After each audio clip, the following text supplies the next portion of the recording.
Are we ready? I don't think I'm ready. It's so long. Imagine being a 6th grade boy in the United States right now. What are you hearing at I'd rather not. school? What are they telling you on the internet? Well, they're telling you to stop being yourself, sit still, stop joking, suppress your aggression, share your feelings, obey. Sharing your feelings sounds okay. Why was that thrown in there? Wait. Wait, what? The fuck, dude? Are you that afraid of showing your fucker? Oh, or maybe. Oh no.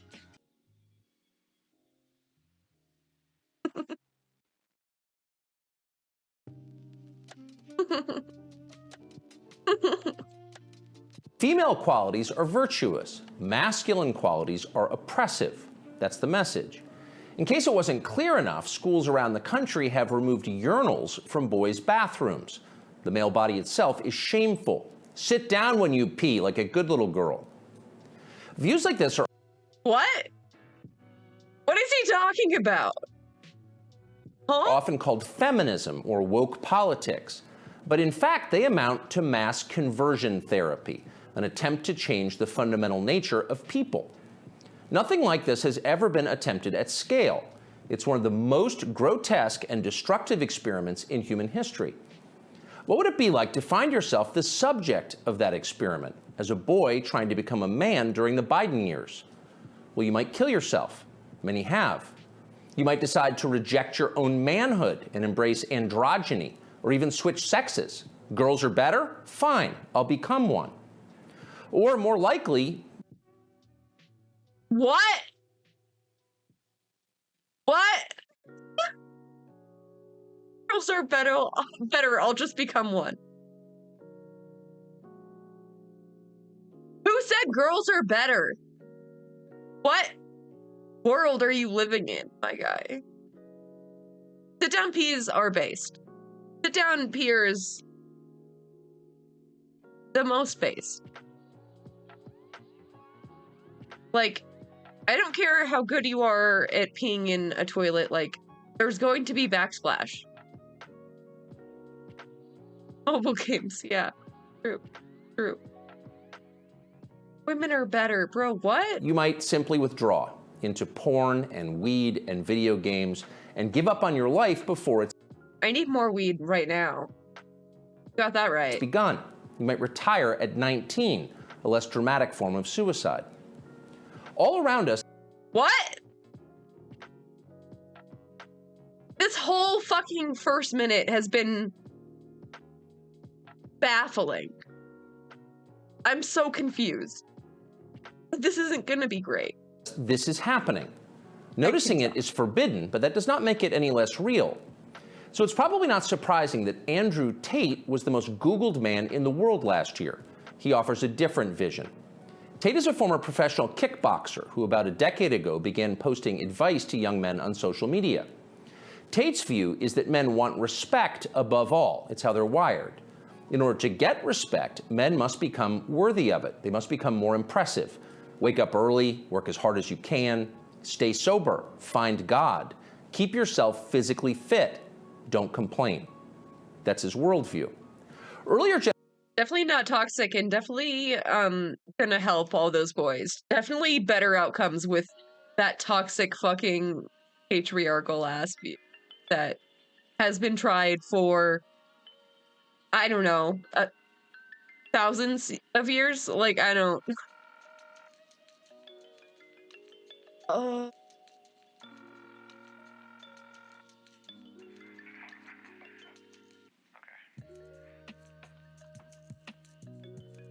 Women didn't create all these problems.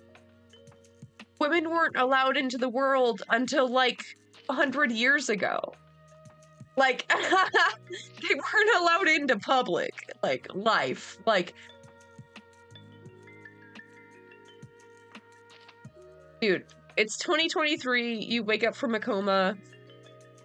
Tucker Carlson is not on Fox News anymore, but is a red pillar on Twitter. and is now interviewing Andrew Tate, a sex trafficker. What do you do? Generations of Western leaders might have found parts of Tate's message inspiring. Now it's seen as a threat. The media treated him like a criminal up until the day he was officially classified as one. Just after Christmas last year, Tate and his brother Tristan were arrested and thrown into prison in Romania, where they live. The Tates were held without charges for 3 months, very likely with the encouragement of the British and American governments. In June, they were charged with human trafficking. They're now under house arrest until their trial.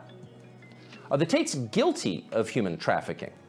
We're not their lawyers, but it's worth noting that as of today, not a single woman has come forward to say that she was kidnapped or imprisoned or moved across international borders against her will by Andrew or Tristan Tate. It's also true that in some ways, the charges against the Tates seem inevitable, like they were always going to happen. Accusing a man of a sex crime is the fastest possible way to discredit what he's saying. Days after WikiLeaks revealed that the US government had been spying on its allies and lying about it, Julian Assange was arrested in London for rape. 9 years later, prosecutors dropped the case against Assange for lack of evidence, though somehow that fact was not as widely covered. Is that what's happening here? Again, we don't know. Jeffrey Epstein's What the fuck? What was that string of fucking facts? What was that?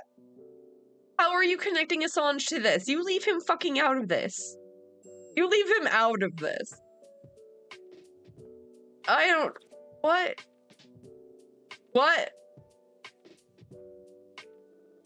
Did he? I mean, probably. Probably. dinner partners insist that Andrew Tate is a pervert and a criminal. Maybe they're telling the truth. Either way, we think Tate's views about men very much deserve a hearing. So we flew to Romania to talk to him. We're posting the entire interview here on Twitter because we've been assured. Yeah, because he's on fucking house arrest for human trafficking. Why do you think that is, Tucker? Why do you think you had to go all the way to Romania? Think it's because he's innocent? It will not be taken down for ideological reasons, as so much of his content has been. The video is long, but if you can, take the time to watch it. Make up your own mind about Andrew Tate. Here it is. So what are you charged with? That's a really good question. I'm charged with being the head of an organized criminal group, which is in charge of recruiting girls to make TikTok videos to steal the money from the TikTok views. Recruiting? You know damn well that's not the fucking charges, bro. You know damn fucking well that's not the... Both of you know that's not the charges. Girls to make TikTok videos and stealing the money. So it's really a financial crime? It looks that way, and it's very interesting because the girl... Yeah, what about the human trafficking part? What about the coercion into sex work part? You're just gonna leave all that out? Great reporting, Tuck. Who they've identified to add to the file are saying that we're not victims of anything and this isn't true. But the state believes it's true, and the state thinks that I, as a 35-year-old man, woke up. I was already extremely financially successful. I was already a father. I was already very well known. I had no financial motivation. I have no criminal record. It's not my personality profile, but I woke up at the age of 35 and decided to make girls do TikTok to enrich myself with the pennies that I would earn from TikTok views. So in the United States... It's not TikTok, dude. It's not fucking TikTok. They were cam girls. I think the belief is that you were charged with human trafficking. Yeah, that's human trafficking because what you do is you force a girl to work against her will for financial gain. That's human trafficking. And their justification for this is that girls do TikTok. Some girls I know who they found who say they're not victims have TikTok accounts. How do you force someone to do TikTok videos? And also victims who did say they were victims also had multiple accounts, including OnlyFans. Like, what the fuck are you talking about? Oh, God. My heart. It hurts. Oh, God. The rage within. There's so much. I guess the prosecutor is going to have to explain that, isn't he? It's a very interesting scenario I'm in, and I'm inside of Romania, so I have to show a degree of respect to the Romanian judicial system, and I have to show a degree of respect to the situation I'm in, but the overall charge is that there's an organized criminal group. There's a group of us. I'm the head of it. My brother is below me, and we use the lover boy method to convince women to do TikTok videos to make money so that we can steal the TikTok money. So there's no... That was you. You said that. You literally described yourself using the Loverboy method, not for TikTok views, but to traffic people. Hi, Riot. What's up? Welcome into the rot zone. Oh, just to be clear, you are not accused of pandering, of pimping, of forcing women to have sex with anybody. No. No, he is. He is. What's that? Surely that's from boxing, right? Not forcing them to have sex, not restraining their movement, not stopping them from living a full life, but the fact that we are somehow convincing them to have TikTok. Very interesting. I don't think... But there's no actual... I'm asking you this because I do think it's a widespread belief that you were accused of pimping. Yeah, no, that's nothing to do with any of this case. Softball interview. Yeah, for sure. For sure. It's being very well received by their audience. So, of course. You know, of course it is. Of course it's just what they want to hear. I think Tucker sees this as like his only viable inroads back into having an audience. So slimy, yeah. Both of them were fucking disgusting as hell.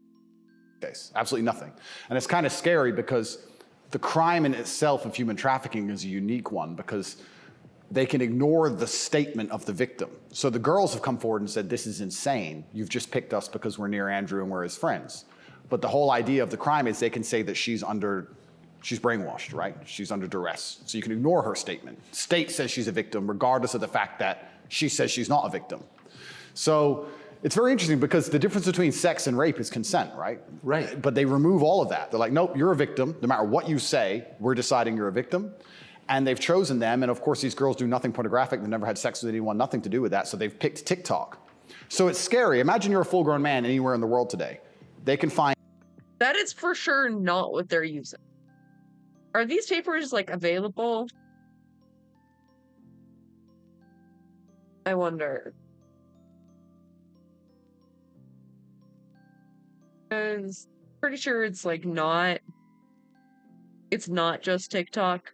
TikTok is probably in the evidence, but, it's definitely not all of it.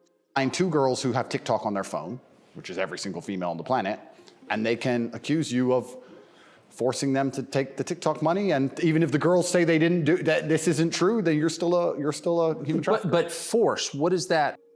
Yeah, his house arrest was just extended on June 23rd. They wouldn't do that with fucking the evidence of TikTok. They wouldn't. Consist of forcing someone to do something. Are they accusing you of using violence or? No, they're... Fitting clothes make me angry? Yeah. Yeah. He definitely bulked up a little in prison. Couldn't have his tailor come visit in time, I guess. Accusing me, and this thing, they're accusing me of using the lover boy method, coercing them by being nice. And by the way, these charges presumably are public, so... They're public, and this is extremely serious, but if you actually analyze the overall case against me, they're saying that Andrew and his brother, by being nice men, convinced girls to have TikTok accounts and then take the money. And it's very interesting because inside of the entire case file, there's not a single financial transaction to us from... We're just nice guys. Real nice guys. Nice guys don't fucking traffic humans. They don't rape humans. I don't... Money. What are the penalties? They're extremely severe. 5 to 10 years in jail. That's not extremely severe. Honestly, it's not enough. And I've already served, coming up now, 7 months in a form of jail. They can only So you are essentially incarcerated right now. Absolutely. A form of jail. He says surrounded by his fucking monkey statue, which is paper mache in money. His portrait of himself. 6 nice ass monitors. Like, bitch, please. A form of jail. A form of jail. Do you already fucking forget what jail was like? I thought your face was being gnawed off by rats. Is this really a form of jail to you? I'm on house arrest, and that counts as jail. You can only be held 6 months without charge. Fuck you. I was initially picked up, thrown in a cell without charge, and I think the intention of the entire investigation at that point was to find the crime because they had very weak evidence. They contacted 2,000 people who know me or knew me. They tried very hard to convince some female somewhere to come forward and say something bad about me. The media machine. Launch the pumps now. Yeah, honestly, like, I don't know if I want to be here anymore.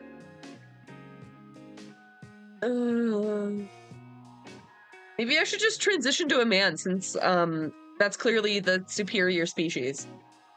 Which works hands in hands with the justice machine, as you know very well, did exactly that. In fact, they offered bribes effectively. They'd call up ex-girlfriends and say, if you have anything bad to say about Andrew, we can pay you $50,000 for the story.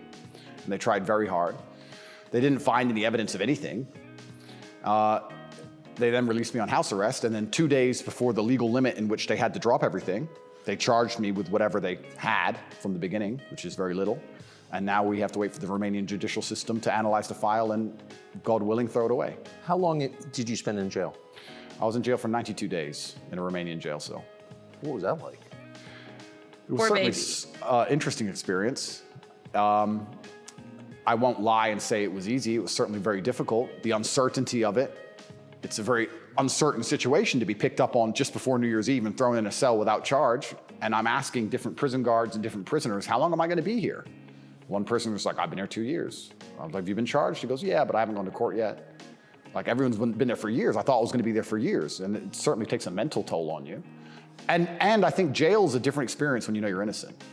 There was a guy in there for murder. He's like, yeah, I murdered someone, I'm in jail.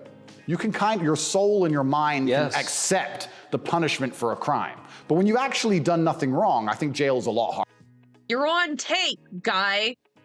You're on tape saying, why do I love it so much when I rape you? I don't think there's, like, any fucking context for that. Like, the context was that someone was exposing you for saying such things. So, maybe you should just shut the fuck up. Have you thought about that? Harder. Did you know why you were there? Not initially. So for about the first 2 weeks, I never actually got told in English what I was accused of because I was arrested on December 29th. There's New Year's. What were the circumstances of that? Yeah, December 29th, 5 a.m., the armed guards ran in this house. They spent all day searching the entire house. They were very interested in electronics, as most federal agencies are. And then they took me that evening and said, we're going to go and put you in jail for 24 hours. And after 24 hours, you see a judge, and the judge will decide if you stay in jail. And the judge decided I should stay in jail. What did you do? I mean, who'd you call? I had a lawyer, and my lawyer came and he said, we need to analyze the case file. We need to see what they have against you. You're being accused of human trafficking. It's like, human trafficking? That's insane. Who? When? What? I went to jail.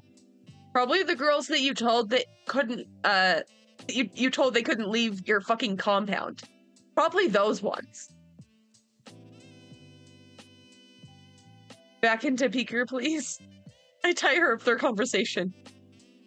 Wait, was that the wide one or the skinny one? And then I was given all this paper in Romanian. I don't speak Romanian, although I live here. And then I was waiting for the translation. So I think it's about 2 weeks before I finally got the papers in English to understand why I was in a jail cell. And then I really understood how insane the accusations were. What is human trafficking? Yeah, so the overall... Which girls? All of them. Yeah. All of them. All of them. My understanding of it, they're saying that human trafficking is when you convince a woman to do something she doesn't want to do for financial gain. And there's different methods you can do that. You can do that through force, and you can also do that through emotional coercion. I think most people... Coercion. Coercion. I do. I just want to squish them. A squish. A squish. That's really satisfying, actually. Squish. Squish. I stretch them out and I squish. All right, I'm already losing. Just speaking from the American perspective, most people believe that human trafficking is... Wait, 4-3? I don't what's that? I don't know. I don't know. I don't actually have my ruler on, so I don't know what anything is actually at.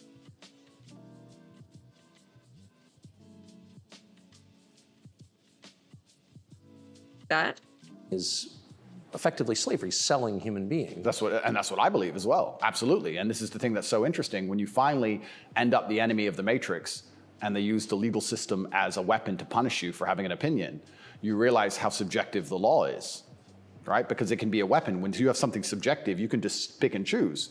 So if they sit and say, human trafficking is a woman doing something for financial gain against her will via emotional coercion. Pitch up his voice. I probably could. Well, he knows these two girls. They have TikTok accounts. Emotional coercion? Convincing her. That's what I'm accused of, because they have no proof of me doing anything wrong. So they said, he's convinced these girls to do TikTok for money.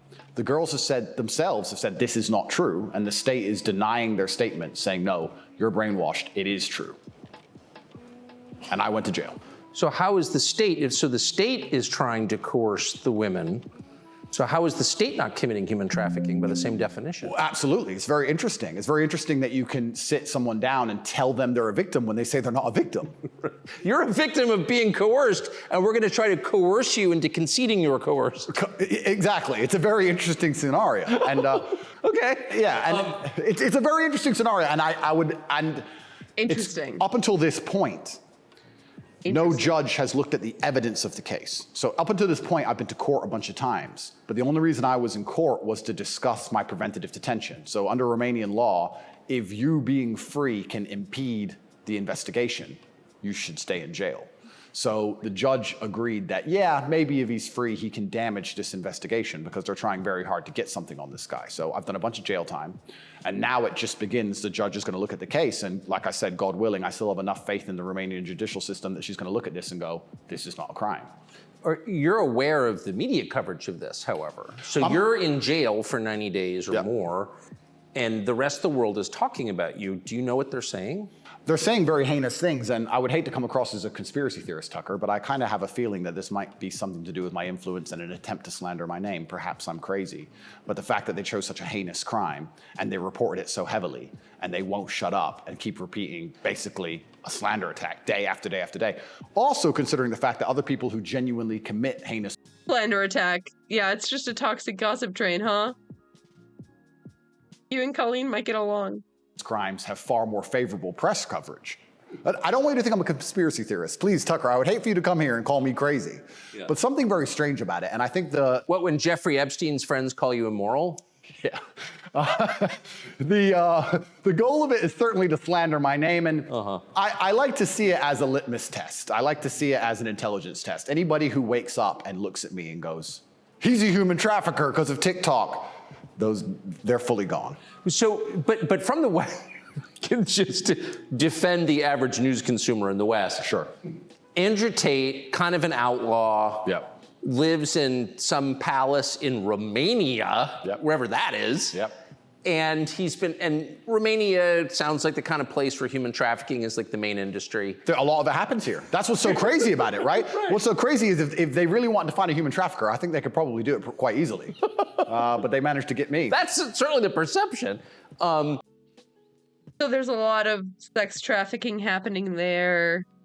You went there so that you wouldn't get so many rape charges. And also, out of all the sex traffickers in Romania, they happen to zero in on you. For no particular reason. I don't fucking believe you. Sorry, I don't believe you at all. But it's one of those charges that kind of sells itself. Oh, absolutely. And it doesn't matter if you're found guilty or not, right? You're a human trafficker forever. And but I do think that public consciousness is changing. I think with things like there's been some very large court cases recently involving some very famous people in which women were caught lying, trying to slander men's names for rape and these kinds of things. And I don't think people believe it anymore.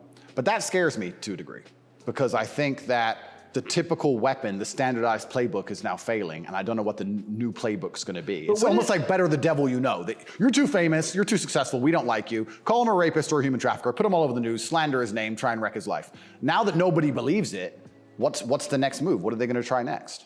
Wouldn't it just have been easier to commit like a massive financial crime and defraud people of billions, come up with like a fake cryptocurrency, call it like, I don't know, FTX, or just give a name to it. Yep, something random. You know, steal billions and get your parents involved and buy a bunch of real estate in the Bahamas, and then like, you'd be sort of a hero, right? Oh, absolutely, and I would have certainly made a lot more money than TikTok, because I don't think TikTok even pays you for views, and if it certainly does, I never got a single transaction from it. So it's a very interesting scenario, but if I was accused of a financial crime, my name would not be slandered. So no, of course. Well, of course not. You have the presumption of innocence. So just back to the jail thing. So you're in with your brother. At the beginning, I was not, but towards the end, I was. Yeah. What did you do all day? It's a good question. I looked at the wall, stared at the wall, smoked cigarettes, lots of push-ups. Admitted he wanted to be a needle in a haystack. Yep. Read the Quran. You smoked cigarettes, did push-ups, and read the Quran. Basically, yes. And certainly had some introspective moments. Tried my best to get out, tried my best to via my small phone calls, understand what's happening in the outside world. Tried to make sure that the people I love and care about are taken care of, because I'm the man of my family, and I'm also the man of quite a large, I wouldn't say empire, but life. And there's a whole lot of people who rely on me. You know, you have staff and families, you have children and families. I know the feeling, yeah. So when you're plucked from that, it's kind of strange. You're in jail and you're concerned for yourself, but your primary concerns are also all your duties as a man. I have duties as a man. I don't want children to starve. You've got a whole tribe. I've got people to pay. So it was very, very frustrating. A whole tribe of many children from women that you knocked up. None of them raped, though. Surely. Surely. Frustrating, constantly trying to make sure everybody else was okay and feeling helpless. That's what hurt me the most. I was trying to make sure everybody I love and care about was fine, and I wasn't as powerful as I should have been, and that was very upsetting, and especially if they were going to keep me there for years. I was having serious concerns about how... Sorry. Swish Tate is funny as fuck. I'm sorry, I do not care. It's funny as fuck. I can feed the people I love. Did you ever come to the edge at all? No. I certainly had some days I was less happy than others, but I made sure that my mindset was built in a way that I could always be doing something constructive. And also, I think you get what you give in life. And if I ever felt particularly sad on a day, I would try very hard to make other people happy, because if I made other people smile, I'd feel better. Sure. So even the dinner ladies or the prison guards, I'd try very hard just to make people smile. I know it sounds silly. Some of the prison guards, some of the prison guards were... Somehow I don't fucking believe you. Somehow I don't fucking believe you, bro. You didn't even shave. You didn't even shave your head. I don't think you were doing that great. I was just so nice to everyone. Sure. More open than others, but there was a couple prison guards who were ice cold, who didn't want to say a word to me. And I'm like, hey, bro, your hair looks amazing. And you just stare at me like he wants, shut up. But I just try my best to cheer people up, to cheer myself up. And as a man, all you can do is just find the resolve to continue doing the best you can in the current circumstance. So, what were the other prisoners like? I don't want to insult Romania in any way, and I love this country and I chose to live here. But if I had to describe it for the people, for an American audience to understand, I don't think Romania and a lot of these countries have the same kind of mental health setup or the mental health support that a lot of Western nations have. So you end up in jail. Ooh. So I think a lot of... There's no fucking mental health support in the West. The fuck are you talking about, dude? There was a lot of mental health problems inside the jail. So it was very similar. It wasn't just a jail. There was also a lot of mental health problems in there, which adds a new complexity and a new... Bro, have you been to jail in America? Have you been there? Mention to the suffering, because there's just random screaming and there's suicide and it's certainly not a very nice place to be. Oh, so it's ignorant It's as fuck. horrifying. Yeah, I don't want to go back. You hear the People die in prison in America all the goddamn time. All the goddamn time. It's been like hundreds of people just in Rikers this year. Like, what are you? It's not just magically better here. Like, what are you? Yeah. We should abolish prisons.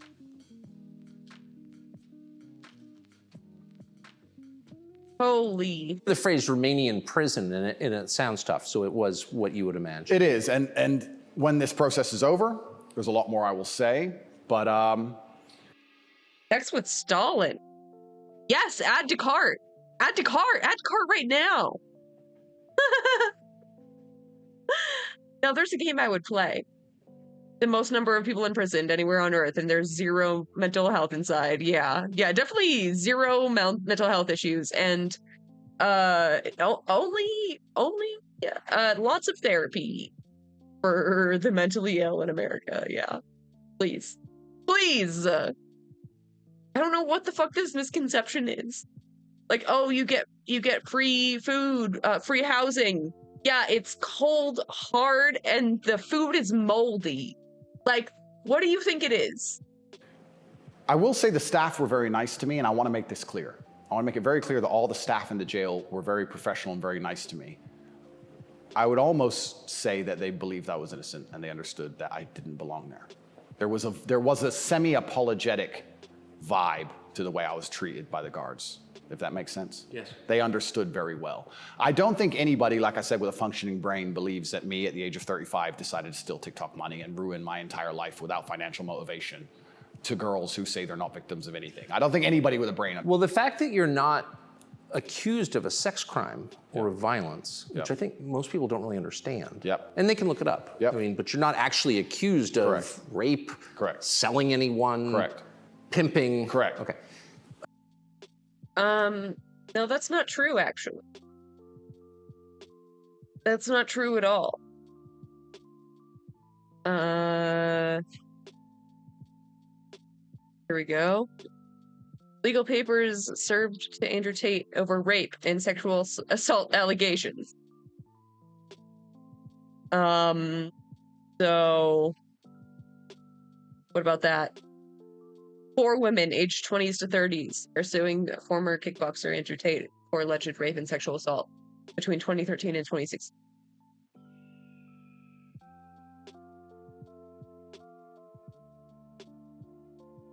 That right there raises a lot of questions. Well, yeah, and this is the thing that's so interesting because I'm accused of using a method of human trafficking called the Loverboy method. So how that would traditionally work is a man would meet a girl, become her boyfriend, take her to another country, turn her into a prostitute. You're oddly familiar with this for not having done it. Say I love you, like pimping. Of course. But they're saying, because all my conversations with these girls are very nice, they're saying that I used the Loverboy method to convince them to do TikTok. And once again, I never made a penny from TikTok, and I have no interest in girls' TikTok's accounts, and I've never made any money from TikTok in my life. So that raises the question. So that right there, I think, I mean, we can let people assess. I'm not, an expert on the Romanian legal code, but that's... It's not fucking TikTok, dude. It's not fucking TikTok.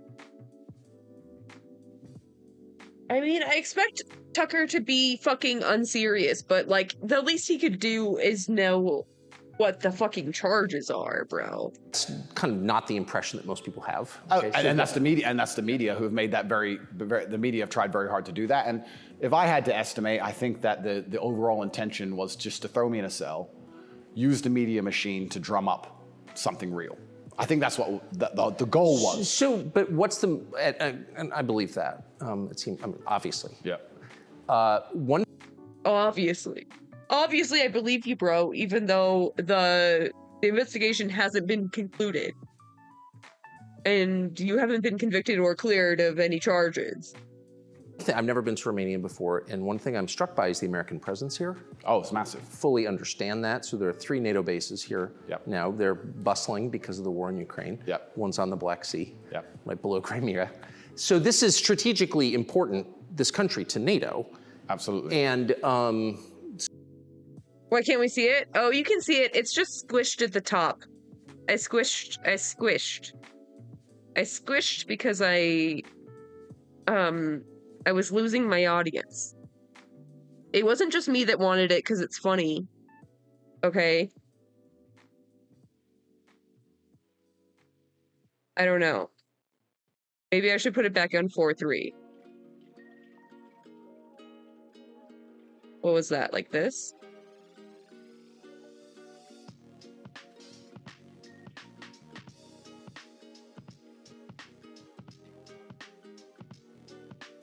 Oh, I have the extension, so I have like the full.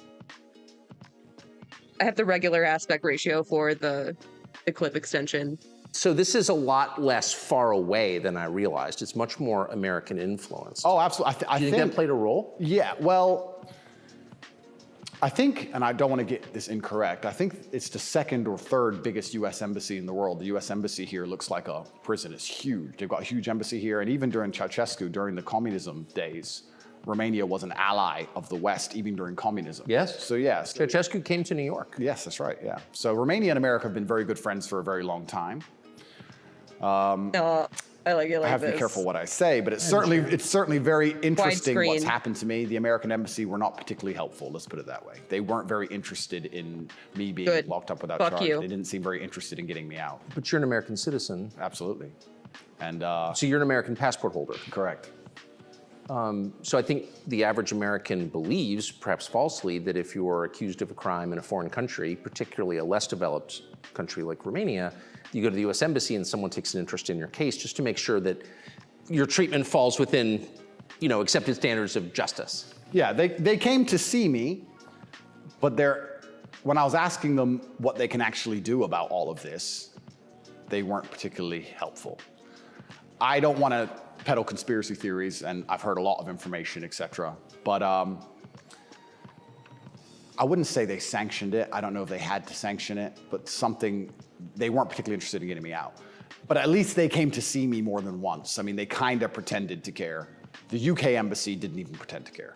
The UK embassy was, I really think they enjoyed it. They didn't. And you're a British subject as well? Correct. And They this is the kind of enjoyed thing, it? and I want to say this here, that's kind of frustrating for me because Romania is my home now for 7 years, but I'm half British, half American originally. And when something like this happens to you, you have this longing for home. You kind of want to go home. When you end up in a jail in a country where even though you Got along with Nixon? Huh, curious. Curious. Or why? you've lived for a long time, you don't speak the language, you don't understand the legal system, going to court in a foreign language is far more intimidating than in your own language. Can't even imagine. You don't have a clue what's being said. You don't understand how anything works. And then you kind of have this longing for home, but I feel like my home countries hate me, and they hate me because of my message, which I believe to be a positive message. So you kind of have this strange feeling of homelessness, because it's like, well, if I go to the UK, I believe they're going to attack me the same. If I go to America, I believe they're going to attack me the same. So where do you go? It's kind of scary. Where do you go? Good question. We're going to have to see. And How did you wind up here? I moved to Romania. I came to visit a long time ago. Before anybody ever visited Romania, I came to visit, and I genuinely fell in love with the place. It truly is a fantastic country. I love nature, as an amazing nature. It's a very safe place. It has this reputation of being dangerous. It's not dangerous. It's very safe. The people are very good. The people are very conservative traditionally. It's almost like America was 20, 30. Not dangerous. You just wanted to go there to get away with sex crimes. Just cause. Years ago. It's gorgeous. They have a bunch of nice restaurants and plenty of things to do, and I've never had a problem here in any way. Never had any issue with the law or with the other side, criminals, nothing, until this came out of nowhere. So it's been very strange. So what is it about your message, do you think, that infuriates certain people? Well, my message is traditional masculinity. My message is to stand up and say what you mean and mean what you say. And even going to the gym nowadays is an act of defiance, because when you have a man who's built with any degree of principle, you say no to things. And I think if I have to analyze my message and why I'm so disliked by the people who dislike me, it's not the things I'm saying, it's the fact that if you adhere to my principles and you adhere to the things I say, you end up being the kind of person who will resist certain ideas. You say no. What kind of man never says no? Name a man who never says no. Men say no, right? Men wake up and say, no, I don't think that should be done this way. No, my children will not. Everybody says no. You just don't listen to women when they say no. So I see why you might be not be taught that. The father's primary job. Absolutely. So when you say to men, listen, you're allowed to have an opinion, you're allowed to have standards, you're allowed to have boundaries and barriers, you're allowed to get up and become important and work hard and try hard and become the kind of man who can't be controlled, then you're seen as an enemy. And I, especially with the massive influence I've gained, I think they look at me and go, he's helping men resist the slave programming. We don't need him around. We need to empty their brains so we can. slave program. Please. Please.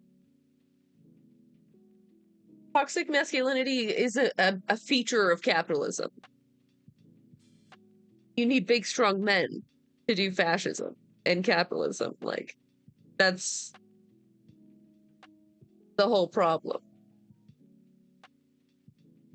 Oh, God. Can inject the slave programming and convince men to be eunuchs, because once you're eunuched, then you're not a threat. I think I buy that. Because What? your message, I'm not the world's expert on What? your message, but I've seen a lot of it, and it's not explicitly political, actually. No, it's not political at all.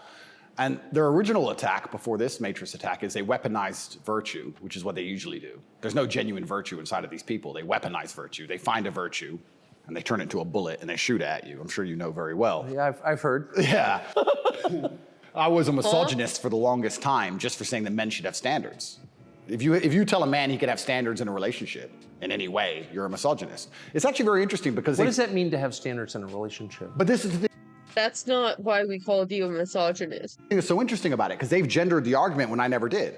I said as a man, you shouldn't have a girlfriend who is a liar and a cheater, and you also shouldn't have male friends who are liars and cheaters. You shouldn't be around dishonest people, Yes. male or female. Amen. And Amen. they gendered it and said, he's a misogynist. He's saying that men should only act this way with women, etc.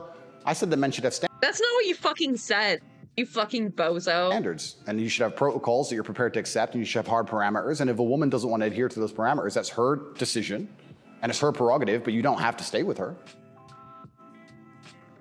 Bro, that's 100% not what he said. I don't remember exactly what he said, but that for sure was not it. Why should you? What's wrong with that? Well, that's teaching men to say no. They don't want men to say no. So are you arguing that Hey, men. Hey, men in chat.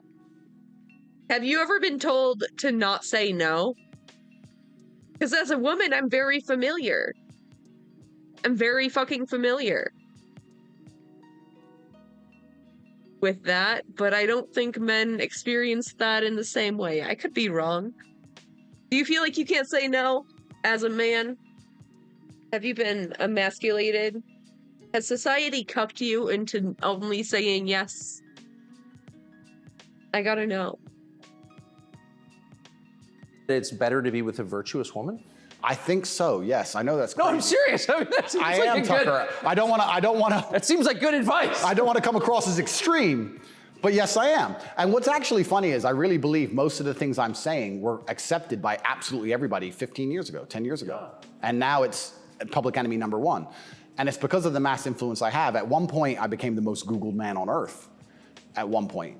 And it's a scary situation I'm in. But if you're arguing that it's really important for a man to find a good woman, Yep. a decent woman, Yep. an honest woman, Yep.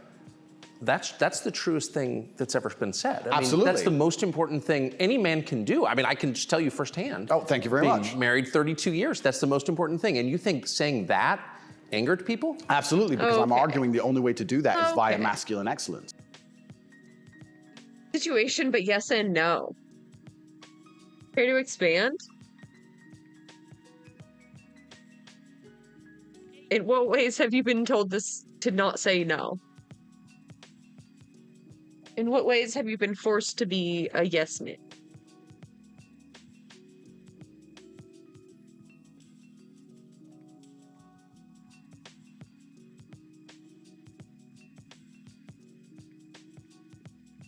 Near the same degree, right?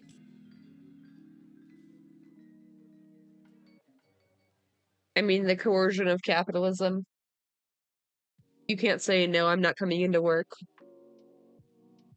excellence. I'm saying in the world we live in today, it's hyper competitive. And if you want to be the kind of man that has the choice of women to choose a good one, you need to be an excellent man. It's no longer acceptable for you to just be an average Joe or below average. You have to get up and you have to work hard and you have to be smart and interesting and you have to be charismatic and make some money and be in good shape and you have to try very hard. And unfortunately for them, if you follow that path as a man and you become successful in those realms, you end up being the kind of person who resists. Typical imagined man shit was to lead and do hard jobs and not cry and be strong all the time. Yeah, bullshit. All the bullshit.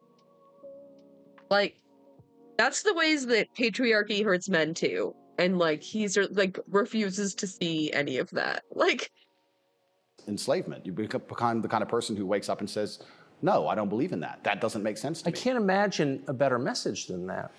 If you want a good society, so then you have to argue and sit and say, do these people want a happy, functioning society, or do they want something else? What do you think? I think that I would never kill myself. And I also... Just throwing that... Law enforcement, various other hierarchies, yeah. Not rock boats. Air cadets. Air cadets? Sure. Sure. Yeah, there's a lot of, like, obedience. Just, like, to be in society, I guess. But, like, I don't think that's, like, the same as, like, gender hierarchies, you know? Really not the same.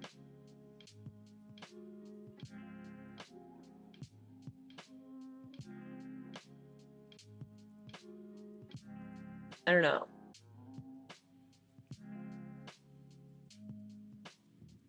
Because, like, what I think he was saying is, like, it's better to, like, not cry, be strong, stand up, say no. Whereas, like, the other side is, like, being emasculated, weak, saying yes, you know, being a simp, I guess. I don't know. I don't really understand, because I don't think there's, like, any consistent fucking logic to Andrew Tate. Not out there? Yeah. And I also think that when you want to conquer a society, you kill the military-age males. That's what you do. That's the first thing they've ever done. They walk in and all the men have to have their throats cut. They can't perhaps do that, but they can certainly cut your balls off. And then you can't resist. And I think there's... Dude, what? Sorry, what? Accepted by absolutely everybody 15 years ago, 10 years ago. And now it's public enemy number one. And it's because of the mass influence I have. At one point, I became the most Googled man on earth. At one point. And it's a scary situation I'm in. But if you're arguing that it's really important for a man to find a good woman, Yep. a decent woman, Yep. an honest woman, Yep. that's the truest thing that's ever been said. I Absolutely. mean, that's the most important thing any man can do. I mean, I can just tell you firsthand. Oh, thank you very being much. Married 32 years, that's the most important thing. And you think saying that angered people? Yeah, what about your essay case, Tucker? What about that? Probably not going to bring that up, huh? Absolutely, because I'm arguing the only way to do that is via masculine excellence. I'm saying in the world we live in today, it's hyper competitive. And if you want to be the kind of man that has the choice of women to choose a good one, you need to be an excellent man. It's no longer acceptable for you to just be an average Joe or below average. You have to get up and you have to work hard and you have to be smart and interesting and you have to be charismatic and make some money and be in good shape and you have to try very hard. And unfortunately for them, if you follow that path as a man and you become successful in those realms, you end up being the kind of person who resists enslavement. You become the kind of person who wakes up and says, no, I don't believe in that. That doesn't make sense to me. I can't imagine a better message than that. If you want a good society, so then you have to argue and sit and say, do these people want a happy, functioning society or do they want something else? What do you think? I think that I would never kill myself. And I also... Just throwing that out there? Yeah. Dude, I forgot. I was gonna mention that. What was that fucking Jussie Smollett ass shit? I will not kill myself. I just want to say, I will not kill myself. I am not suicidal, Your Honor. And I also... Exactly, Jinx, oh my god. also think that when you want to conquer a society, you kill the military-age males. That's what you do. That's the first thing they've ever done. They walk in and all the men have to have their throats cut. They can't perhaps do that, but they can certainly cut your balls off. and then you can't resist. What?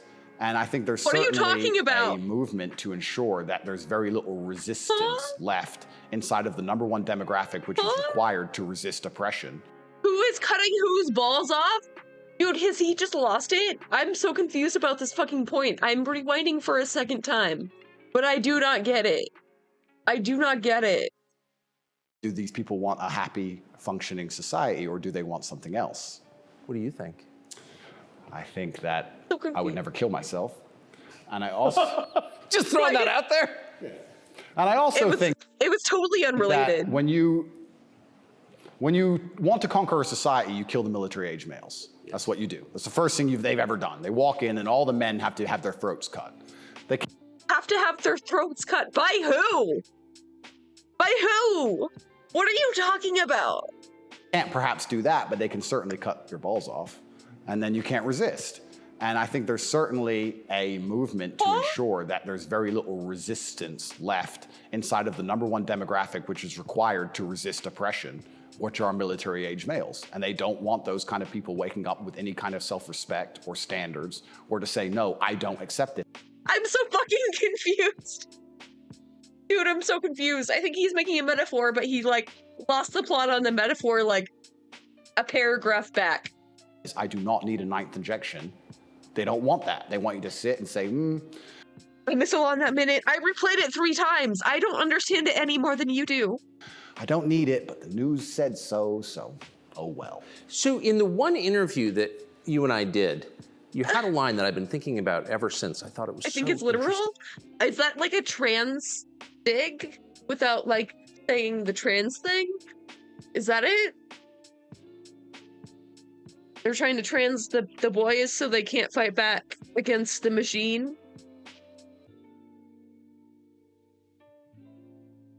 I'm so confused. Ancient imperialism? No. No, he's talking about now. He's saying this is like the modern problem. I never thought of it before. You said I mean, he's like likening it to ancient imperialism, but he's saying that this is what's happening now. that a lot of people went along with the vax. Yep. And that you didn't judge them because facts change. But now that we know that a lot of what we were told was wrong and some of it was a lie, it is a requirement of your own dignity, of your own self-respect. You're fucking vaccinated, Tucker. You're fucking vaccinated. You're fine. To say so. Completely. And people should apologize. I really do believe. And I have nothing against the people who fell for the propaganda, fell for the programming, and took the vaccine. Yes, I agree. Fine. But you should wake up and say, I was fooled. I've learned my lesson. I will not be fooled again. But if you were fooled by the MSM and took the injection and you continue to be fooled and you have not self-reflected and you have not realized that they lied to you the entire way and you now believe the new bunch of lies that are all over the television, then there's something wrong with you. Or you don't care. None of the claims that vaccine conspiracists have made have come true. Like, I've had 6 shots. 6 shots. I don't have myocarditis. I have not had seizures. I am not dying. I don't know what the fuck else they need proven to them. Like, I, a person with no immune system, took the gamble on this new vaccine, and they're still too fucking pussy to get a little jabby jab. You're weak. Or that you were lied to. You don't care that you were lied to because I think a lot of this is actually genuinely cowardice. I think it's a very easy worldview. The life is easier if you accept the news tells the truth. Yes. Everything they want me to believe is true. Everything's nice and simple. Good guys. I kind of wish I was so I could not hear any more of this bullshit, honestly. Can I go into a vaccine-induced coma now, please? Any day now, Copia. Bad guys, doop-de-doop-de-doo. And if you want to actually wake up, it takes a degree of bravery because then you have to destroy your entire worldview, everything you've ever understood and everything you're told, and you have to really look at the world and go, oh, this is a mess. And that takes bravery. And once again, that's why they don't want men to be brave. They want you to sit there and go, oh, it's easier if just, you know, CNN said, so it must be true. And it's cowardice. And they're trying to instill cowardice in all of us. That's what they're trying very hard to do. And I think even just me as a person, the people who hate me, my detractors who dislike me so much, even if I say nothing, I just turn up, big, bald, strong, fast car. You know, it's just me. I'm like the enemy to them because I symbolize men who don't comply. And not don't comply in a negative law-breaking way, but don't comply if we don't agree with that or we don't see common sense in that, we're going to politely decline. And that's simply not allowed. What's it like to have the prospect of prison hanging over? Yeah, that's not it. Yeah, that's not it, bro. It's the crimes. It's the crimes. Yeah. You could be big and have a nice car. Very few people have a problem with that. Holy fuck. Did it on LSD at 17, bro. You missed the epiphany where your second worldview is likely just as dumb as your first. Yeah. Yep. I don't think he's ever done any self-reflection at all, really. No, for you. I think that I like to believe that this is a test from God. I like to believe that if you become the most Googled man in the world for saying that you have... His ear looks so big in this fucking squish shot. It's so funny. mental resilience, that God is going to make sure you don't have that degree of fame without testing you. I like to believe that God comes along and says, yes, I've allowed you to become... Oh shit, I forgot to post on Instagram. The top G. We're going to see if you really are the top G. I believe that's how the world works. It's certainly intimidating, especially knowing you're completely innocent. But I believe it's a test, and I believe it's my job to pass the test for my ancestors and for people watching over me and for God. And I think I have to do the absolute best I can possibly do in the scenario and the circumstance, regardless of whether I win or lose. I still believe I'm going to win because I've seen the case file and I've seen that no laws have been broken. But even in the very unfortunate circumstance that this matrix attack goes deep enough to throw me into a jail cell, I think I should handle it like a man. I think I should stay and finish the process, and I should walk with my head held high and suffer as much as I need to suffer to stick by my convictions and know that I'm an innocent person. And I refuse to break. I refuse to cry. I refuse to be depressed about it. I'm going to wake up and I'm going to smile regardless. And regardless of what happens to me, I want everyone to know that, one, I would never kill myself, and two, I think that as a man, there's always going to be a degree of pain and suffering in your journey. I don't think you're ever going to become a successful man or be good at being a man without pain and suffering. And there's many times in my life where something terrible happened to me, and at the time, if I could change it, I would have. But retrospectively, you kind of look back and go, you know what, that was formulative for me. That's right. That is what God decided I needed to become who I became. So all of the pain and all the suffering I've ever gone through in my life ended up, in the end, building me into the person I am, and I'm proud of who I am. So if God decides I need to go back to a Romanian dungeon for however many days, then all I can do is accept it and accept his plan and accept that it's going to make me a better person and So deal with you it. see the hand of God in your life? Absolutely. I think that he is the best of planners. And like I said, if you retrospectively analyze all the times in life you wish you could have changed things, yes, he knew better. And I'm going to have to accept that. When did you conclude that? I guess I always kind of knew. I was atheistic for a while when I was younger. But as you get older, you start to look at the world and understand that the thing for me was actually, I guess, a scientific principle. It was Newton's law of equal and opposite force. If there is evil in the world, and I'd like to think we both agree there certainly is, yes, there has to be an equal and opposite force, which is good. And I would like to think that that is God. Even the idea of God as a notion, even just as a concept, if that idea of God resists evil, then God is real. If you have two islands, you have two people, let's say a ship crashes, and you have two people who swim to two different islands, and one island they're atheists, savages, and they rip you apart, and the other island you get there and they believe in God and they believe they're not allowed to kill you. Even just their idea of God, God saved your life. So I think even just the concept of God in and of itself, if enough people believe it and it makes them do good, then God must be true. And that's the equal and opposite force to the evil of the world. And this is how I view it. So I don't see how anybody with a conscience cannot believe in God anymore. God is fucking stupid. You don't have to believe in God to have a conscience. You can just have a moral compass without believing in God. I know that's hard for you to imagine. Such a profoundly different worldview from the one that we're presented with, I think. Yeah. Do you think that's maybe the division in the West between people who see those forces at work and those who don't? I think the West is actually split between people who think and people who don't think at all.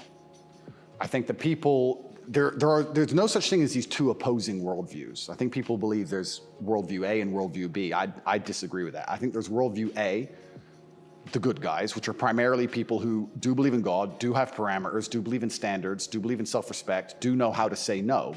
And there's worldview. I can't believe you said that, clip that. Oh my God. Stop. Doesn't fucking exist. God is real and a little bitch. Enables morons like Andrew Tate. Look, I mean,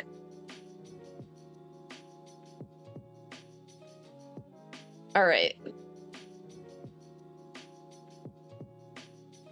I do think people should be able to be free to believe in what they want to, unless they're spreading hate, full ass shit like Tate.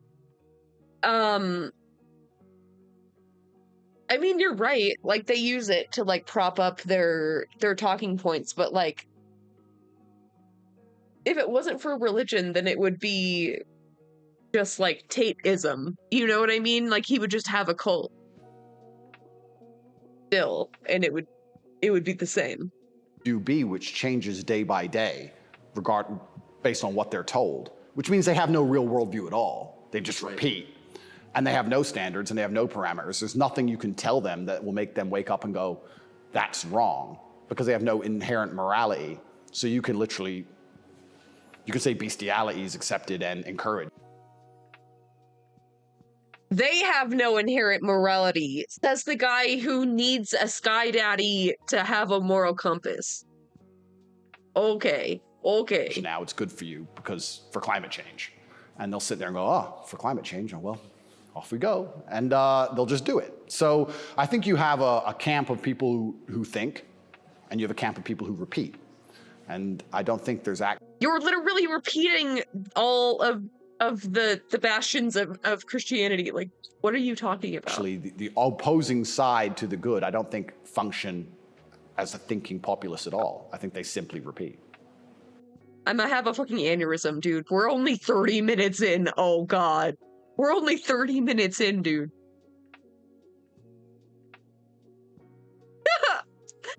We've been watching this for, like, at least an hour, right? It feels like the conflict between those two groups is getting more intense. It's certainly getting more intense, and it was interesting for me because, and I want to be an optimist, but I lost so much faith in humanity during COVID. I really, if you would have told me too, but for very, very different reasons. Me how COVID would have gone down before COVID, I'd say no way. We're not that bad. You know, like I thought the people aren't that dumb. But when I experienced COVID, it's actually scary. You see how the Nazis managed to do what they did. You see how they managed to put people in concentration camps. You see it. And I had a very unique view of COVID because in the first days of COVID, when people were falling over in China and the Italian hospitals were overrun, at the height of the panic, when most people believed, because it was the very beginning, early stages, my brother and I had a very logical conversation and said, we're two military-aged men in very good physical condition. If we die of this, the world's over. If it can kill us, it's zombie apocalypse. So why are we gonna live in fear? So we found the only two countries that were open, which were Sweden and Belarus. We had just been to Belarus. This is before the Ukraine war. We'd just been there. We decided to try Sweden. So for the first 3 months of COVID, during the height of lockdowns, when Florida was closed, when it was absolute— I remember. Yeah, when it was the craziest lockdowns globally, me and Tristan are in Sweden in absolute freedom. They had no restrictions, no masks, no vaccine passports, no social distancing, nightclubs are full, restaurants are open, perfectly complete normal society. Nobody talks about this anymore. Nobody talks about, wait, Sweden never did a thing. Everything functioned perfectly fine the entire— Yeah, it wasn't great for them. Sweden, I'm pretty sure had a higher mortality rate.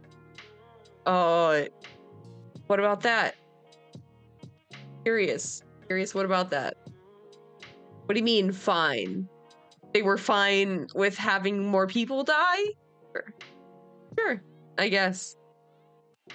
Where are the concentration camps? Yeah. I mean, there may or may not be discussed concentration camps in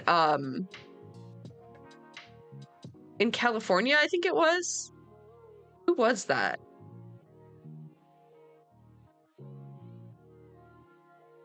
Rick Caruso? Someone. Who the fuck was it? Somebody was talking about having like a camp to like, you know, just keep the homeless out of civilized society or whatever the fuck. I forget where that was, but I mean that aside, yeah, there's no like concentration camps for like unvaxxed people to go get vaccinated. Like, I don't know. Go to Dachau or Auschwitz, yeah. 100%. Yeah.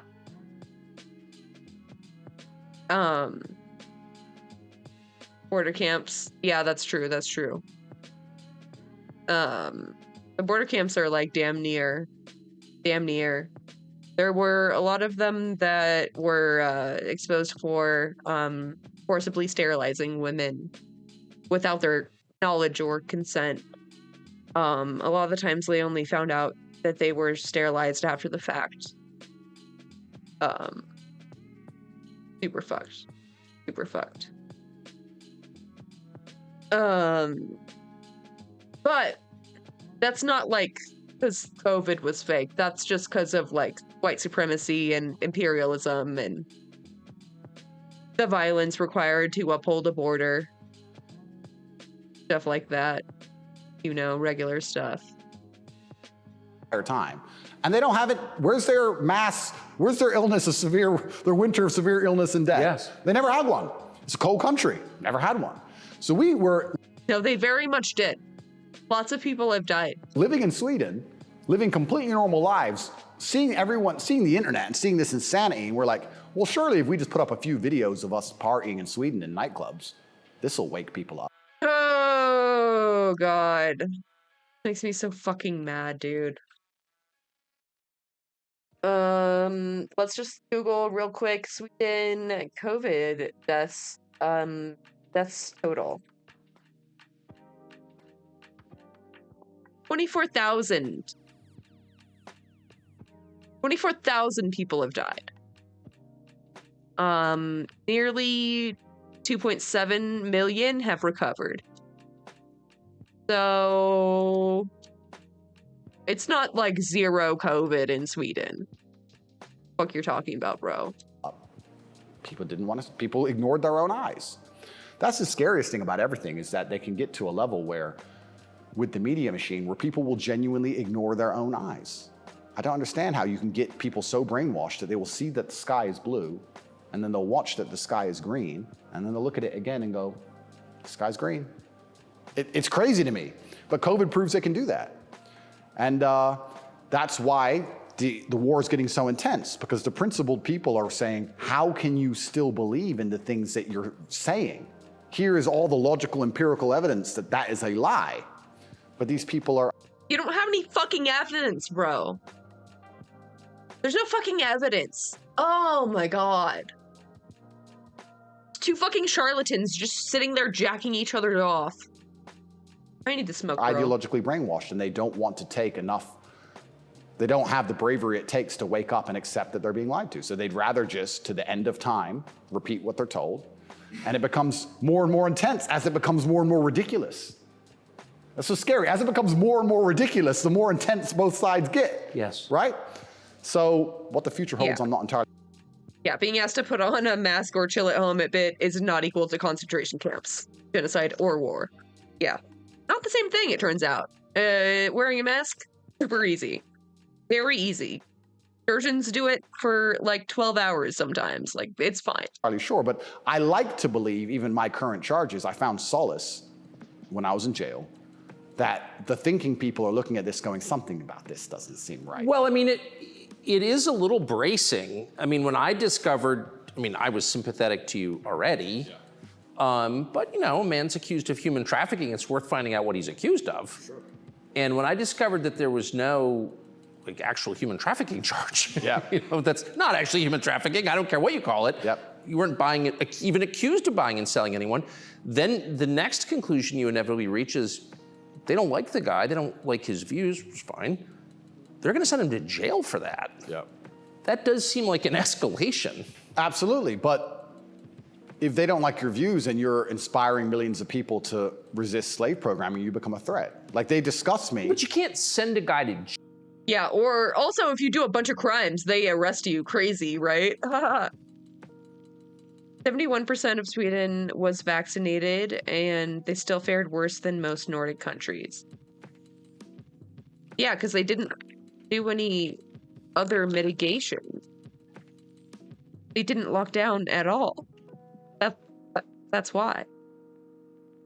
Other Nordic countries probably did take other mitigation measures.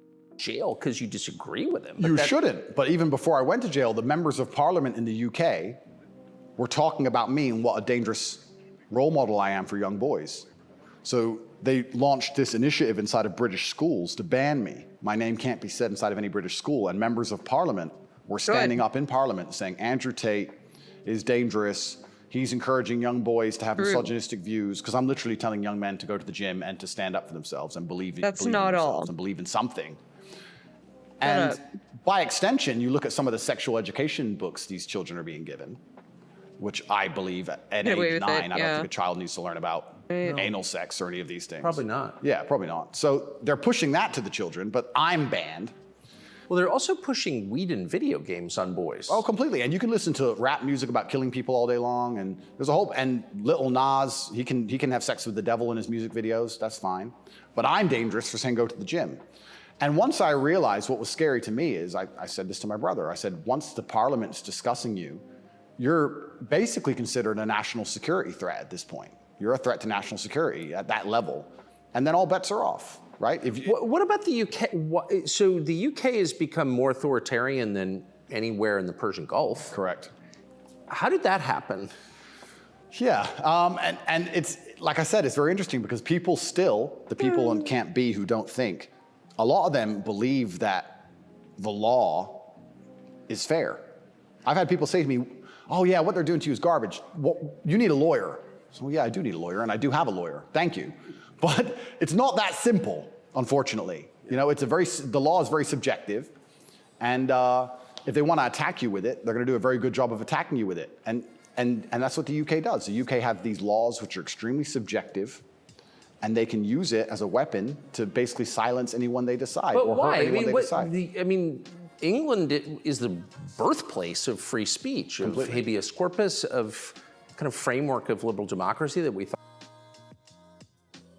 It's so interesting to me that Tucker is just letting him make that argument that legality is not morality. Isn't Tucker supposed to be the law and order guy? Isn't that his whole favorite thing? And yet you traffic half a dozen or so human beings? Yeah. Yeah. Yeah. We're living in hell. Thought we believed in. Yep. And now it's a country where people are arrested for praying. Well, what happened? Good question. And there's a saying that I heard, and I don't know who said it, but he said that a sick country adopts laws like a dying man will try medicine. And I think that the UK is failing in real time. If you look at it in any metric, whether it's living standards, whether it's crime rate, any metric you can measure the success of a country by, it's fallen off the cliff. It's becoming more and more expensive to live there. The education system's gone down the pan. London is the stabbing capital of the world. You're not safe to leave your house. So their answer to this is just more and more and more laws. And unfortunately, as they do that, they're not even intelligent enough to actually attack the people who are doing genuinely bad to the world. They just make more and more authoritarian laws, and they end up using them to attack the people that the government doesn't like. And I ended up being one of them. And I think Europe in general has problems. If you look at France as we speak, I think it's on fire, isn't it? Most of it? It is. Yeah. So they have issues, and their answer, what's a government's solution to anything? Law. What can a government do? No matter what. But they're not laws that are aimed at fixing the problem that's right in front of them. Their laws aimed at fixing the person who's talking about the problems. So why don't you get rid of the guy so close to getting it? How can they walk this close to the point and still not see it? Oh, Keevers, my sweet, sweet summer child, my sweet, innocent little Keevers. They don't actually believe any of this. They're just using it to, like, obfuscate the point. They're doing it to undermine any of the arguments against Tate. Or Tucker, for that matter. It's just done for, like, plausible deniability through and through. They just want to, like, correct the record, rewrite history, and make themselves the good guy. Period. Who tells everybody? Isn't that easier, Tucker? Why fix any of this? If we just shut him up, they won't know. No, but that's like responding to a heat wave by breaking your thermometer. Completely right. That's the plan. It's insane. Plan one is to break the thermometer. We might deal with the heat wave a bit later. But get air conditioning. No, let's break the thermometer. For now, there's too many people. No. I mean, we would have reason to believe that, you're right, but also we have Tucker on record saying that he knows that Trump is dangerous, insane, and a fascist. We know this. Like, he knows better. Thank you for the follow. He knows way better. And Tucker is vaccinated. He had to be vaccinated to work at Fox. Like, this is all a very delicate construction to go along with party lines. Talking about the heat wave. So let's just break that. And then later on, maybe when we have time, we'll do something about the actual issue. It does seem like a lot of this is an effort not to talk about the real thing in Europe anyway, which is migration. Yep. And the UK, formerly known as England, and France have both been completely changed by people from other countries. Yep. Yeah, no, that's what I've been saying. This is just a fucking jerk-off session. It's like, where's the cookie, you know? Like, they're definitely doing a circle jerk. And I'm sure have added good things too. I mean, I'm not, but they've changed them. And in general, they're not better countries. And like, why can't anyone admit that? But this is what's really interesting to me about what's happening, because we're talking about masculinity and men who say no and men who stand up. But there has to be balance, right? Yeah. Everywhere in the world, there has men who say no. As if men were ever shy about sharing their opinion. Oh my God. Oh my God. 64 million people watch this. Yeah, for sure. Staged and edited, 100%. Performative theater, yeah. They probably fuck each other in private, let's be real. Yeah. Yeah, 100%. Yeah, they're definitely making out after. You can tell. It's all a game. He doesn't know. Yeah. Or he just doesn't care because of the bag, you know? Has to be power balances. If there's not a balance in power, there's going to be a vacuum, and that's going to be filled. If you neuter the native population of men, if you destroy their mentality to resist, if you tell them that every single thing about them masculine is wrong, and you basically feminize and unicate them, turn them into eunuchs, and then you import high... Unicate. Man is always just making up words. Testosterone men from the third world who don't believe any of this garbage, who grew up in a society where they understand the only way to succeed is to be a fearsome predator to a degree. What do you think is going to happen? Jesus Christ. What? The only way to survive is to be a predator? What the fuck are you saying right now? Like, who's supposed to protect the sanctity of these nations and these settlements and these towns and villages? The police? No. In general, I would argue that it's the masculine essence that can be detected by the people who arrive. I guarantee if you were to put a bunch of these migrants in Sarajevo or Moscow, they behave themselves. Oh, but yeah. I have a feeling they just look around and go, not today. But when you neuter the native populace, then it's... What? you saying? It's like, well, there's a power vacuum, and when there's a power vacuum, what do we expect to happen? So that's what are the French gonna do about it?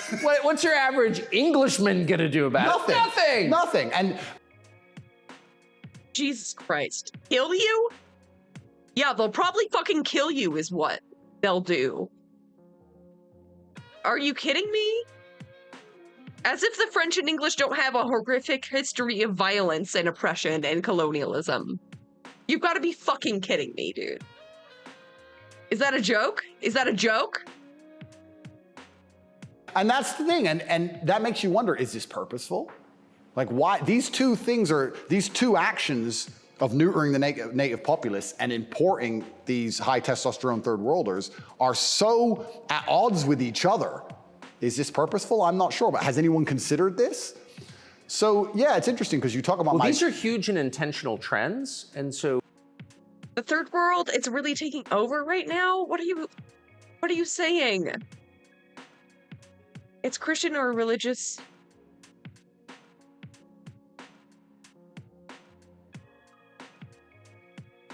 Wait, did you mean isn't invaded every third world? Yeah. Okay, I think that was a typo. I was scared. I'm like, are you really just like Nazi posting in my chat right now? What the fuck? It's not a typo. Sarcasm?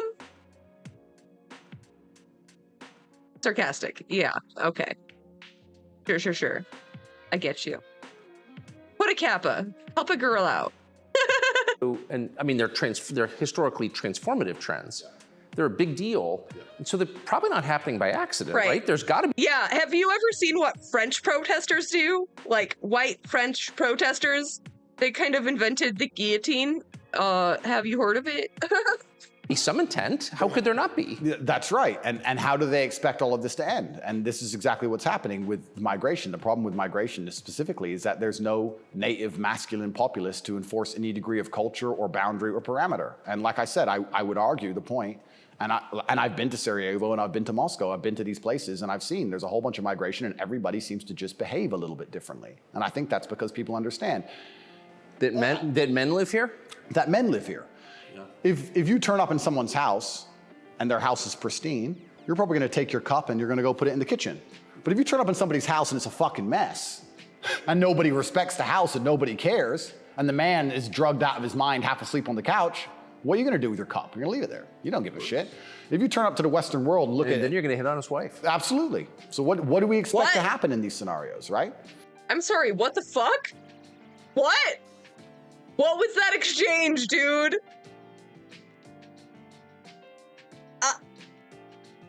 I'm speechless. The sexism, the racism, it's the singularity. That men live here. Yeah. If you turn up in someone's house and their house is pristine, you're probably gonna take your cup and you're gonna go put it in the kitchen. But if you turn up in somebody's house and it's a fucking mess, and nobody respects the house and nobody cares, and the man is drugged out of his mind, half asleep on the couch, what are you gonna do with your cup? You're gonna leave it there. You don't give a shit. If you turn up to the Western world and look at it. Then you're gonna hit on his wife. Absolutely. So what do we expect to happen in these scenarios? Jesus fucking, then you're gonna hit on his wife. Dude, what? Holy fuck. Holy fuck. Literally just the trope of like, oh yeah, black men are gonna rape your women. Like literally just like that racist assumption. Like that's the entire argument. Just riffing psycho shit. Yeah. Dude, we are 47 minutes in. I need Xanax. I need something stronger. Holy fuck. Scenarios, right? And it is purposeful and it is scary that even me just telling men to go to the gym is seen as an act of defiance to the point where I have to be punished. I must go to jail. I must be silenced. The thermometer must be broken. That's not all you said, guy. You literally admitted to sex trafficking and to rape. Stop this bullshit. At the end of all of this, no matter what happens, do you plan to stay in Romania? I love Romania. I love this country. And if I am found not guilty, I will stay in Romania, yeah. I will still stay here. I don't believe in running away. I also believe, and perhaps this is... Yeah, I didn't even want to ask you that because you've got a legal case pending, but I mean, presumably you're rich enough to run away when you haven't. Correct, I'm not going anywhere. I think if I was anywhere in the Western world, this would have happened to me. I don't... Yeah, he hasn't run away because he's on fucking house arrest, dude. He has an ankle monitor on right now. I think this is Romania's fault. Let's put it that way. I don't think this is Romania's fault. I think if I resided in Switzerland or France or Italy, the same thing would have happened. From knowing what I know. I think it was going to happen to me regardless. And I think I do have a large amount of sympathy, especially amongst the Romanian population. I get thousands of messages a day from Romanians apologizing to me. I think the people here actually like me. My waiter at lunch yesterday is one of them. He wanted you to know, yeah. Oh, amazing. This is what I mean. Everyone understands what's happening. My problem is not with Romania. I don't hold any personal grudges against Romania. I think that this Matrix attack was going to come to me. Basically. What is the Matrix? Good question. I guess some Americans call it the deep state, but I like to look at it in a more global way. When I say the Matrix, I think there are certain agendas which are being pushed. I think the media machine and the judicial systems of the world work together hand in hand. I think the goal is to control people's minds to a point where they don't discuss anything that's important. The reason I use The Matrix is because I've watched that movie a few times and it has so many similarities to the... Have you seen the movie? No. You've never seen the movie The Matrix? No, I don't watch any movies. I don't want to talk about it on camera. No, I'm very dyslexic and it's hard for me to watch video. Got it. Honestly. Understood. But there's so many similarities and the basic premise is that humans' minds are controlled and put inside of a false reality so that their body heat can be manifested for the machines. And I don't think it's much different to reality. Our minds are controlled. We're put in a false version of reality. We're told things aren't true. We're arguing over things that don't matter. We're observing a false version of events. And the goal of it is just to distract us long enough for our bodies to be used for the machines, to soulless. And I think it's pretty similar. Pretty similar, striking similarities. And even then, there's a bunch of other similarities which are difficult for me to explain. You haven't watched the movie, but there are agents inside of the Matrix, and the idea of the agent, the purpose of the agent is to make sure that nobody understands how the Matrix really works and to wake anybody's mind up. They want to keep you asleep. And any person can become an agent at any time. If they're not unplugged, if their mind is not free, they can become an agent and their job is to keep you asleep. And you see agents all the time. COVID awoken me to agents. When I would sit and talk to somebody and they seemed perfectly rational and normal until I mentioned COVID. Okay, I'm sorry. My headphones cut out for a second. I have to go back a little bit. I'm sorry. I wish I didn't have to do this. I want to get through this just as much as you do. Trust. And the goal of it is just to distract us long enough for our bodies to be used for the machines, to soulless. And I think it's pretty similar. Pretty similar, striking similarities. And even then, there's a bunch of other similarities which are different. I don't want to talk. And the goal of it is just to distract us long enough for our bodies to be used for the machines, to soulless. Reality, we're told things aren't true. We're arguing over things that don't matter. We're observing so many similarities to the... Have you seen the movie? No. You've never seen the movie The Matrix? No, I don't watch any movies. I don't want to talk about it on camera. That doesn't surprise me. That doesn't surprise me. Oh, God. What do you think? Do you think he's a Jeopardy man? You think he just sits there and watches himself? Like, yeah, that's a good one, Tucker. Oh. Yeah, that's a good take, Tucker. Good job, self.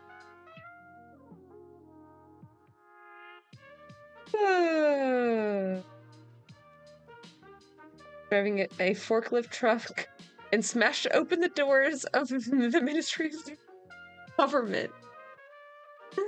Let's go. Fucking go. Camera. No, I'm very dyslexic and it's hard for me to watch video. Got it. Honestly. Understood. But there's so many similarities and the basic premise is that humans' minds are controlled and put inside of a false reality so that their body heat can be manifested for the machines. And I don't think it's much different to reality. Our minds are controlled. We're put in a false version of reality. We're told things aren't true. We're arguing over things that don't matter. We're observing a false version of events. And the goal of it is just to distract us long enough for our bodies to be used for the machines, to soulless. And I think it's pretty similar. Gotta get ready for veg. I love Satan humor. Satan, best poster, honestly. Remember, Satan was the first to demand equal rights. I hate living in Texas. Can't tell if this is anti-equal rights or pro-Satan. I'm deciding this is pro-Satan. Definitely pro-Satan. They're so confused. They don't know how to feel about it.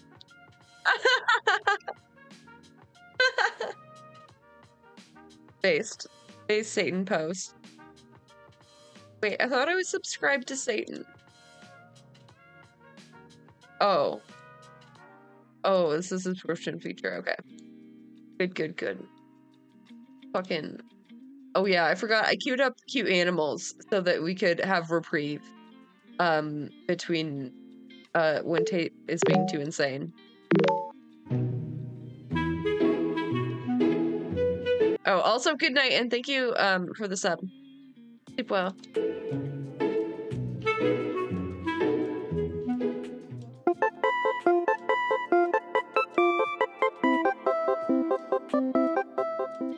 They're so cute. Oh, I forgot about the aspect ratio here for now.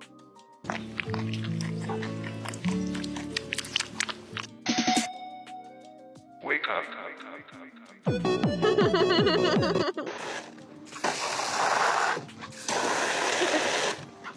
Animals are so pure. We don't deserve animal. Oh, it's a kitty burrito. A kitty crepe. Oh, it's so cute. Get more TikTok. Oh. Oh.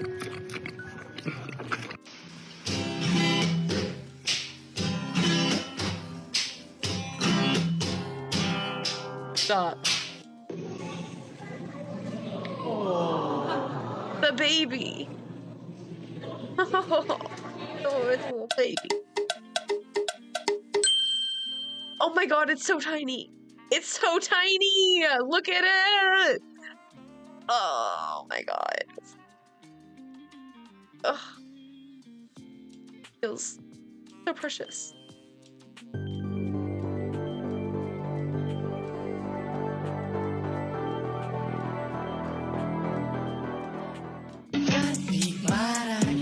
Capybara, capybara, capybara, capybara, capybara, capybara, capybara, capybara.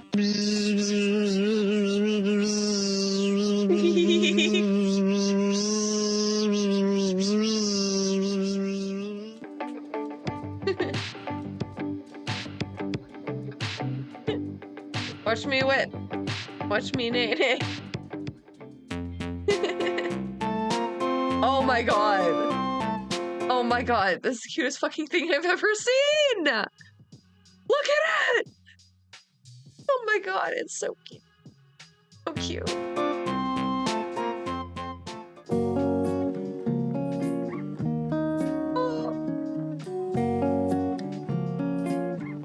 Babe.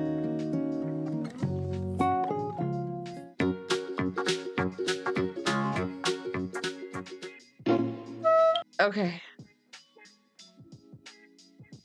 I feel like I can go back into this now. Pretty similar, striking similarities. And even then, there's a bunch of other similarities which are difficult for me to explain. You haven't watched the movie, but there are agents inside of the Matrix, and the idea of the agent, the purpose of the agent is to make sure that nobody understands how the Matrix really works and to wake anybody's mind up. They want to keep you asleep.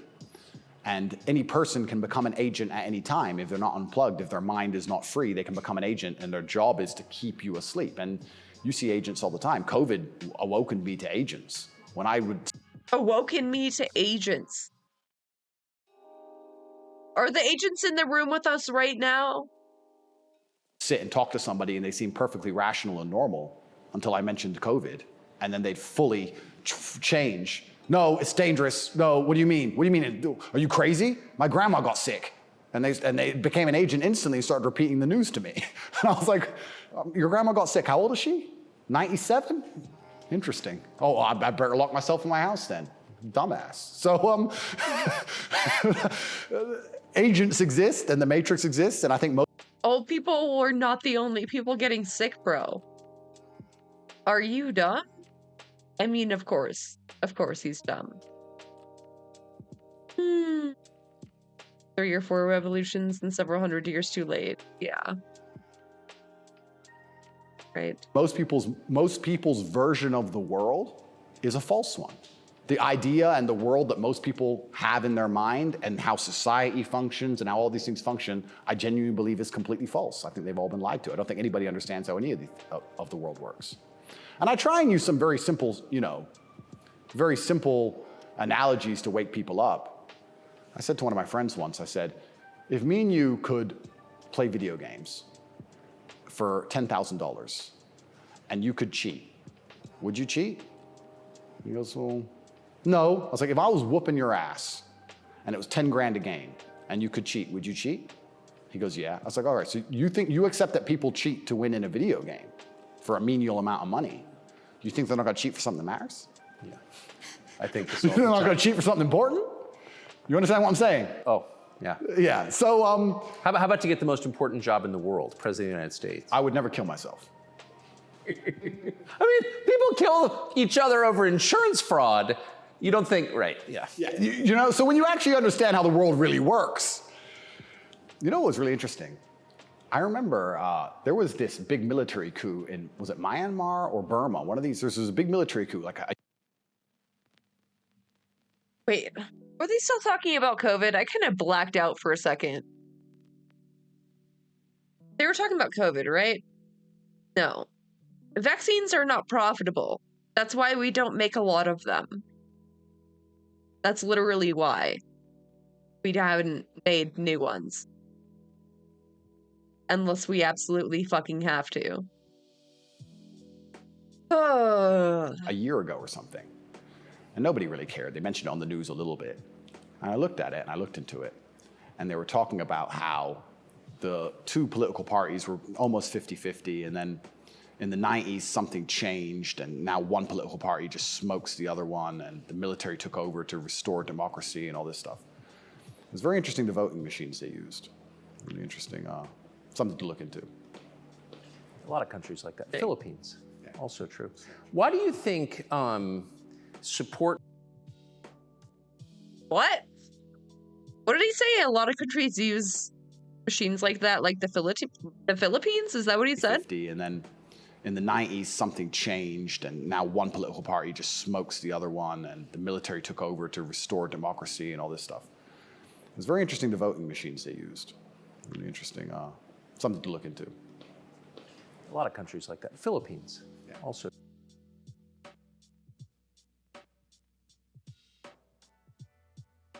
What the fuck is that? What is that reference? Is he...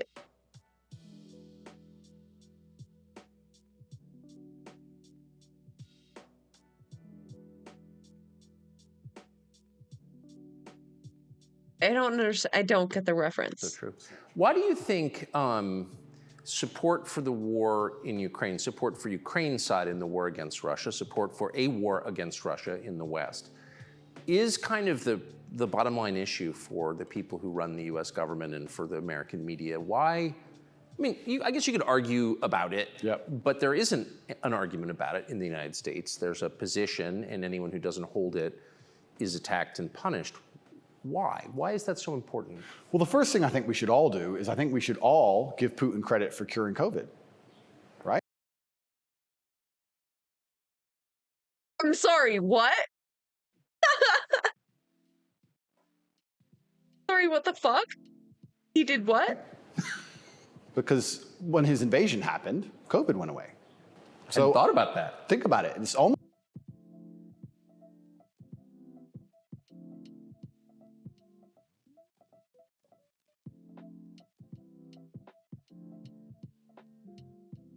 my head is, it's gonna explode. I can't. I don't know if I can do this. almost to the day. So we have to give him some credit at least for doing that. He may be the bad guy of the world, but at least he cured COVID for everybody, nearly instantly. Fair. Thank you, President Putin. Yeah, I, up until this point, never really commented too heavily on politics. Yes. But I understand very well, I like to believe what's happening with Ukraine and Russia. And what I will say to the people who are watching this at home is that if you are naive enough to believe that there are good guys and bad guys in wars, and it's as simple as good and bad, and that the bad guys are crazy, and the good guys want freedom, then you need to do a little bit more investigation into what's really happening. And when you look at the vested interest of any country or any person. Can I just ask you to pause and just comment? That's the truest thing, what you just said. That is and anyone who doesn't understand that should shut the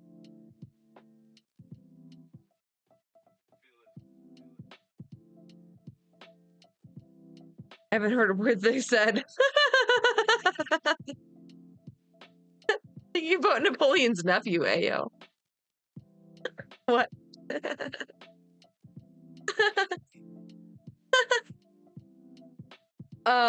Yeah, war bad. There's no good guys in war. This is Tate's only good take. Both guys bad. But you also just said Putin ended COVID because he invaded Ukraine, so I don't know. Shut the fuck up. And I mean it. Having seen war, anyone who's telling you that it's Churchill versus Hitler is an idiot. Complete. Well, Okay, well, wait. You went straight to Hitler. Oh, of course you did. Of course you did. Of course you escalate directly to Hitler. Bro.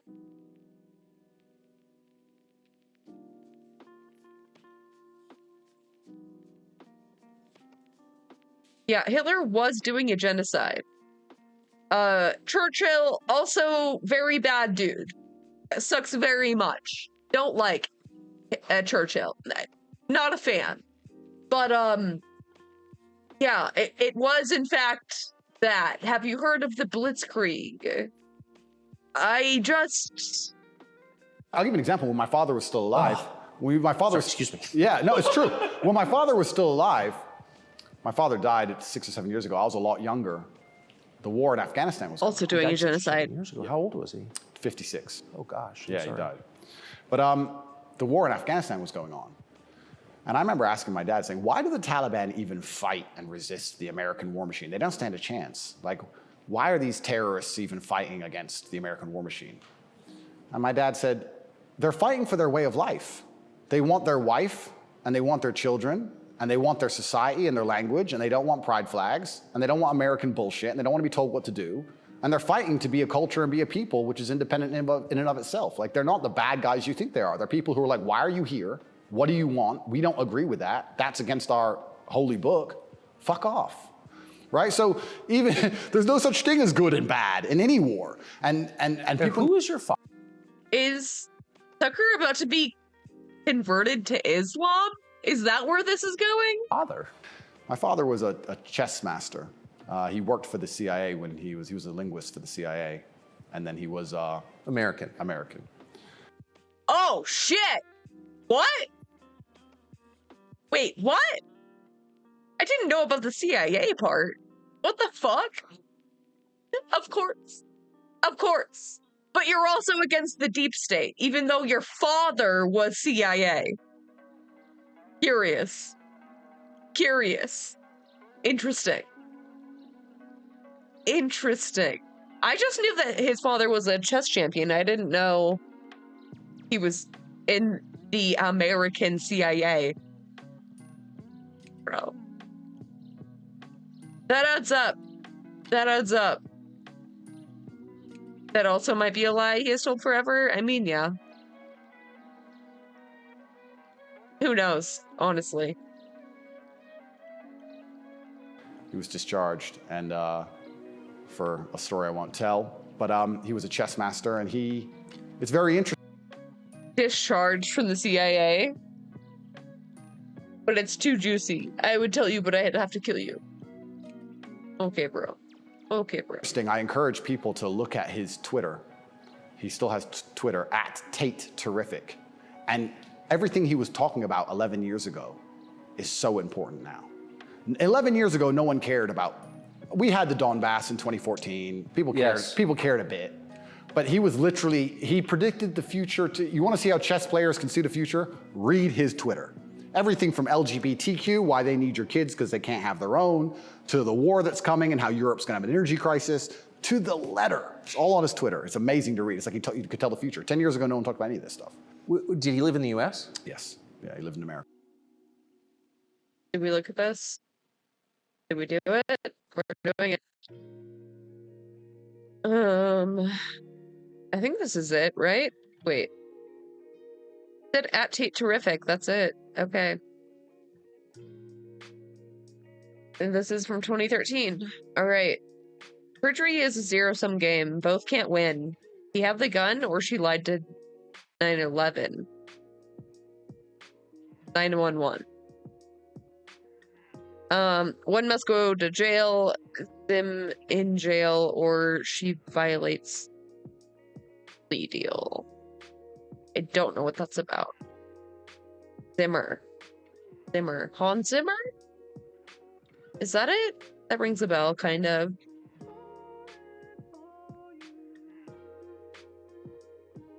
Lack of leadership can kill sure as a bullet.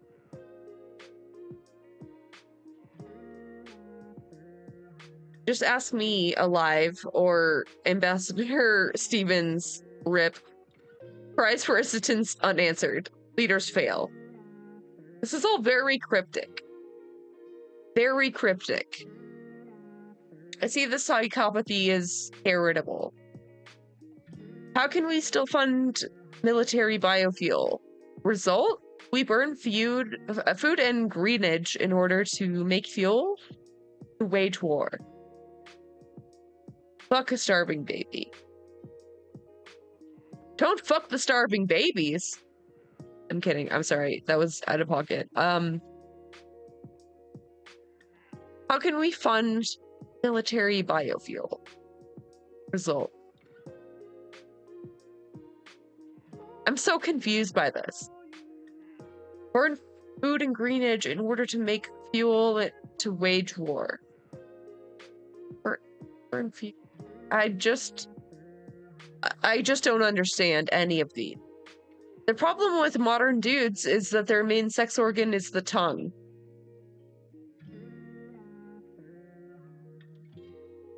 You're against cunnilingus now?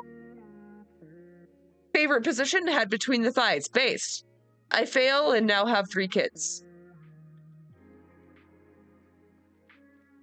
I fail and now have 3 kids. This is a whole ass post saying you can't eat pussy, and now you have kids because of it. I don't see how that's a problem with dudes.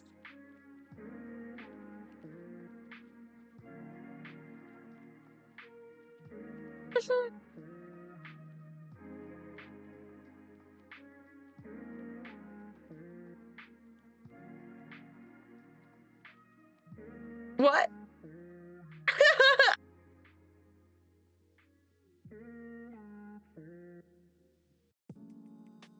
I fail and now have 3 kids. What is this fucking post?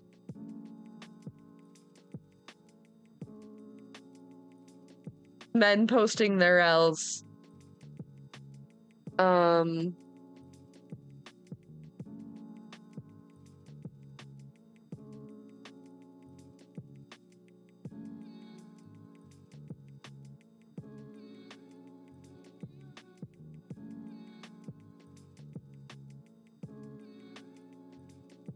Can I say pussy in a tweet? Will that get deleted? I think it's fine, right?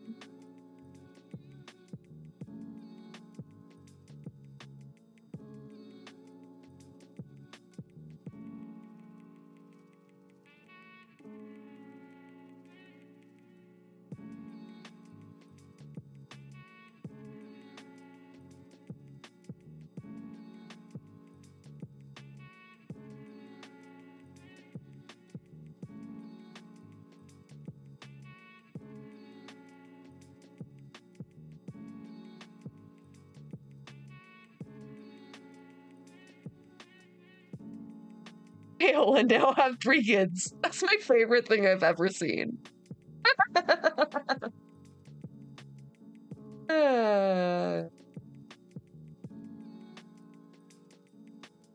Shout out to men whose cave position is between thighs. Shout out. Shout out to all the pussy eaters. Wet. Nope. Water? That bubbles? Wave. Sure.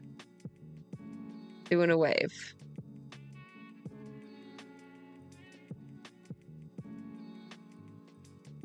Unbelievable. Unbelievable. I fail. And now I have 3 kids. Gays, especially men, can't reproduce, so they need your children. Huh? Men will marry men to get tax breaks / government benefits. What? Gay divorce will clog courts. Hashtag no. Hashtag no. Hashtag no. This is a treasure trove, dude.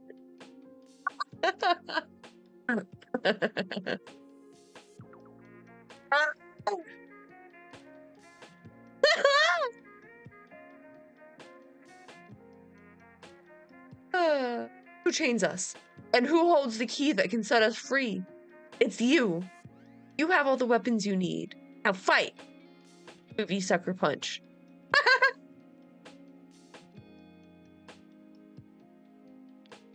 Such a dad post.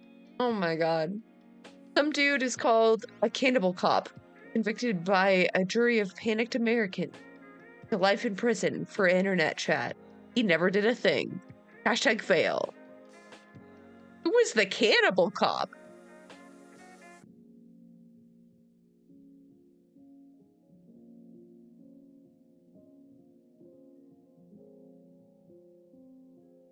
Online fetish chat rooms, his fantasies about kidnapping, torturing, raping, killing, and cannibalizing various women he knew.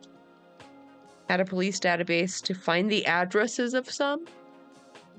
Dubbed the cannibal cop by media, Ballet was convicted by a jury of conspiracy to commit kidnapping and for the use of the police database. Violations of the Computer Fraud and Abuse Act. Yikes, dude. Many such cases. Many such cases, dude. Holy. And he's like mad they're like calling him Cannibal Cop. Oh yeah, it's just a panic. Even though he was chatting about it all the time. Online. Oh. Discussing, abducting, killing, and eating his ex-wife. Yikes. Yikes. He's like, yeah, don't panic. You're just being a panicked American. For internet chat. He was just chatting. He was just chatting. He was just curious.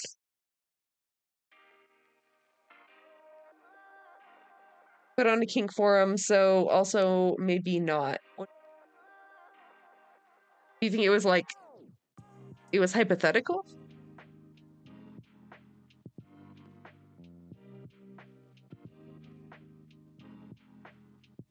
Interesting.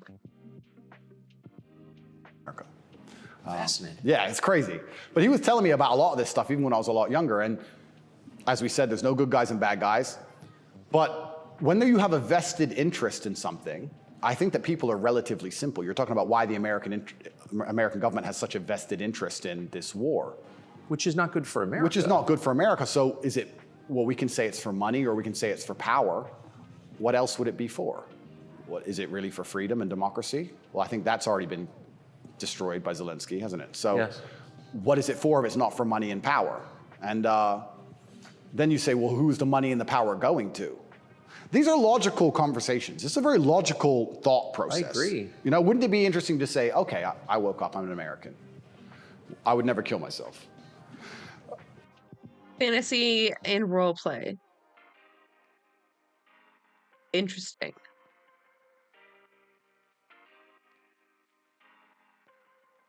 I feel like there's probably more to that story. I woke up, I'm an American. Why does America care? Well, I guess it's for money or power. There's no other reason. Okay, well, America wants to be a rich, powerful country. That's fine.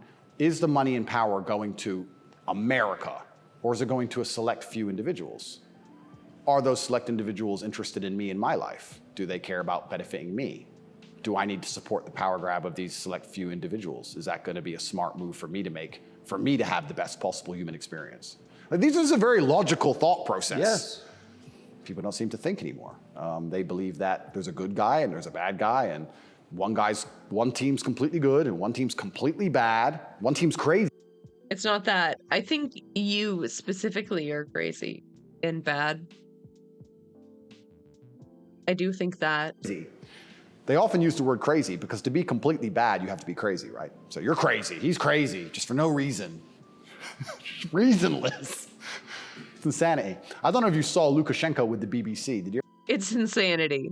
It's insanity when people call me crazy. Just when you weaponize the sanism in the reverse, like, I'm not crazy, you're crazy. You ever see that interview? No. Oh, brother. Please watch it. The way he destroys the BBC. I thought I did the best job, but I take second place. Amazing, amazing. But yeah, and you just have to be critically thinking. And then after you're critically thinking, you have to be brave enough. And this is the real pandemic of the world, is cowardice. You have to be brave enough to look around you and realize, everything was a trick. Everything was a lie. But why not be a coward? I mean, it's just a lot easier, right? Well, it used to be. This is the thing that's interesting. I would actually argue in the 1950s and 60s, if you were to agree with every single narrative and obey every single law and do exactly what you were supposed to do and pay your taxes, etc., you'd at least get a wife who respected you. You'd at least have children who could go to school without being indoctrinated to a degree. Yeah. You could have a nice house. You could have a pickup truck. You could have a pretty good life if you just followed the rules. Yes. I don't think that's true anymore. I think that if you are a man especially, and this is what I talk about masculine issues. If you're a man, women don't have to be property anymore.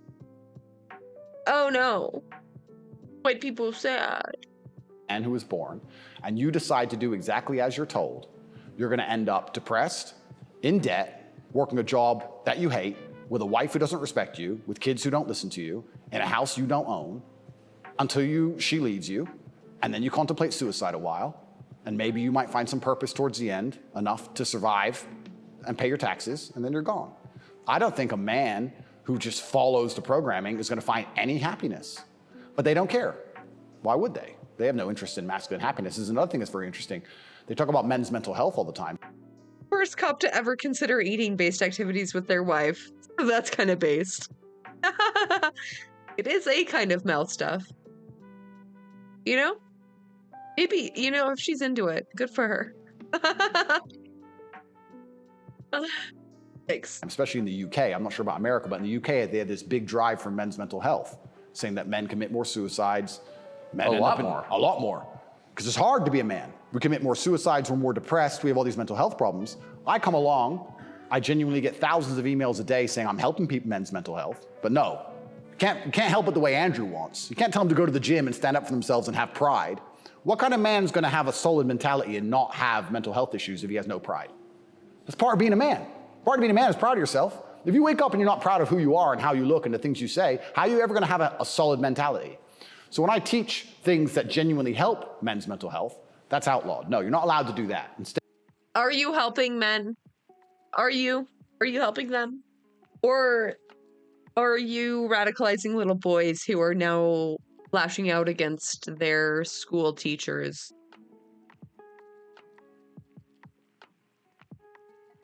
Because I've only seen the latter.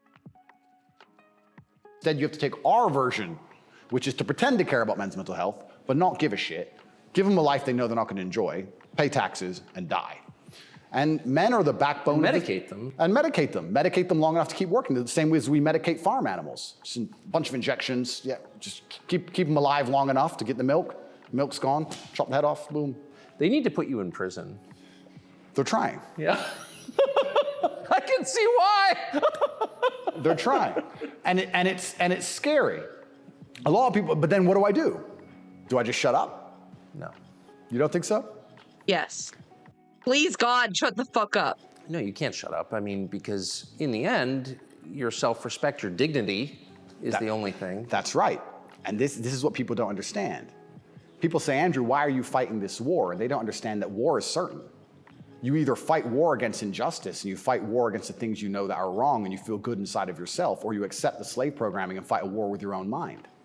You have to fight something. Yes. I can shut up and believe what I'm told in the news, but then I won't. Why am I so unhappy all the time? Why am I depressed? Why does my life suck? Why does my woman ignore me? Why do my children not respect me? You're fighting a war, then you're fighting a war with your own mind. I'd rather have all of me on side and fight against what I know is genuinely evil. You can't escape the battle. The battle's here for all of us. So I've made my decision, and that's why I can't be quiet, because you just said I would lose my self-respect, I'd lose my dignity, and I don't think I can function that way as a man. And I don't think any man should be able to function without self-respect and dignity. The reason men died on the Titanic was for self-respect and dignity. They went into the icy cold water and died because they would feel honorless if they jumped on the boat and left the women to die. That's right. So when you have self-respect and dignity, you have a hard parameter, and you'll do things that which are deemed crazy or insane because you believe in them and you stick up for yourself. And that's why they don't want men to have self-respect. I'm not crazy. I'm just very manly and very strong and very secure. Don't mind how insecure I am about literally everything. But, standing up to them, and they don't like it. So we'll close to so many salient points, and yet he misses all of them. Yep. I think that's deliberate. That's deliberate. Respect and dignity. Rather be a free man in your grave. Absolutely. So I can't be quiet, and I'm going to say what I believe is true, and I genuinely believe I'm helping the world. I think that any young man who is a follower of mine, I will argue there's no influencer on the planet besides me who is genuinely benefiting their life. I know you're not big on the internet. I look at these other streamers and these other influencers. They play video games all day. They smoke weed. I know you're not big on the internet. I think Tucker took that like, you're not popular online. But what he meant was like, I know you're not a fan of the internet. But he looked so offended. He was like, what do you mean, man? What are you saying to me right now? Because you believe in them and you stick up for yourself, and that's why they don't want men to have self-respect and dignity. Rather be a free man in your grave. Absolutely. So I can't be quiet, and I'm going to say what I believe is true, and I genuinely believe I'm helping the world. I think that any young man who is a follower of mine, I will argue there's no influencer on the planet besides me who is genuinely benefiting their life. I know you're not big on the internet. I look at these other streamers and these other influencers. They play video games all day. They smoke weed on stream. They talk garbage. It's a bunch of drama back and forth like girls. I'm the only influencer or streamer who's genuinely talking about making money, because you need to have money to escape the streamer? Wait, where are you streaming? Matrix. It's very hard to resist enslavement when you have to pay the bills. Getting physically strong, because a strong body is a strong mind. Standing up for yourself. Self-motivation. All these things. I'm talking about genuinely positive things. Very few people are. And I think that is an extremely important message that needs to be told. And I'm not going to stop doing it, because I know I'm genuinely helping the world. And they're going to try and punish me for it for the rest of my life. I think this is just beginning. And I think when I beat this case, which I believe I will beat, I think something else is going to come. And it's kind of scary, because I am a little bit afraid. Man, when he looks at camera, like, I genuinely feel afraid for my life. He's just 100% a predator. He's got that predator vibe. And a little bit intimidated by the incompetence of my enemy, because their standardized playbook is now failing in real time. The standardized playbook is the media attack, the lie, and it's not working anymore. And it got me a little bit worried about what the next move is. You used to just be able to lie about a guy all over the news and you win, right? But now it's like, shut up. So now what? I don't know. And that's what's kind of scary in my scenario, because nobody's going to believe any of the crap they print about me. Nobody believes it. Nobody believes it. Whenever I do an interview with the Matrix media, nobody believes. They have to turn the comments off, because everyone in the comments are just ripping them apart. Well, you do seem very sad on the verge of killing yourself, are you? Absolutely not, really not.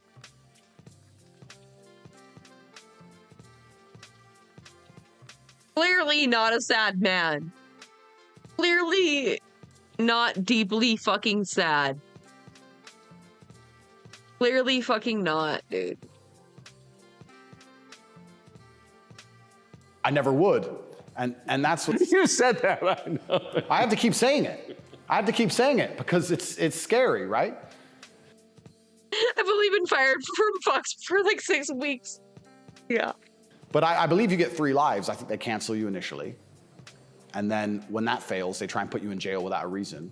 And if that fails, there's only one option left after that. That's right. So I'm in a very scary scenario. But I guess the same as the men on the Titanic just couldn't get on the lifeboat. I just can't stop saying what I believe to be true. If a young man comes to me and says he's depressed, I'm going to tell him how to become a kind of man who's proud of himself. And if that makes him the kind of person that resists slave programming, I'm always going to be public enemy number 1.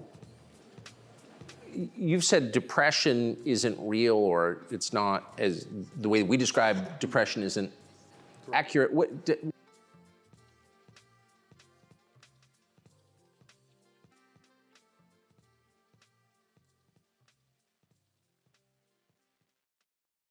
Dude. What exactly does he mean when he says slave programming? Like, does he know that Tucker is pro-slavery? He's pro-forced prison labor. So, like, I don't know if that's, like, the argument you want to be making to Tucker Carlson.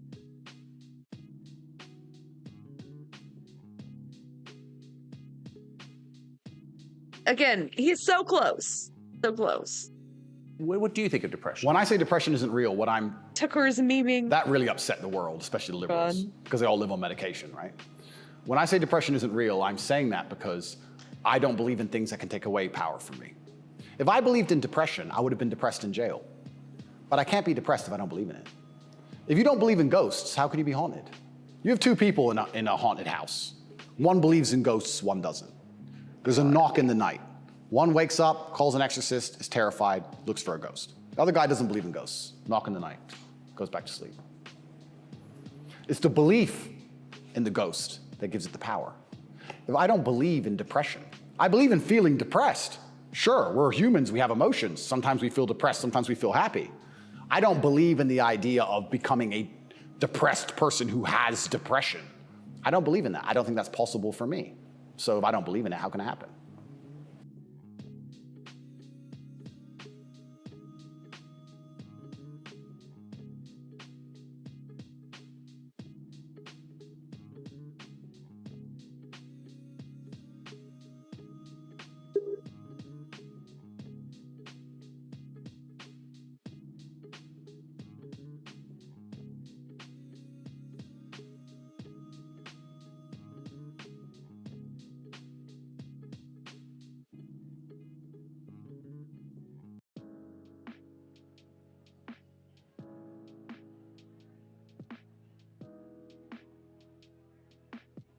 I think I need more animals.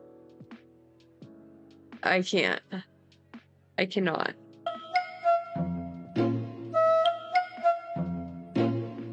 Silly panda.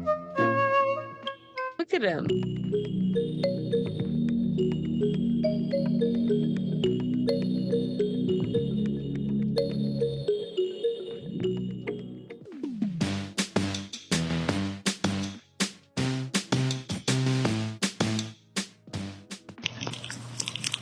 Oh my god. Wah, wah, wah, wah. Wow. Oh.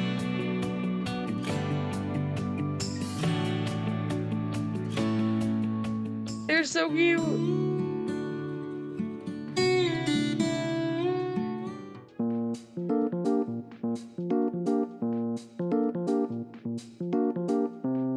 Taps. Oh, little taps. Sweet serotonin. Oh, I got a fishy. Oh, I got a fishy.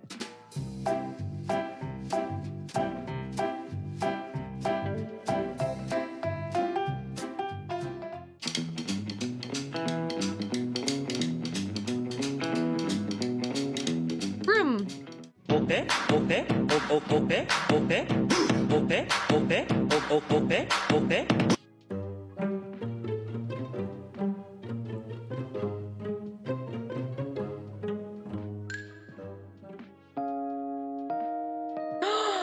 Oh my god, it's sucking on his thumb. Oh my god. Tiny kitten. Oh my god, it's so tiny. Oh, I love it.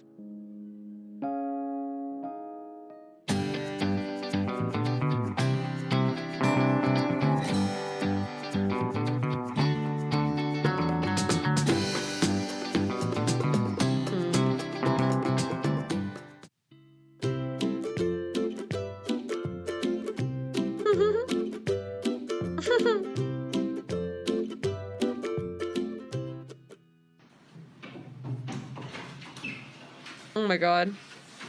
Oh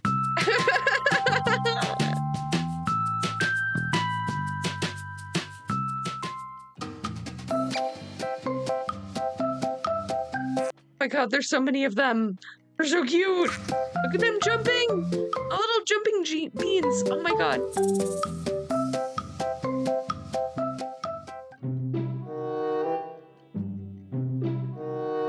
Nom.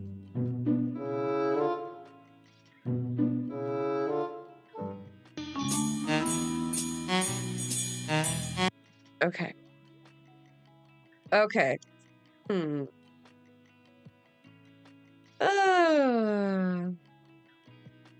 couldn't possibly miss it. Yeah. It's always deliberate. Deliberate. It is, of course, deliberate.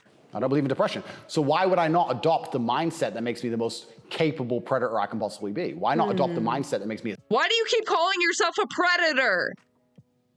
You have to know what that means, right? ...as competent and as fearsome as possible. If you have to install software in your own mind, why would I not install software that makes me capable of not only driving a Bugatti and flying on private jets, but sitting in a Romanian dungeon covered in cockroaches? I need to be able to do all of it. So why would I believe in something that made me incapable? I don't believe in depression because I think that even the belief in and of itself, when you feel depressed, you'll start to consider, maybe I have depression. Then you go see a psychiatrist who tells you you have depression. Opium, you can't have cancer if you don't believe in it. Yeah, definitely not.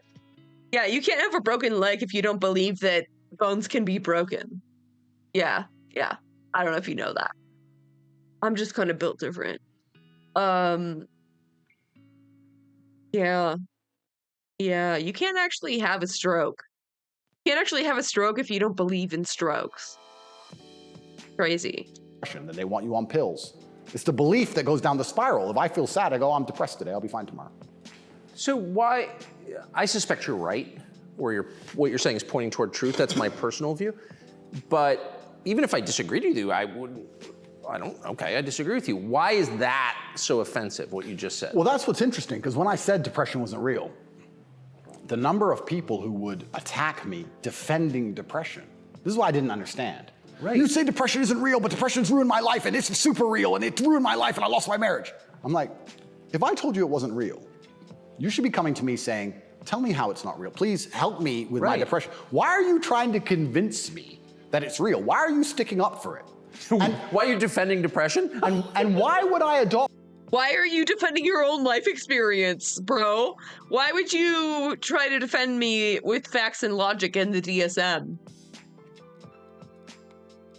The thinking of someone who's sad. Why would you're gonna convince me to take your worldview. You just told me your wife left you, you're fat, and you wanna kill yourself. And you want me to sit here and go, with my perfect life, and go, you know what, I wanna think like this guy. You're out your mind. I don't believe in it. And because I don't believe in it, it's made me the kind of person who can't become depressed. And the reason they don't like me attacking that is because depression is a fantastic way to subdue a population, right? If everybody's depressed, it's hard to have a revolution. You're depressed. Oh, they've locked us all in our houses. I don't want to go outside anyway. I'm sad, right? So depression's a fantastic tool of population control. They have no problem with you being depressed. They have a problem with you being the opposite, principled and energetic. No, you don't want principled. So theoretically, they wouldn't want you to be on antidepressants, right? Surely they wouldn't want you to be cured of your depression. So they wouldn't be putting you on something that would help you with your depression, right? Right? Energetic people, that's a problem. A bunch of depressed people, easy. If you had to invade a country, would you rather the opposing army be principled and energetic or depressed? I'll tell you, I would not want to be invaded by a cheerful army. Absolutely. That's scary. They're having too much fun, right? You want them all to be depressed. So a morose army is easier to defeat. I agree. Absolutely. So depression is a defended idea. You're not allowed to even talk about it. You're not allowed to help people get out of it, right? They like the idea of a depressed population. And this is what I say to people. Now, I'm not stupid. I understand like PTSD is real. I understand mental health is real.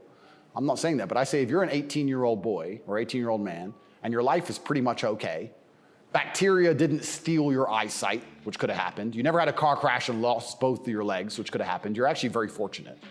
And you wake up and you say, I'm depressed. I think you're an idiot. Those were oddly specific, but okay. Sure. I don't think you're depressed. I think you've been psyoped. I think you feel a little bit of depression, and you can fix that by changing your life. I think if you became rich and strong and smart and successful, and you worked hard, and you dedicated yourself, and you were motivated, and you tried. So there is situational depression, but it's no less depression than chronic depression is depression. They're both very real forms of depression. I don't know what the point is here. Your very, very best to become excellent, you probably wouldn't feel depressed anymore, which means it's not a disease, is it? So why would you, the only reason you're even saying you have depression is because you believe in it. So you're arguing for cause and effect. You're saying if you live a certain way, you're going to feel a certain way. Absolutely, and I also would argue that I think we've evolutionarily, even though I do believe in God, I think that we've designed ourselves and the human has grown into a way where if you feel depressed or sad, I think that's a fantastic trigger or a warning signal to do something. If you were to say to me, Andrew, you have to complete this monumental task. Jesus wept. Fucking save me, dude. Save me from this fucking hell. I hate this world. I really do. I used to long for the days we could go to Mars, but like now even that's ruined because Elon turns out to be a garbage human. So I guess just kill me. You have to conquer the world. I would say, okay, but I need a emotional motivation to do that. I need to be unhappy having not completed the task. You know, I need to be uncomfortable, right? If you're uncomfortable being out of shape, you'll get in shape. If you're happy being out of shape, then you're just gonna stay out of shape, right? So if you feel a degree of uncomfortableness inside of your mind, I think it's just your mind telling you that something about your life needs to change. Yes. You need to get up and change something. Guys would He was born with genuine broad opportunity. I mean, yeah, that's probably true, but I also think he has felt depression, and this is like his way of justifying it. Like, oh yeah, like I'm no longer depressed because I don't believe in it. When you can like see in his eyes, like he is deeply sad. He is a deeply fucking tragic human. say to me, I'm depressed because I'm fat and I have no girlfriend. And I'd say, no, you have no girlfriend and you're fat and that's why you're depressed. If you go change those two things, you'd probably be surprised that your disease goes away. I had another guy say he was gonna kill himself. I said, listen, it's back when I used to reply to my emails when I was smaller. I said, make me a promise, get a six-pack first. Of beer? I said, get a six-pack first, get in fantastic shape, and then do whatever you want. Didn't want to kill himself once he was in fantastic shape. So he did it? Yeah. I have the before and after, I put him on Twitter. Kind of interesting that, isn't it? So how are we gonna say we have this disease, which is cause and effect? Yeah, I don't believe you. How are we gonna say we have this disease where there's something wrong with you as a man, you have a disease because your life sucks? I mean, I don't think that's true. I think that your life just sucks and you should change it. And another thing I also preach, and this is another thing that's very important, I also think as a man, because life as a man is pain and suffering, and when I say that, because you're never gonna be a good man or good at being a man without pain and suffering. You're gonna have to go through a bunch of shit and have a terrible life to become a good man. I think you should embrace that and accept it. And I think that the correct mental model for men to have is a degree of stoicism and not to be too concerned with even how they feel. If I woke up today happy, I would have done this interview with you. If I woke up today sad, I would have done this interview with you. What's the difference? Why put so much importance on my emotion if certain things must be done? I must work, I must train, I must see Tucker Carlson, I must resist the Matrix. You've got duties. I've got things to do. So why are we gonna sit around and talk about how I feel if it doesn't even affect how I act? And as a man, it shouldn't, because there's too much to do. And the masculine world is hyper-competitive. This is another thing most people don't understand. Totally agree. It's hyper-competitive out here. All the women want a few men at the top. The Ferrari, you don't. And that's clearly very healthy and working out very well for both people. Yeah. You want a Ferrari to drive fast. You want a Ferrari because other men want a Ferrari and can't have one. It's hyper-competitive. So if you're competing against every other man for every dollar you make, every girl you see, the house you live in, the car you drive, the life you live, you're not going to be able to compete with the person who performs regardless of how they feel if you only compete when you feel like competing, right? Because there's men like me out there who will be sad every day and outcompete you regardless. I don't care how I feel, I will still win. And that's the kind of mindset you need to adopt. So I don't, when a man You've comes— got a job to do. Stop whining. Go to work. Completely. Yeah, I agree. Completely. Yes. So when men say, oh, but I feel sad, who cares? The world doesn't care. All the men who are out here to destroy you and take your girl don't care. So why do you care?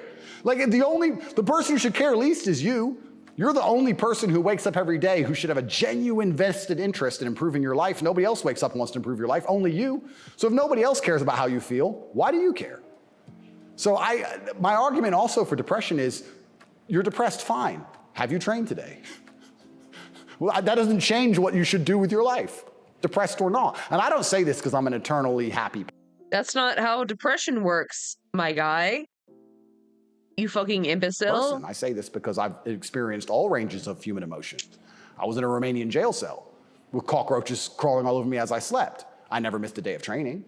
I wouldn't say I was particularly happy, but push-ups must be done, so they got done.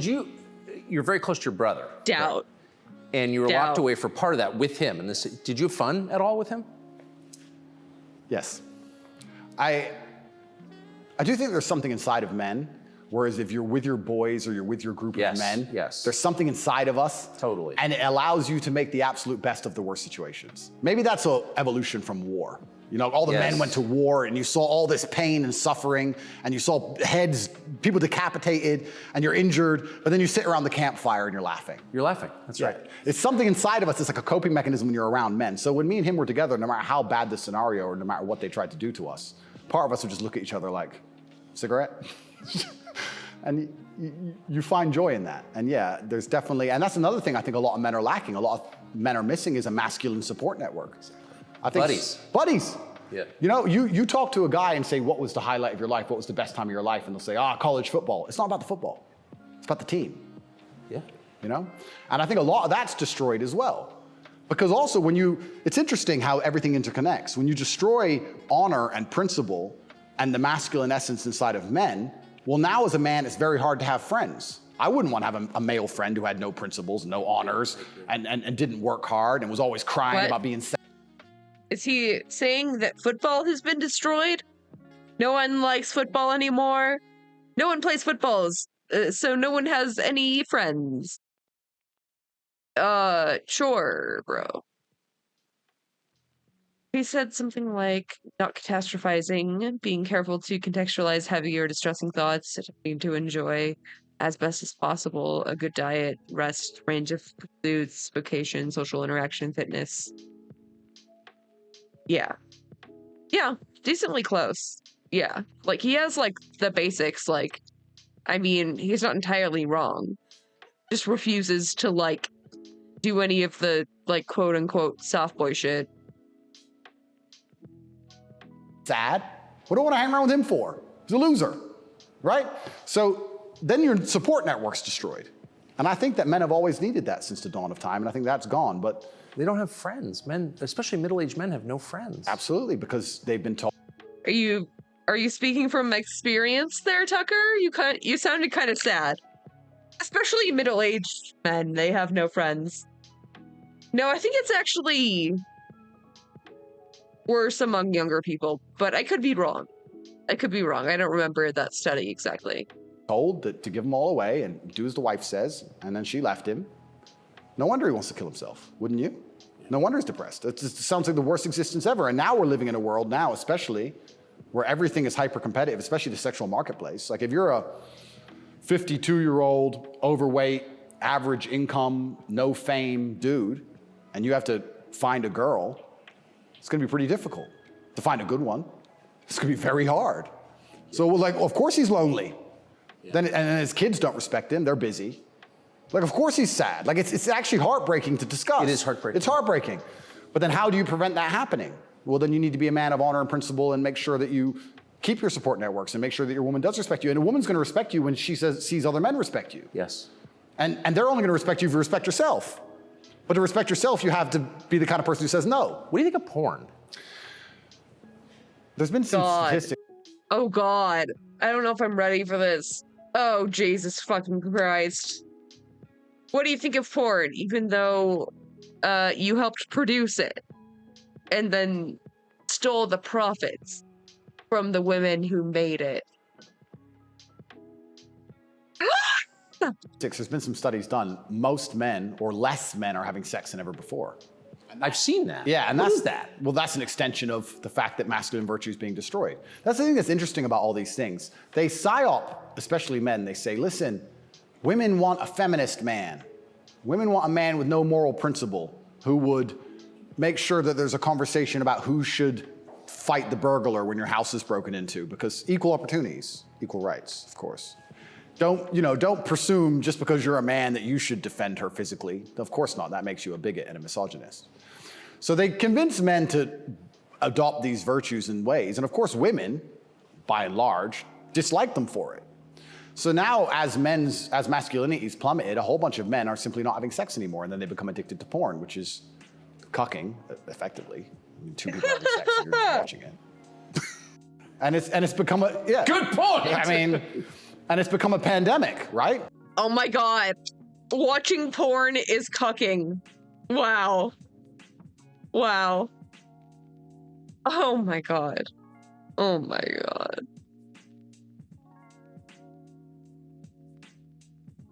That's the most insecure shit I have ever heard. Ever. Holy fuck. So men are replacing genuine sexual relationships with just the computer screen and porn, and it's becoming a very, very big problem. And that's also exasperated by the fact that I think the sexual marketplace has become globalized. This is the thing I say to young men. A lot of men The what? The what? come to me with problems, and my only answer to them is masculine excellence. I say that in the world we live in today, being a normal man or below normal is going to be terrible. You have to be an exceptional man, because the sexual marketplace, especially, even if you just want to find a wife, is globalized. So you're telling every man he has to be exceptional or above normal. You realize that that's like not possible? That's like not how it works. What woman ever said this? Like, what the fuck? If you, in 1955, if you met the hot girl in the Nebraskan town, she was the hot girl in the Nebraskan town. If you meet her today, she's being offered to go to Courchevel and go skiing in France, and she's being offered to fly to Dubai. And there's millionaires who can just fly her anywhere and give her anything she wants. And who are you? Right? It's getting harder and harder as a man to even find the most basic human function of reproduction. Even to just find a woman you can reproduce with. It's What the fuck are you talking about? becoming more and more difficult. You also couple that with the fact that they've destroyed morality in women also. So when you destroy the morality in men and you destroy how a man should act, and then you destroy how a woman should act, you're both going in the opposite direction. Most women out there are very happy to share a man who's just rich and famous, and they don't care. It's right? interesting. So if you're the normal guy, you know, there's this rich famous guy with 30 girls. That's 29 dudes who are lonely. And they end up watching porn. And if you have a porn addiction or you have a problem with porn, you have a problem with yourself. Because I guarantee if you were the kind of man you're supposed to be, you would have no time for that. And you wouldn't need it. I can confirm that's absolutely and utterly the case. It sounds like you have a problem with wealth inequality. So you surely would be fine with paying more taxes, right? Right? To put more money back into the economy? Right? Right?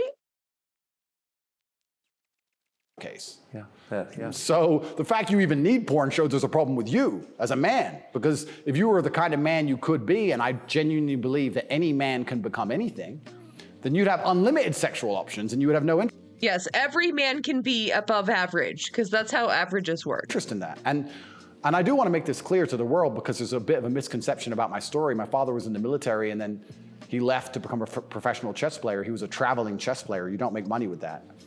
My mother and father broke up at age 9. We moved to England purely because you get more help from the state. I was raised on welfare in Marsh Farm, which is the worst area of the worst town, Luton, with the highest crime rate. I went to a school with a 4% pass rate, single mother household effectively.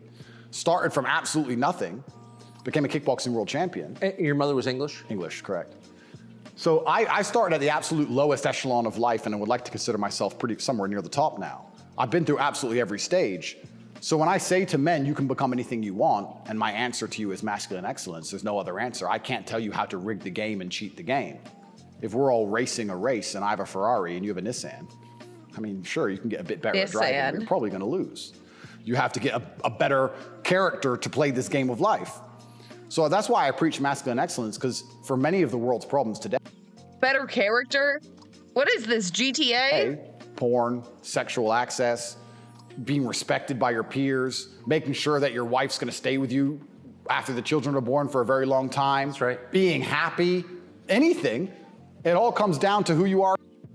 Won't beat me, or isn't a deadbeat. They've come a long way, yeah. Yep. No longer forced to marry within their church parish, right? As a man, the only answer is masculine excellence. There's nothing you can do besides hard work, accept the trauma and pain and suffering, and work harder than everyone else around you worked. And that's why porn's a problem. So I will genuinely say to any man out there who finds himself loading up that website, go take a look in the mirror and realize why no one wants to fuck you. The websites that you trafficked women on, those ones? Those websites? Fair. No, and I said this to guys before, if you were a girl with all the choices she has, would you choose you? Think about it. And if you're honest with yourself, a lot of these guys, if they look in the mirror and go, you know what? No, I wouldn't choose me. Work out why and do something about it. Absolute and utter self-accountability. This is something that's also missing. I take accountability for everything in my life. Even going to jail, although it was unfair, although it's a matrix attack, although it's garbage, it was my fault. I sat there and go, what did I do wrong? How can I learn from this? Where is my part to play in this? What did I do? Because my actions are what I have the most control over. I have self-accountability for everything. If a woman doesn't want to sleep with me, I don't sit and say, women are this way, society's that way. I just sit and say, okay, why? What can I change? So any man who's loading up porn needs to go have a long conversation in the mirror and realize that he's not desirable or as desirable as he should be or could be. I come from absolutely nothing. I'm mixed race. My father was black and my mother's white. So statistically, mixed race, single household, single mother household, bad area. I ticked every box to end up in jail. I ended up in jail for the wrong reasons. I guess you fulfilled your destiny. Can't escape statistics. Oh my God. Oh my God. You could have not trafficked women. I ticked every box to be a delinquent, and I refused to be one. I absolutely not refused to be a delinquent. I said, no, that's not who I want to be.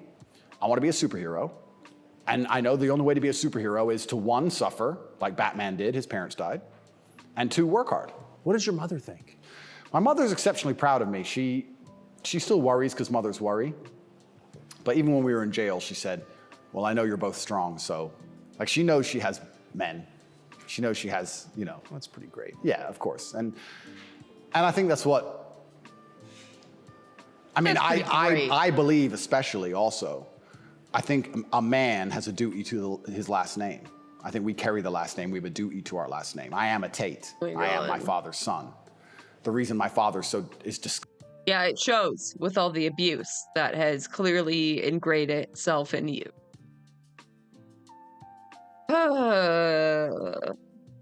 Witty laugh interjection. Very, very self-aware. Discussed so heavily is because of my monumental success. I keep him alive via my success. I would love to think my son does the same thing. Yes. They will talk about my son in a way where they're so interested in his life path that I must be discussed by extension, and then I live forever. So I have a duty to Tate. I have a duty to my last name. I must perform. And this is what I said to my mother on the phone. I'm a Tate, it's fine. Oh, but the conditions are bad, yeah. Yeah. That's life. And even as a man today, you're waking up, you want to load up a porn website. You should have respect for your last name, and you should sit and say, is this who I am? Is this what I do? For your last name. Oh, yeah. Surely none of your ancestors ever jacked off. Literally none of them. 0 ancestors ever jerked it. I mean, a lot of this comes down to the things we discussed at the very beginning. Self-respect, honor, dignity. Well, you have no dignity? Well, I have too much dignity for that shit. And a lot of these men have no dignity, no self-respect. And it's all an extension. It extends of why they're never going to be who they could be and also what they do to cope with that. And yeah, porn is a coping mechanism. What do you think of women? I think women are some of the most powerful people on the planet, firstly. A lot of the conversations we're having, most people don't understand that women are the gatekeepers and women are the ultimate judges. Women are the ultimate judges, especially of sexual access, right? So when I say that maybe 40% of the letters I got in jail were from women, just love letters. Perfume on them and kiss marks. And the traditional masculine role is still respected and loved by so many women. If you were to ask the average woman on the street who hasn't lost her mind what she wants in a man, she would like to be financially provided for, physically protected. I love women. I think they are the most powerful and precious things on the planet. They give life. But I believe that when you love a woman, you should want to protect her and provide for her and take care of her. I don't believe you love a woman by wanting to do everything she says and cucking to her. I don't believe you should believe a woman when she says no. Fucking rapist.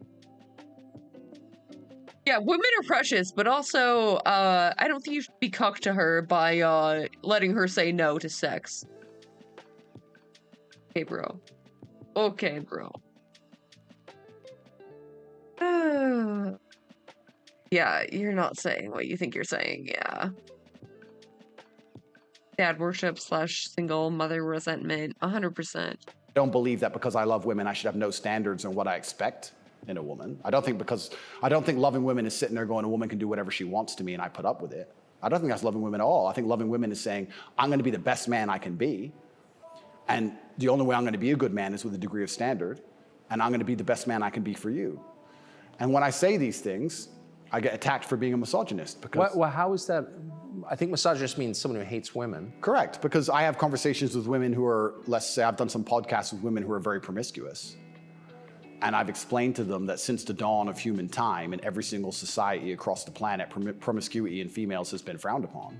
Yes, that's true. It hasn't been frowned upon in men, but it has been in women.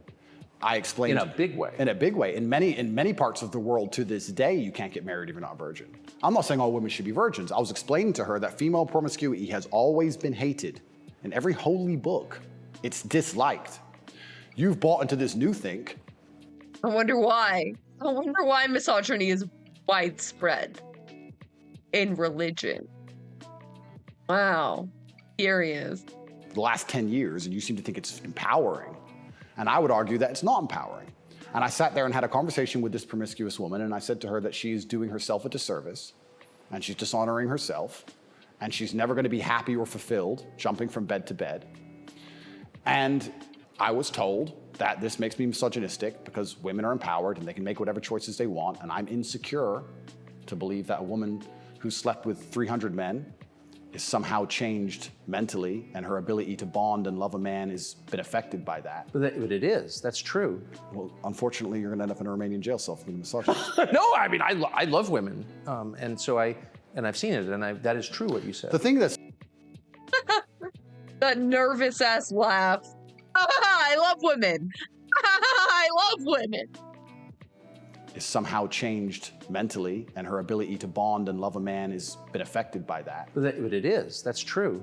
Well, unfortunately, you're going to end up in a Romanian jail cell for being a misogynist. No, I mean, I love women, and so I've seen it, and that is love true them. what you said. The thing that's interesting is that women intrinsically understand this. Yes. Because if you see a woman dislike another woman, what's the first name she calls her? Slut. It's the first thing a girl says to a girl she doesn't like.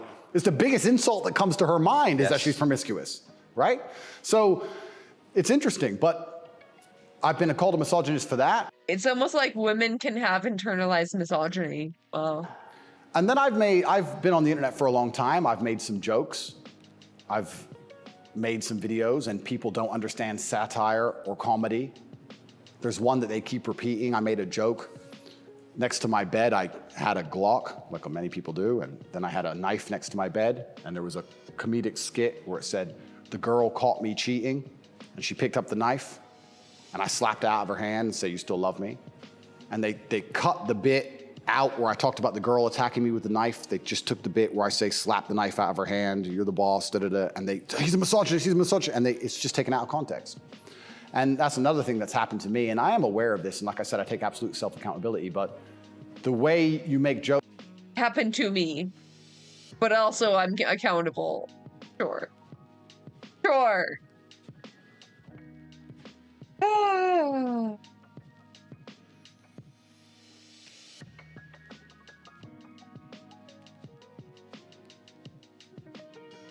Sounds like he dislikes toxic masculinity. I'm curious. Jokes and make videos when you get 100 views is very different than the way you would make a joke or make a video when you get millions of views. And when they're trying their best to find, they'll look at a 4-hour video and find 3 seconds. I'll give you an example of it, where it hurt me very recently.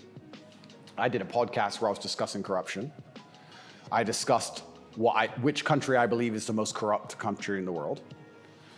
They start a lot of wars. And the answer to that by the person I was discussing it with is, well, you live in Romania, Romania is corrupt.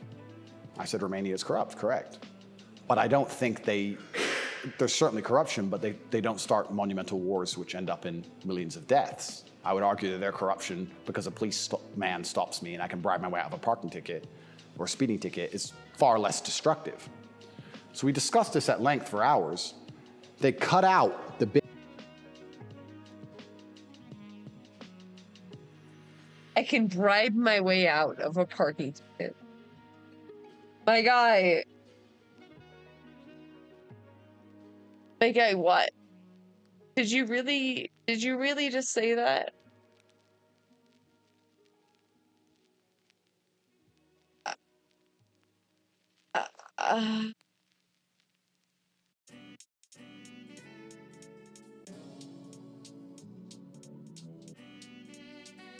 My fucking brain is melting, dude. My brain is melting.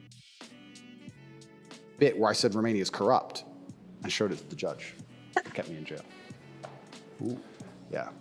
So, and that's my problem in a nutshell. Long format content, people will find a little bit, edit it up, and try and attack me with it. And that's where this whole misogynistic things come from. It's either from me arguing with promiscuous women on podcasts designed for promiscuous women to argue their point, and I destroy them so flawlessly that I'm a bad person, or something taken out of context. And it's insane because, like I said, the amount of support I get from women is actually monumental. The amount of mothers who write to me and say that their son's doing better than ever. The amount of women who write to me and say that their boyfriend's doing better than ever. The amount of women who love me and just want to meet me. Yeah, if anything, this is a 2 hours, 30-minute ad for therapy. Why everybody should go to therapy. This idea that I'm hated by women is probably the biggest lie about this whole story. I don't want to brag, but I can assure the world that's absolutely not true. I had thousands of letters of support from women. In fact, there was one girl, never met her. She would play love songs from her car outside the jail. So she'd put the music on and play love songs. And I managed to tweet out via my cousin the songs I wanted to listen to. Whitesnake, Is This Love? And and she'd play them for me. Never met her. Don't know who she is. So you're in a Romanian prison cell requesting Whitesnake on the radio in the car outside. Correct. And some girl would pull up and put kind of a surreal moment. Put her speakers on full and play me my love songs for a good 3 or 4 minutes before the police would come and make her move. I got a song a day. I don't believe that for a goddamn second. But yeah, this idea that I'm universally hated by women is insanity. That's not true. So you said you're a mixed race. Your dad was black, your mom was white English. What do you make of the race conversation in the United States? I think it's deliberately, they're trying to put fuel on the fire and they're deliberately trying to accelerate division. This is what I believe. I think that if a black billionaire and a white billionaire meet somewhere, I don't think there's much conversation about race. I don't think. No! I don't think there's any racism. No. That's because in that case, their class transcends their race. But what about a white billionaire and a black poor person? What then? Interesting, no? They're not that interested in the topic, actually. They don't care. Right. Right? But amongst the lower echelons of the populace, they seem very interested in trying to turn us all on each other. Yes. I wonder why that is. And I wonder why they deliberately make laws and push media matters which are designed to do exactly that. I wonder why that is. We can sit, and I have my own theories. But I think what certain people in the world would be most afraid of is the white people of a certain economic class and the black people of a certain economic class shaking hands and saying, this is bullshit. I think that would be very intimidating for them. So it's certainly accelerated. And it's also very interesting because as a mixed race person,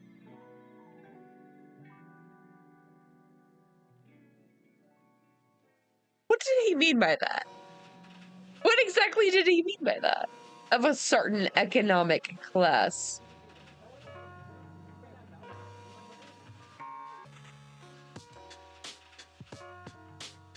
and I will also sit and state, I don't look particularly black. Most people can't guess where I'm from. I've had more discrimination against me for being a straight male than I've ever had for my skin color. I've had more people look at me or have problems with me purely because of my sexual orientation and my generally masculine essence than I've ever had anybody say anything about my skin color ever. And I'll also say, if somebody has a real problem with my skin color, who cares? If someone's that ignorant, who gives a shit? Like, it's also, I do find it amazing they manage to psyop people into being so brutally offended by it. If someone were to come up to me and say, you're not white, I'd say, correct. Have a nice day. Who cares? It's amazing how they've got everyone wrapped up in this, but... Tucker cares. Yeah. Tucker fucking cares. He's like, wait, you're not white? Gross. Gross. Look at his goddamn stupid face. You can't see it. I'm gonna zoom in. I'm zooming in and computer enhance. He's making a sour lemon face when he said, who cares? Tucker said, I care. Tucker said, I care a fucking lot.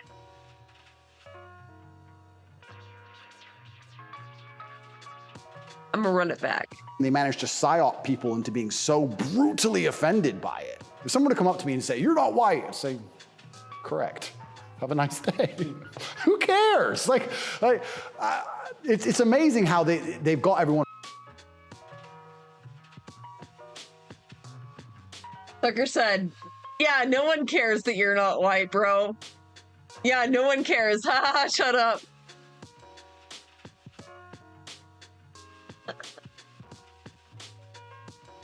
Oh, that's good. That's good. That was good. Wrapped up in this, but yeah, it's certainly accelerated. Another thing that's very interesting about it, especially in America, a lot of Americans are insulated to, I feel like, world history. Yeah, I've noticed. You know, they're like, oh, slavery, slavery, slavery. Slavery was everywhere. Every country had slaves. Arabs had slaves, Chinese had slaves, Aztecs had slaves. Everybody had slaves. The American Indians had slaves. Everybody did. A lot of slaves. Correct. And they're like, oh, we've been enslaved. Everyone was enslaved. Unfortunately, the world wasn't such a nice place, right? And there's been ethnic divisions in every single country. That make it better. That make it better that the U.S. wrote slavery into their constitution.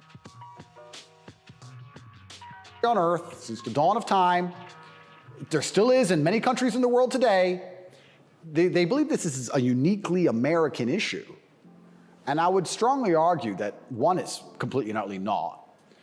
And two, I think that if you are black, white, Asian, I think if you stand up, self-respect, work hard, try your best, turn up on time, firm handshake, don't make excuses for anything, don't look for an easy way out, no matter what your skin color is, in America or England or any other Western nation, I think you can be extremely successful. I don't think anything's stopping you.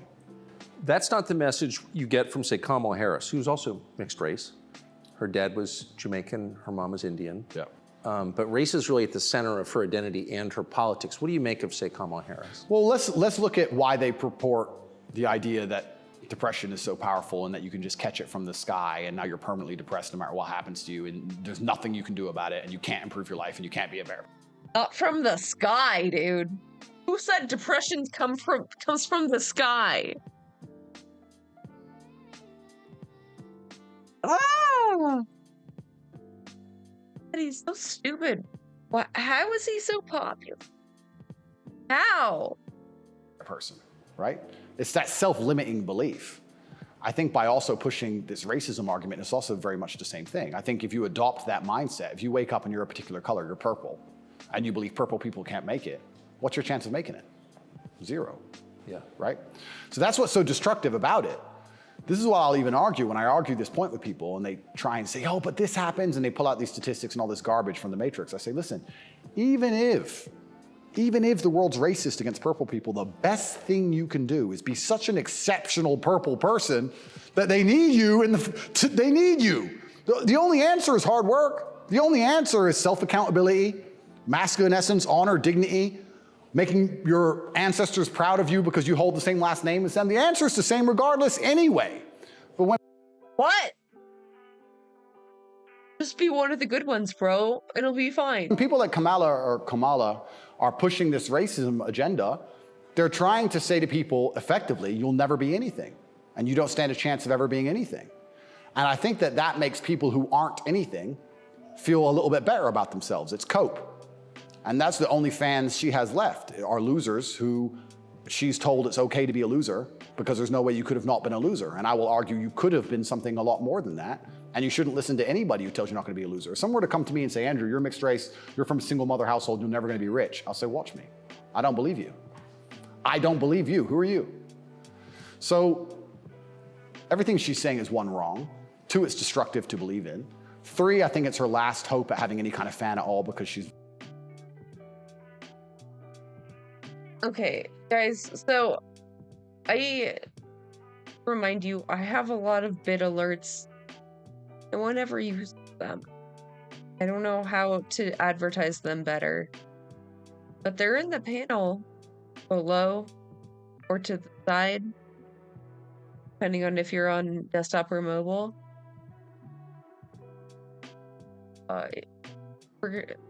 Edict effects. Largely incompetent. I don't think I've ever heard her put a compendious, coherent sentence together. And perhaps also, maybe that's the reason why she leans so heavily on race, because she's not impressive or competent, so she can say, oh, but I'm this color and I did it, instead of actually talking about how good of a job she's doing. Because if you have to discuss that part of her career, or that part of her current life path, I think she'd be in a lot of trouble. I want to show you video of Joe Biden's challenger for the Democratic primary, Robert F. Kennedy Jr.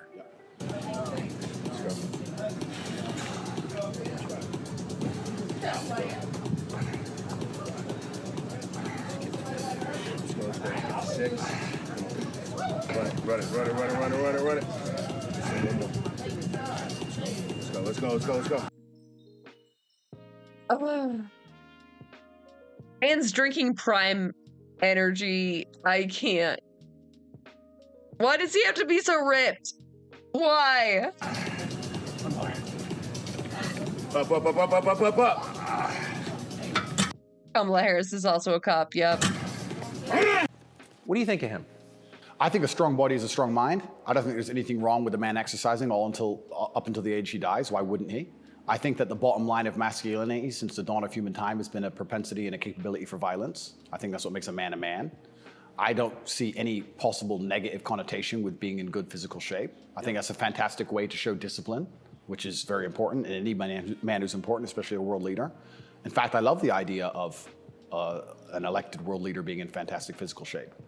I think it shows that they're a motivated, disciplined person, and I have a lot of respect for him for that. And I think that in the military, we make it mandatory, right, to be in fantastic physical condition. Yes. So why wouldn't we have it mandatory for people who are in charge of the entire world? I think it's fantastic. The President of the United States seems to be failing physically.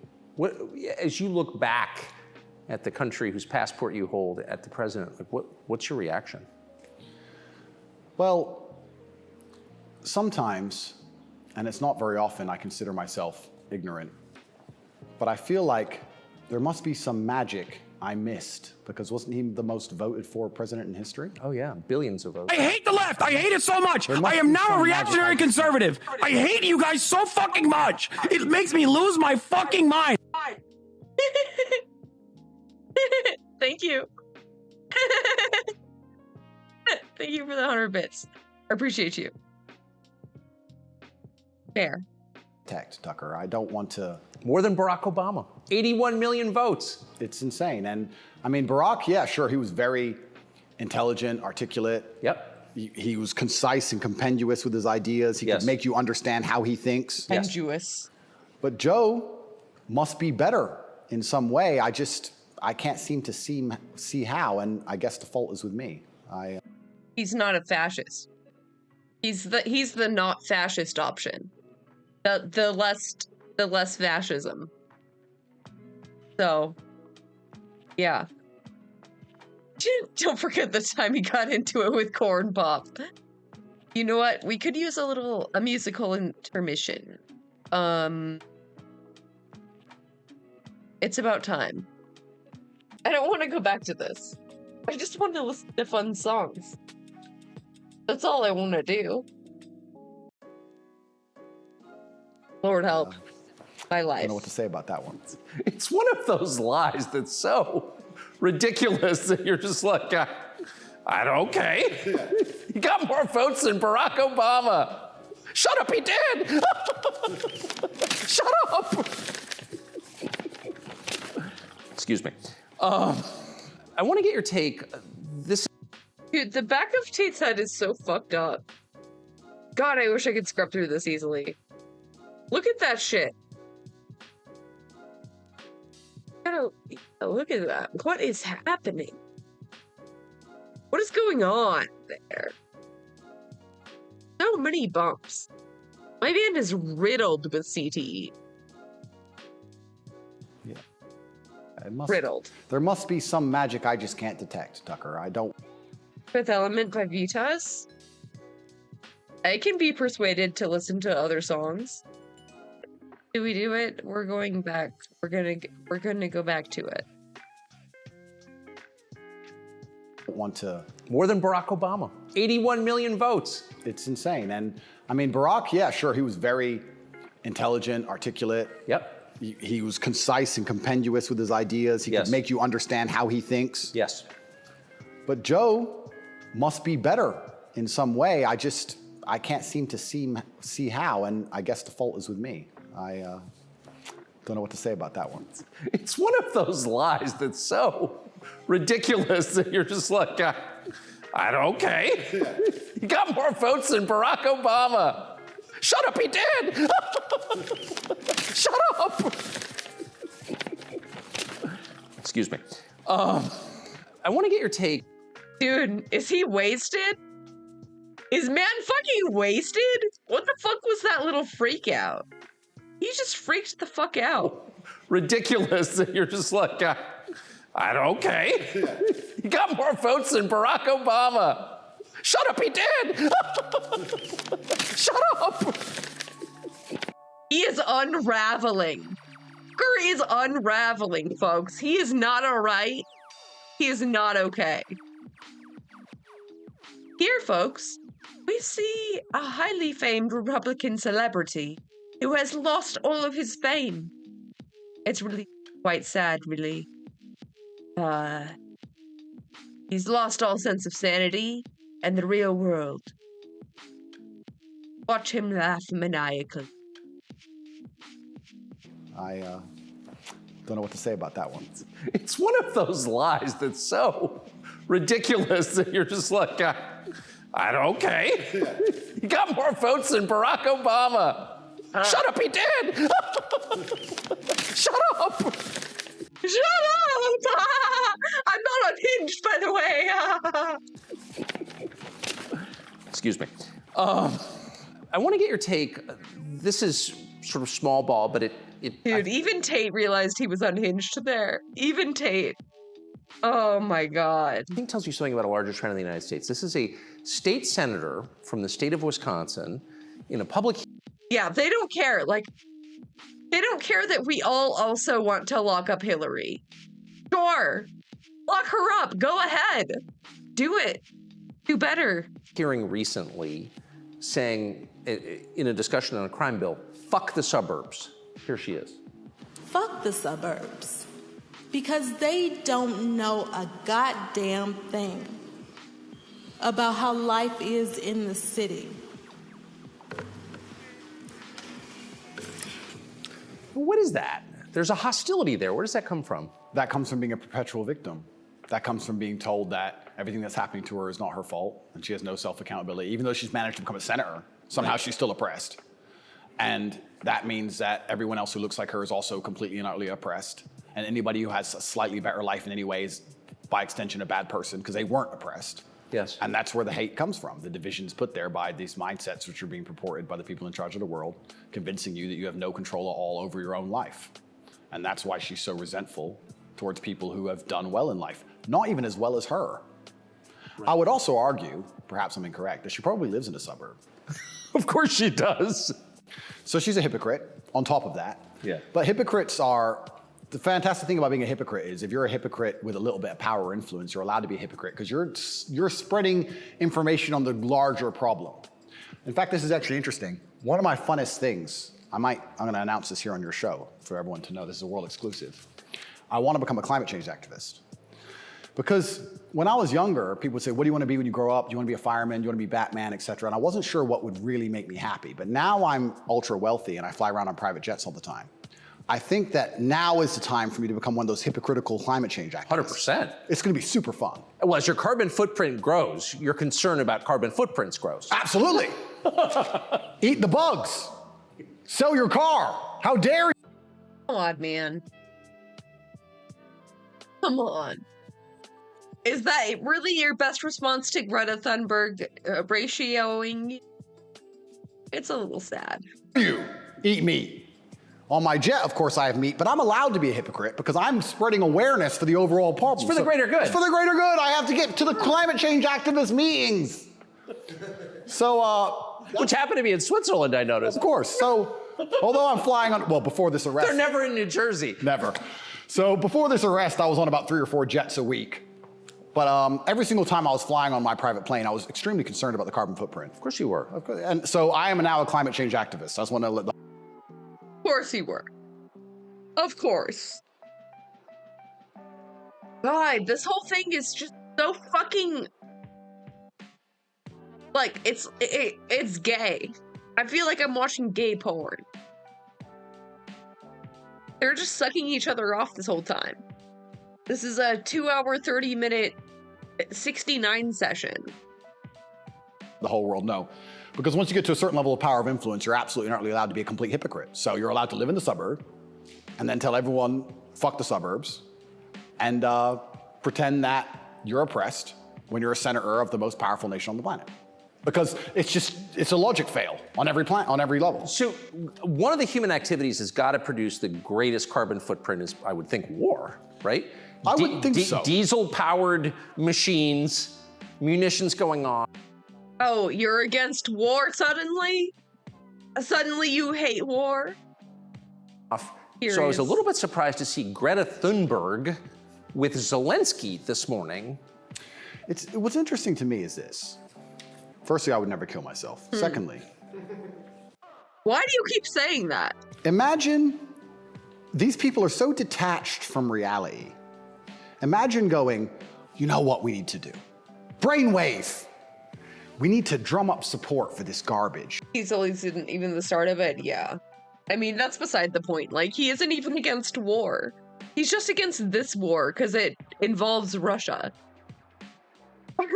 He's probably just, like, paid off by Russia. I don't know. At this point, like... Let's take the most loved woman, Greta, and the most loved man, Zelensky. The most loved woman. The most loved woman. Is that a goddamn joke? Yeah, Cher? She's right there. Hello? Beyonce? Are you kidding me? Are you kidding me? Taylor Swift has an entire army. The most loved woman. Oh my god. Oh my god. Let's make them meet. Think about the PR. Let's bring a camera and imagine people sitting around a table going, "That's great. That's gonna really make people support this." Who gives a fuck? I don't want to swear. I'm sorry, but why is he so obsessed with Greta? He's really obsessed with Greta. Leave Greta alone. Leave Greta alone. some young girl turns up to a war zone who has nothing. Why is she there? What are they going to talk about? I don't know. But what's their conversation? I think she only yells. I don't think she does talk. I don't understand.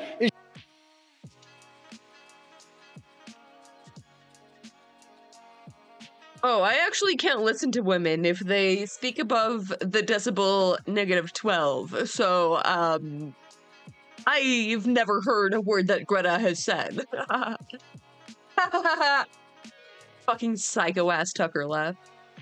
God, I fucking hate them both so fucking much. Is she going to talk about how the childhood has been stolen from all those million Ukrainian men who've been blown to pieces? Like she talks about childhood being stolen? Why aren't you there, Andrew? Yeah. Yeah. Don't you have something to do there? Couldn't you stop the war, personally? Because we drive, cars. I don't think she is. I don't think she's going to mention that. No. Is it just a big PR opportunity? Like, what PR team came up with this concoction and thought, this'll keep them on side? It's mind-bending to me. Who even thought this was a good idea? It's crazy. But of course somebody did. Somebody thought it was a fantastic idea. Have you ever met Greta Thunberg? No, but me and her have had some internet arguments. Yeah, you sure have. And you haven't left her alone ever since. You think it's fun and cool to get ratioed by a teenager. Good job, I guess. I think you went to prison for it, right? Yeah, correct. Which is amazing because I'm a climate change activist. So I'm on her team. I was in Sweden. Shut the fuck up. During COVID. So we could have met. She didn't want to hang out with me, unfortunately. Dude, Tucker looks wasted. He looks straight wasted. Look at this guy. Oh my god. I hate Twitter. Twitter is the worst. Look at this fucking guy. He's fucking zooted. He put the fucking Rohypnol in Tucker's drink. He's like, I don't want any serious questions. You're gonna drink this. Here you go. Here's some whiskey. Never mind the fucking roofies. COVID. So we could have met. She didn't want to hang out with me, unfortunately. And then now I'm flying around on my jet everywhere, spreading news about climate change. Same thing. Like in my Bugatti, obviously it's got a big engine. I make sure to talk about climate change out the window as I drive. Well, I'm on her side. She doesn't seem to be very You yell at the serfs as you pass about climate change? Yeah, don't eat meat. Eat the bugs. What's wrong with you people? You don't care about the earth? Don't eat meat, eat the bugs. Oh! No, I'll eat you first, I think. I think you'll be coming before the crickets, for sure.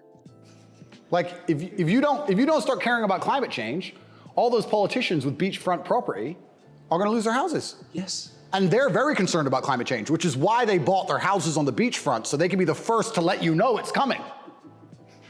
The early warning system, right? They're very concerned. That's why they want to be right there on the beach. Quite honorable if you think about it. Kind of on the front lines of the climate crisis. Absolutely. Lead from the front. So good. But one more point about this, sorry to go on and on. No, I love it. But when I say these things, people, you don't care about the environment. No, I love it. Clearly hates his entire life. And I try and explain to them, I love nature. You love hunting, fishing, you love nature. I love nature. Passionately. The problem with all of Passionately. these things is not that I don't like nature. The problem is that nearly any issue which appears to be virtuous on the planet today is Trojan horsed with garbage. That's the problem. Yeah. I have no problem with fixing or maintaining or preserving nature. I have a problem with them telling me I have to maintain nature, them Trojan horsing my bankruptcy into the middle of it, knowing that nature won't be fixed, then telling me it's about nature and telling me I should agree with it. That's my problem. There's nothing left on the planet, no issue, which isn't Trojan horsed with absolute garbage. Yes. And if you're gonna sit there. So surely you're mad at like big oil companies, right? That like lied about the impacts of climate change that they knew about since the 70s. That's what you're talking about. Right. And tell me that I need to give more money to the government to stop the sun from being hot. I'm going to argue with you that I'd rather keep my money. Thank you very much. Yes. So. Oh, so that wasn't it. That wasn't it at all. JK lol. Yeah, that's not what I meant either. This is the problem with all these issues. It's nearly anything. When I argue against some people, are like, you don't care about the issue. I do. But you're not smart enough to understand that the legislation around this issue is so large, it hasn't even been read by most of the people voting for it. Yeah. And there's something in the middle of it which is going to damage every single person's life, which has nothing at all to do with the issue itself. And most people don't understand that. They co-opt people's Like what? Like what specifically? best instincts, their love of nature, which is a virtue, of course. Yep. Their love of their neighbors during COVID. Don't you care about your neighbors? Oh, Well, completely. of course you do. And your grandparents, I revere my grandparents. Of course, of course. And you're a bad person if you resist. I was a terrible person for going to Sweden.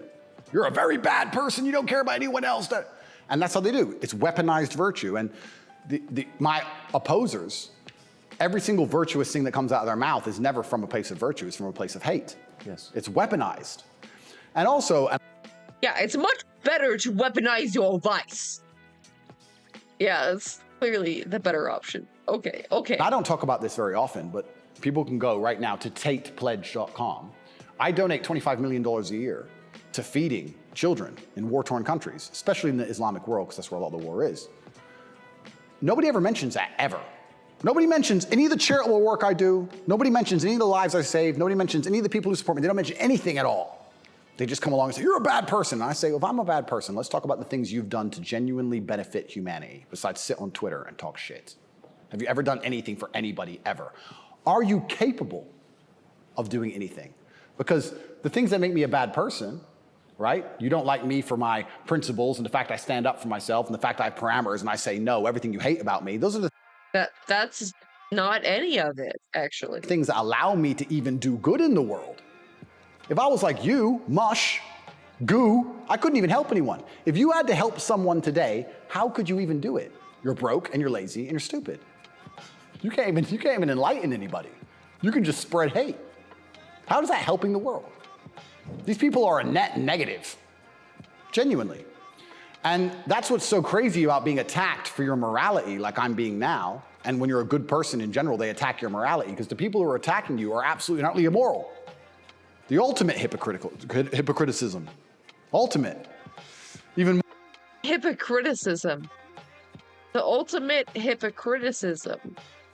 My man, you don't even know English. More than my private jet climate change stance. So it's certainly unique.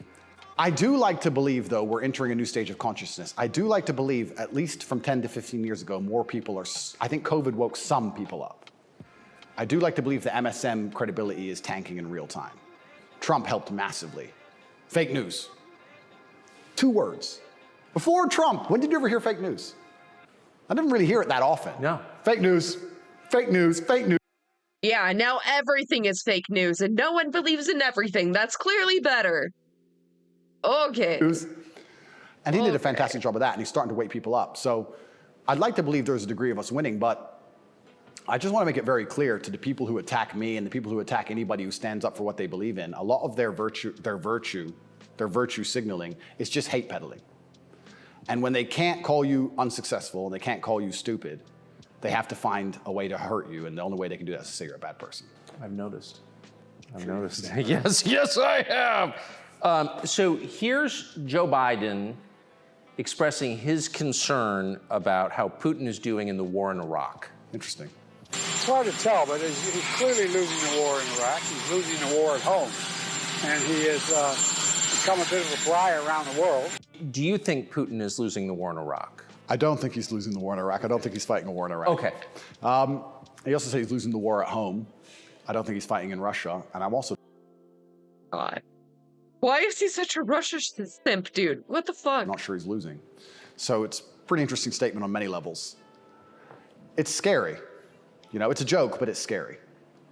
Because I would never kill myself, but I think the reason he was put into office is because he's incompetent.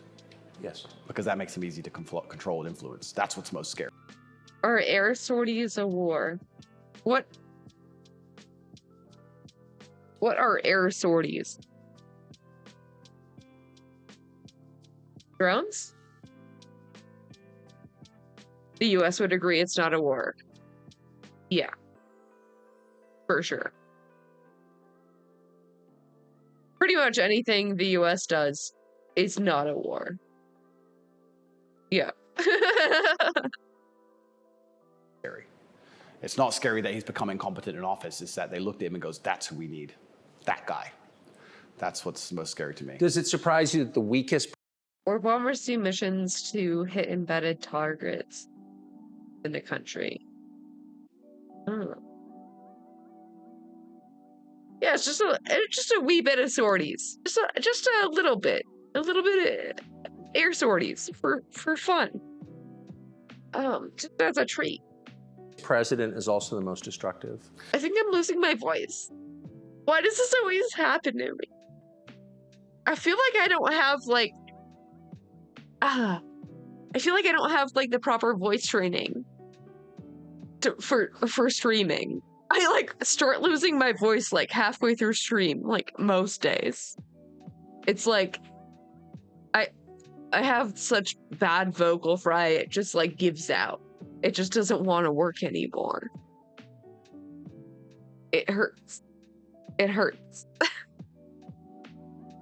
No ground troops, the Russia, US.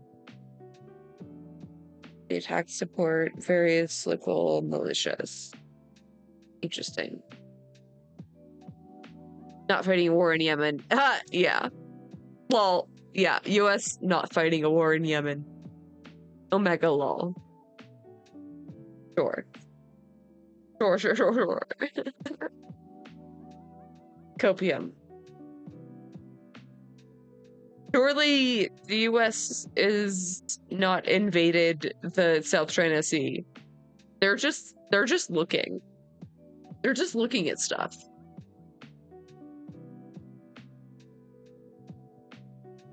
Right. Yep.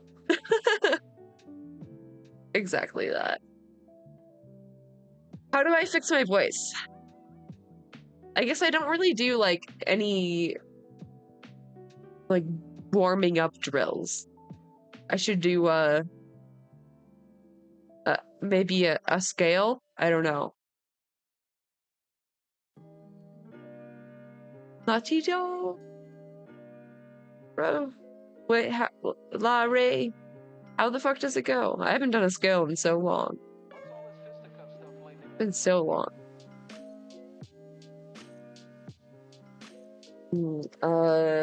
Latido something early.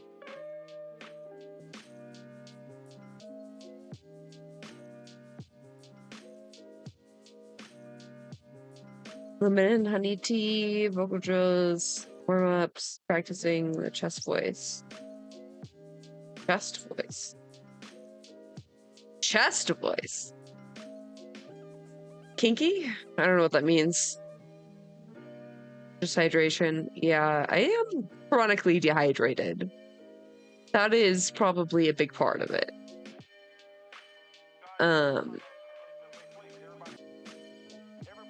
Weak men are always destructive because hurt people hurt people. Yeah. I don't know. I heard someone said that to me a long time ago. Hurt people hurt people. They were talking about a relationship, and I said that's true. If your heart's been broken, you're probably going to be a bit. That sounds like a little bit much. I think it's 2.5 liters a day. No. An asshole and break someone's heart. Hurt people hurt people. And then I thought, well, if you're a weak man and you're going through life and you don't have the strength and resilience to resist the trials and tribulations of being a man, and you're constantly hurt by everything, and you're constantly upset and depressed and sad because you're weak, how could you possibly do good? Hurt people, right? To do good, you have to be a good person to begin with, and to be a good person, you're virtuous, and you've gone through a lot of things that made you strong. This is what's mind-bending to me, that the idea that strong men are somehow bad. And it's the ultimate hypocrisy, because as soon as something happens, especially physically, as soon as a liberal is attacked, they call the police. Defund the police! Call the police. Don't be masculine! What? The defund the police people are not the same people calling the police, I can tell you that. Police officer, they want a big, strong man with a gun. Exhale mostly, quite moist air. Yeah. Yeah, I think that's like most of why streaming is so exhausting. It's just like, it's an actual workout for your throat muscles. Guns are bad. They want him to have one, right? The opposite of what defunders want. Yeah, like literally the opposite. So the ultimate hypocrisy on every level is absolutely and utterly insane. At the base realities of humanity, the absolute base reality, strength in men is respected and wanted. And I think that the closer you get to unfortunate circumstance, the closer you get to reality. They go hand in hand. And then everyone's looking for the strong men. So strong men should always lead, I believe. And for the longest period of human time, that's how society functioned. The strongest men led. But in the Western world now, that doesn't seem to be the case anymore. And weak men are emotionally led. They're not particularly stoic. They're impulsive. And I would say that the most heinous acts, perhaps, that happen in modern society today are purported and committed by weak men. I don't think a school shooter is a strong man. I think it's a weak man. I think it's a man who's been picked on, got butthurt, is upset, girls don't like him, never learned any emotional control. He's the kind of person who does exactly what the TV tells him to do. Act out your feelings, cry when you want to cry.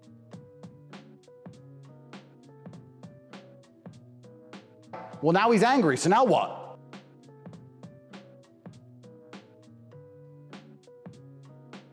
Where do I start? Where do I start?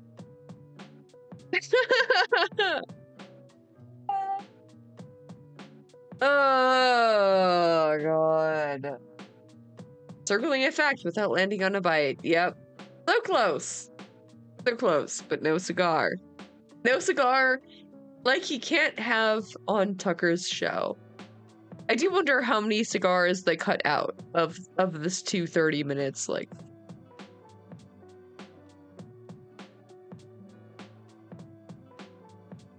Ah.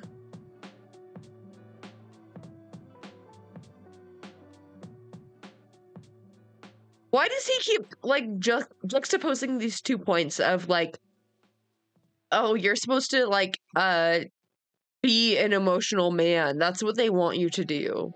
So you're supposed to, like, act out your feelings. But also, you're weak. You're weak if you're a school shooter. Like, what is that, like, meant to imply? You know? He'd have a cigar with him. Yeah. Like...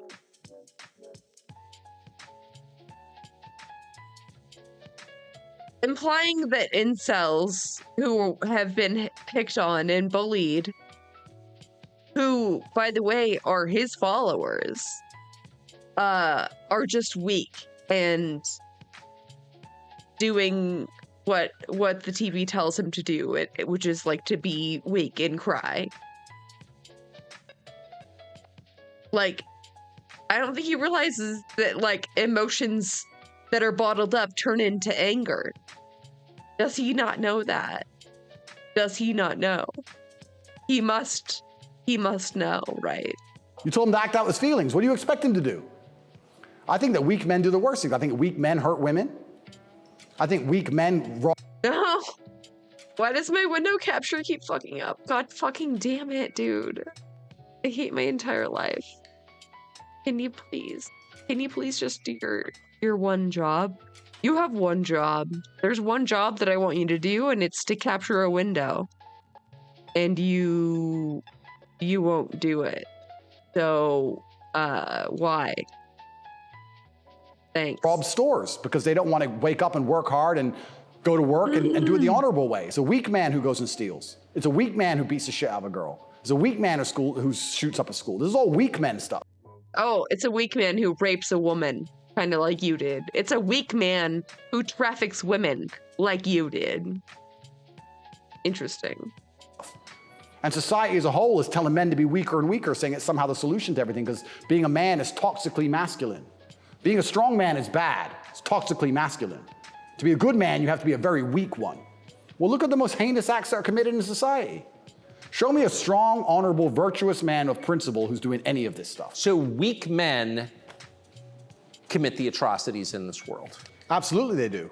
And it's weak men who also attack anybody of virtue, because I think when you're weak, you're intrinsically unhappy. Yeah. I don't think as a man you can be happy if you're weak. I think happiness and strength go hand in hand. Yes. This is really giving me a headache. Don't be a wanker, yeah. It's pretty simple, really. I think that's how we're supposed to be, right? Even strength of mind, strength of conviction, strength of something. If you're weak, you're gonna be miserable. So I do find satisfaction in the fact that most of the men who truly dislike me are miserable and weak. And also, like I said earlier about women being gatekeepers, women are fantastic. Women are they're like a barometer for society. I would say you can measure the strength of a society or the virtue of a society or how decayed a society is largely by the actions of many women.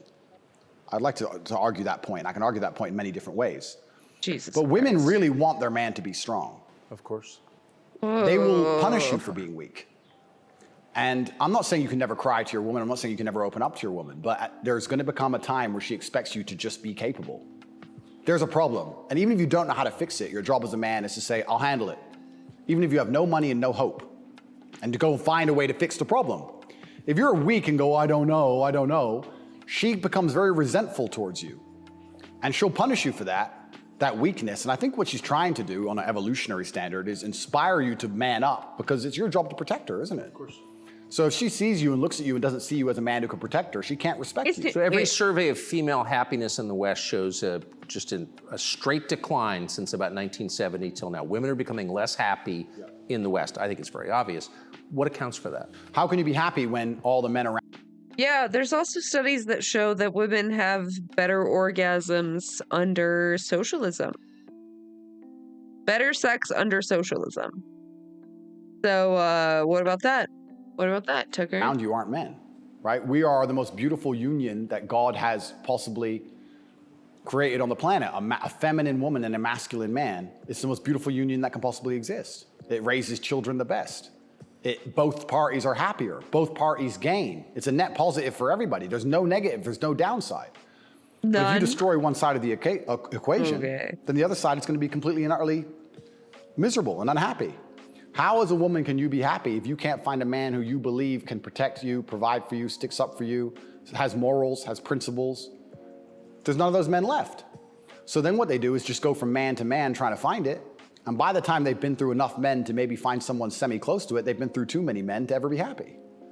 And then you have the absolute destruction of Western society. We talk about why men don't get married anymore. Fuck you. I can tell you why I wouldn't want to get married in America. I don't see the point in being married to a woman who's had so many partners before me that she can't properly pair bond with me, and then giving her the opportunity to financially destroy me. Pair bond. Pair bond. What is she, a fucking chimpanzee? Fuck. I think that would be a bad chess move. And I do believe in marriage. I think society would be better if everyone was married. I'm saying that if you're living in an immoral society, being a moral person, if you're not careful about it, you can get wrecked. If the game is rigged, you have to be very careful if you play it. So how do we encourage men to get married? Well, they need to be worth marrying, but so do the women, right? So everything's decaying on both sides. Everything's spiraling. One of the reasons I also got called misogynistic, and I'll say it here, I argue the point that for the longest period of human time, evolutionarily, women had to adopt and find a way to take the ethos of an opposing tribe perhaps quicker than a man could because of war. If the men would fight and a tribe lost and the women survived, they had to change how they thought to fit in with the new tribe to survive. Yeah, because they'd be carried off. Because they'd be carried off. Of course. Like the French women were sleeping with Nazis towards the end of it. Grug. We're basically just like cavemen. It's the same thing, actually. We haven't grown or changed ever since caveman times. Grug. Towards the end of Paris occupation, all the French women were sleeping with Nazis. When the Nazis got kicked out, the French women had their heads shaved because they got caught hanging around with German soldiers. The German soldiers killed their husband. 3 years later, they need to eat. So the German soldiers have a wage. He's handsome. It's amazing how quickly they can adapt. And that's for their own survival. That's fantastic. But then if you extrapolate out and you understand that to be true, then you also understand that women are more susceptible to programming to a degree. I got called misogynistic by saying that if you sit 100 men and 100 women down in front of propaganda, I believe that women are more likely to believe a lot of it. I think a lot of liberals are female. They're more emotional. And it's easier to convince them of something if you use an emotionally led argument, right? So if by extension you now have women who are emotionally led, who are being convinced and their logic is Do you mean to say that women are capable of empathy and men aren't? And you think that's a W? Failing because they're being tricked with an emotionally led argument, and the man they're meeting has no principle and no honor, and he can't resist that. She's in charge of the house. Well, now she's telling the man what to do, right? If I would have come home during COVID and my woman said, you need to wear a mask, I'd say, no, I don't. End of conversation. Where if I was a simp, you need to wear a mask. Okay, baby. Don't, all right. So the women are also largely in charge of the psyop because the men are so desperate to get any kind of connection with a real person and avoid the porn screen. And then these women are being controlled by the mass media as a whole. I say this to, I have children, I don't talk about it often. Again, as if he hates porn. The man produced porn and then stole the revenue from the porn artists. I mean, for the love of God. The hypocrisy is rampant. But I said to the mothers of my children, I say, look, either we program their minds or society does. Who do you believe in? Everyone is being programmed by somebody and something. Me, you, everybody. We're all programmed by someone. To sit and think you're above programming is incorrect. What you have to do is sit and say, does the person who's programming genuinely have my best interests at heart? What do they want me to believe? Why do they want me to believe it? What happens if I believe what they want me to believe? Where does this lead? That's all we can do. We're all programmed. We're all the sum of the 5 people we spend the most time with. Right? So if you have women with no father, no strong masculine influence, who's programming them? The Kardashians? And the news? The internet? Porn stars? What kind of woman's that gonna be? And then if a man finally ends up with her and he has no backbone, what kind of man's he gonna be? I don't wanna comment on these things because I don't want to make personal enemies of people I don't know. There's a guy called Adam22. Once again, I have no idea who this man is. I just saw on Twitter yesterday that he was with a porn star who'd never done a male scene. They got married. And like a week after their marriage, she did her first male scene with some random dude. And he's on a podcast defending it. Did his wife have sex with somebody else? Correct. Why? Like, this is the level you can, but this is what the Matrix wants from you as a man. They want the woman in charge. It's almost as if he's more secure in his relationship than you could ever be. Interesting. And the man below with no backbone, because if the woman's in charge, they can emotionally affect her. They can scare her. You can scare a woman easier than you can scare a man. A man. A real man's hard to scare. A woman you can make afraid of the vaccine, right? Be afraid, COVID, be scared. If she's in charge of the household, I would argue in nearly any household where the female was dominant, everyone's vaccinated. I would argue that point hard. Of course. Maybe I'm wrong, but I would argue it. I don't have the statistics. It's just logic to me. So, talk about women being unhappy. What's actually interesting. I think that was a Freudian slip. He said you could make women be afraid of the vaccine, but he meant to say afraid of COVID. He's such a fucking idiot. About the female mind, once again, they're going to call me a misogynist, is that when you're an emotionally led person, you're more prone to chaos. It takes real stoicism to lead. So why are these women unhappy? Because no one's leading them. No fathers, no men of no backbone, no man they respect. So they're relying on society, which is promoting chaos, and their own mental state. Women will say all the time, oh, my period was coming up, so I was crazy. Like, they'll say that themselves. So without any kind of hard rock of emotional security, to give her a hug and say, don't worry, baby, calm down, it's okay. When you have no hard rock of emotional security and you leave her to her own devices, she's gonna be, to a degree, chaotic. And you know who told me this? A woman said this to me. A woman said this to me. A woman said, most women are closer to a mental breakdown than you possibly believe, day by day. I was like, really? She goes, yeah, and that's what I love about my husband. He makes me feel happy and secure and safe. If I'm starting to have a problem, I know I go to him and he makes me feel safe. He's my rock. There's a woman said this to me a long time ago. Yes. So why are women miserable? Because where are they going to? Well, I met one woman with a lot of internalized misogyny and who was deeply unstable. So clearly, all women are stupid.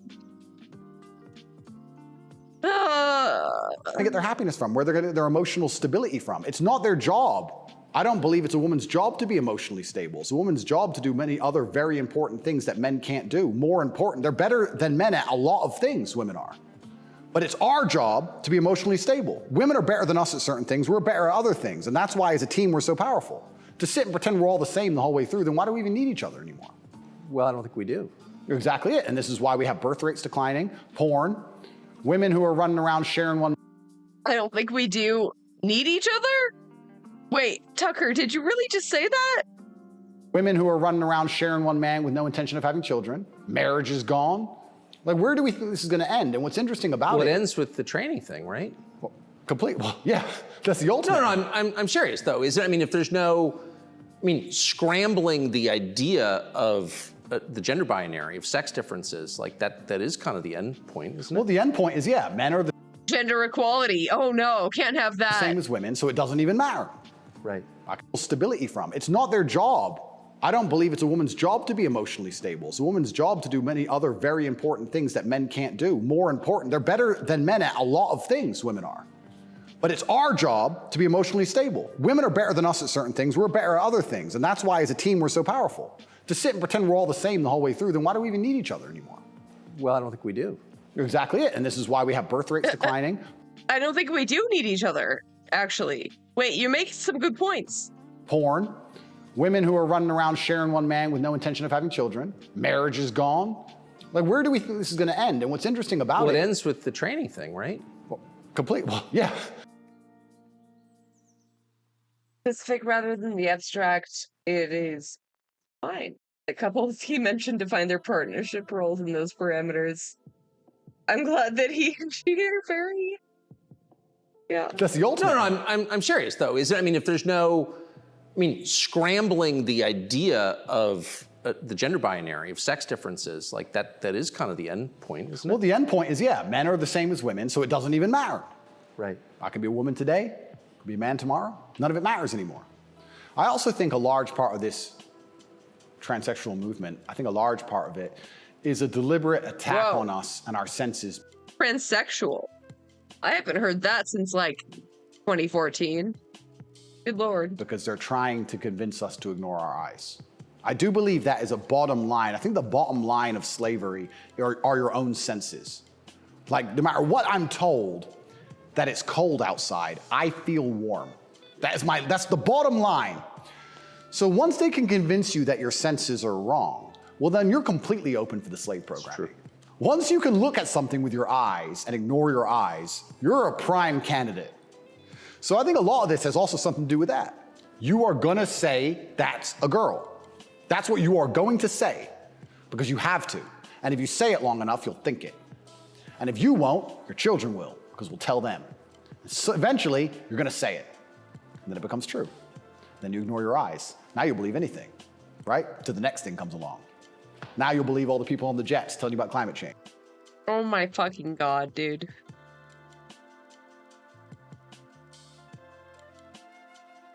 Oh my fucking God. Yeah, if you believe the lies about the sex binary, then it becomes true. Crazy. Crazy how that works. It's all an attack on the senses. This is America's most famous admiral. You know, it's such an important issue for our youth and adults. As you said, some of these laws are actually extending into adulthood. You know, we often say that gender-affirming care is health care. Gender-affirming care is mental health care. And gender-affirming care is literally suicide prevention care. Would that be your view as well? I 100% agree. It's genuinely, I want to actually genuinely give my heartfelt condolences to any young person who falls for this crap, because you're going to be so miserable for the rest of your life.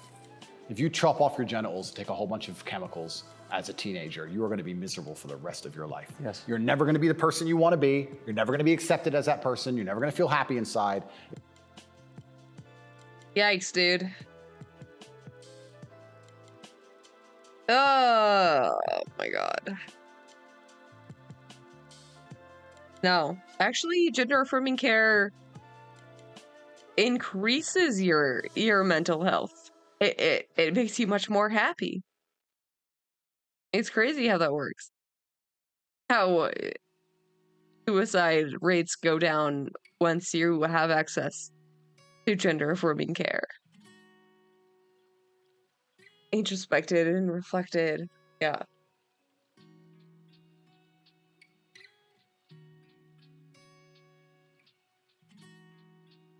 Yeah.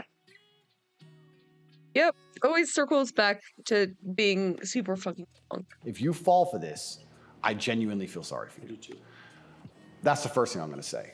The second thing I'm going to say, I find it very interesting that the only surgery we call affirming is gender surgery. Imagine a girl woke up and said, I was born in the wrong body because my tits are small. I'm a big-titted woman, but I was born in the wrong body. I need a tit affirming. It happens every day.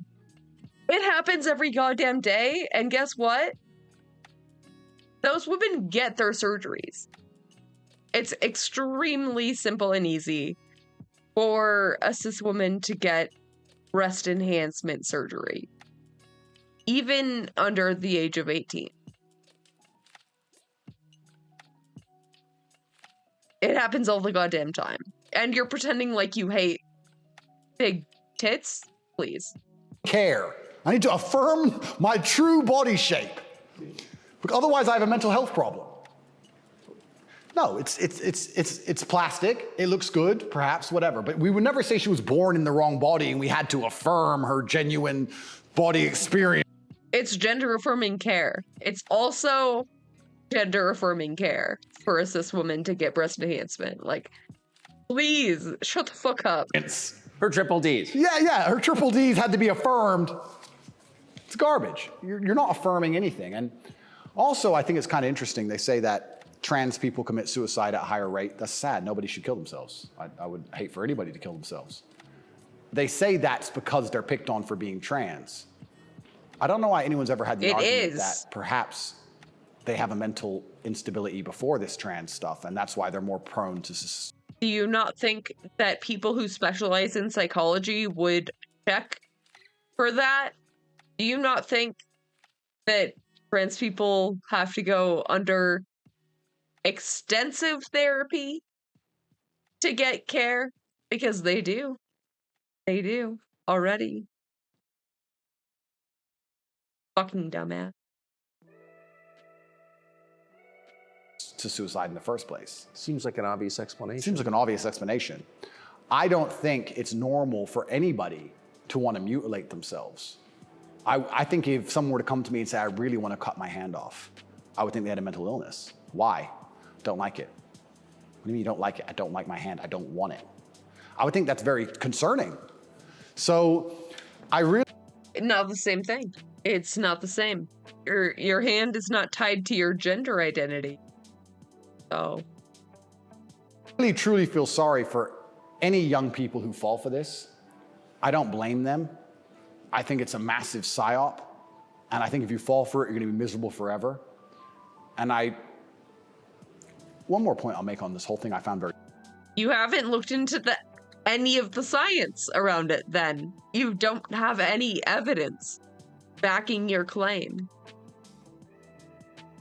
I have an entire list of medical professional organizations that back my point. Do you? Do you? Oh my.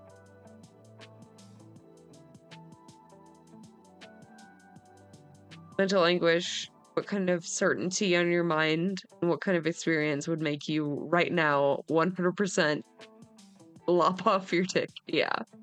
Like, no one does that. No one does that without extensive thought. It doesn't just happen. Very interesting. I'm a professional fighter, so I spent a lot of time in Thailand when I was fighting. Kickboxing was big over there.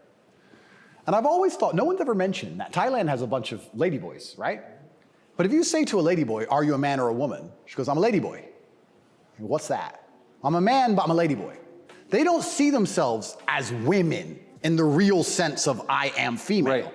They don't want to compete against women in sports. They don't want to pretend they can have kids. They don't talk about having periods. They're like, oh, I'm a ladyboy. It's like kind of like an in-between, it's got its own thing. India has the same. Trans women are not talking about having periods. What the fuck are you talking about? Yeah, it's fine. Nobody over there is genuinely arguing that they are actually female. Only in America are we doing that. And that's what's... My period doesn't define me as a woman. Guess what? I have a fucking IUD. I have an IUD. I haven't had a real period in like 10 years. Am I not a woman? I can still have a baby. Does that make me not a woman? Fucking imbecile. What's the craziest thing of all? Even if you truly, truly believe you need to change gender and you truly... An IED is a homemade bomb. An IUD is an intrauterine device. A device that goes inside the uterus. Pretty nifty. You believe it's the right path for you, and you believe you're not being psyoped, and you believe you're going to be happy, and you believe you need to mutilate yourself, that's all fine. But then to come along with the hubris and arrogance to tell me that I have to pretend you're something you're not, yes, biologically. That's right. That's absolutely not really arrogant. You can't tell me what I have to call you, right? I'm allowed to come to my own conclusions and opinions. And the whole point of being a human is that we've gone through life long enough to identify patterns. Imagine humans didn't identify patterns. One person went and got ate by the lion, you watch it happen, then you go for a turn. Like, no, you work out over time. Don't go near the lion, right? If I look at a person who's 6'4", muscularly built, right, with a big jaw and a beard, my brain and my life experience tells me that's quite often a man. That's... Very often it is. Very often. That's the conclusion I've come to. To come along and say, no, because I've decided to do X, Y, Z, you have to ignore all of the patterns you've identified throughout your entire life and everything you believe to be true. You have to throw away all the science in your entire worldview and everything about how you view the world. You have to eject that from your brain and call me what I want to be called is extremely arrogant. And if I went through the world and said everyone had to call... You have to expand your worldview is an arrogant claim.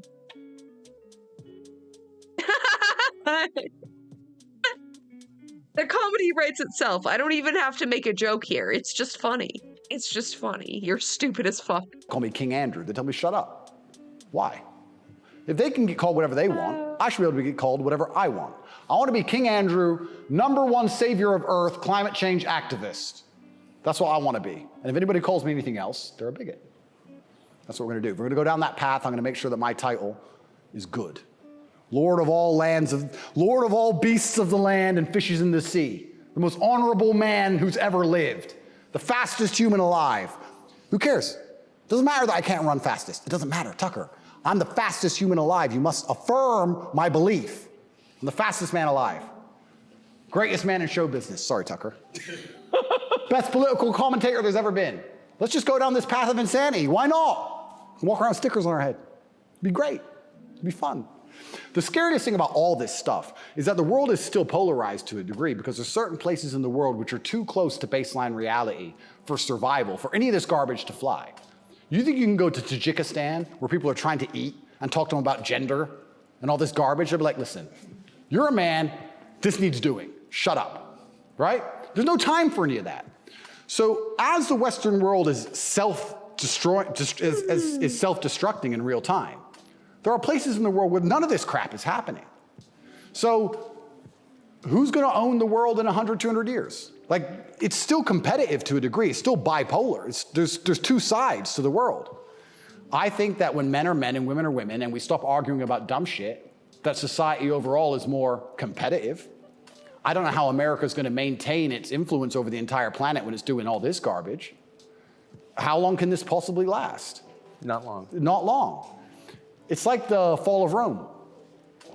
The fall of Rome, everything became decadent, endless sex and orgies. No one had enough faith in the state to join the army anymore. And people talk about barbarians destroying Rome. Rome was destroyed from the inside. That's what happens. And we're witnessing it in real time. And we have all these problems on Earth, and then they want to spend millions and millions of dollars on... Destroyed from the inside, kind of like domestic terrorists. Kind of like the white supremacists that Tucker props up on all of his shows. Surely not like that. Surely not like that. An investigation to prove that I'm a human trafficker for TikTok. It's clown world. It's nothing even makes sense. That's a fucking dog whistle. Clown world is 100% a dog whistle. Oh, God. Anymore. This is a video from a recent Pride March in New York, and I'm interested in your view of it.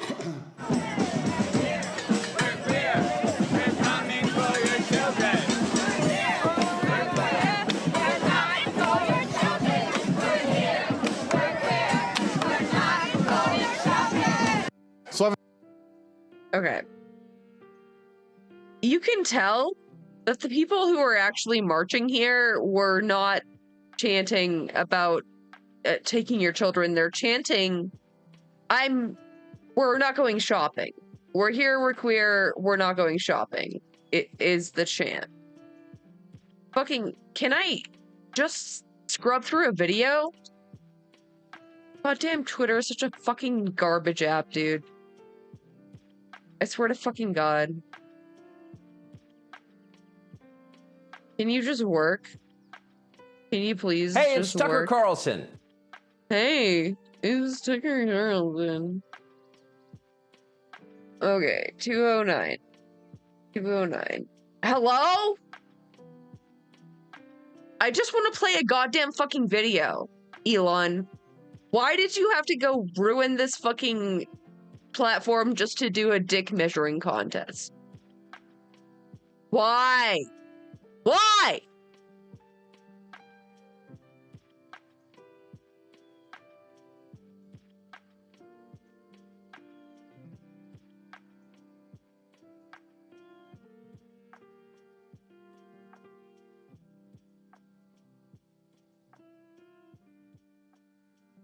Great thing that Elon let people upload longer videos that you can't even fucking watch. That's fucking awesome. That's so fucking cool. That's dope. That's so cool. Best video platform, by the way. Best fucking video platform. We for 200 years. Upset people. They want to upset you so that when you talk against it, they want on the face of the planet. It's terrible if a child is killed in a war. It's terrible if a child's mind is warped by any propaganda mechanism. They're innocent. What I don't understand is why, imagine heterosexual men walked around naked saying we're coming for the children. Well, someone gets shot. Absolutely. So why is it when for good reason? Completely. So as soon as there's this sexual orientation, they're completely protected. And I think that the whole point of having children as a whole is to instill them with your worldview. I know if I have children, I want them to be like me. We just talked about my last name and how I want them to honor me into post-death. Then I want them to be a representation of me, which means they should believe in my values and my creeds. Why is a group of people in New York walking around telling me what they're going to teach my kids and what my kids should believe? They're not your kids, they're my kids. Right. And that's what's so scary, because children are impressionable and children are raised by the state and the internet, effectively, which is why they want me off the internet. But they'll let a lot of people stay on the internet that say a lot about a lot of things. I'll argue that if I was transgender, the American embassy would have told Romania they were bigoted and removed me pretty quickly. I would genuinely argue that point. They would say, no, what you're bullshit.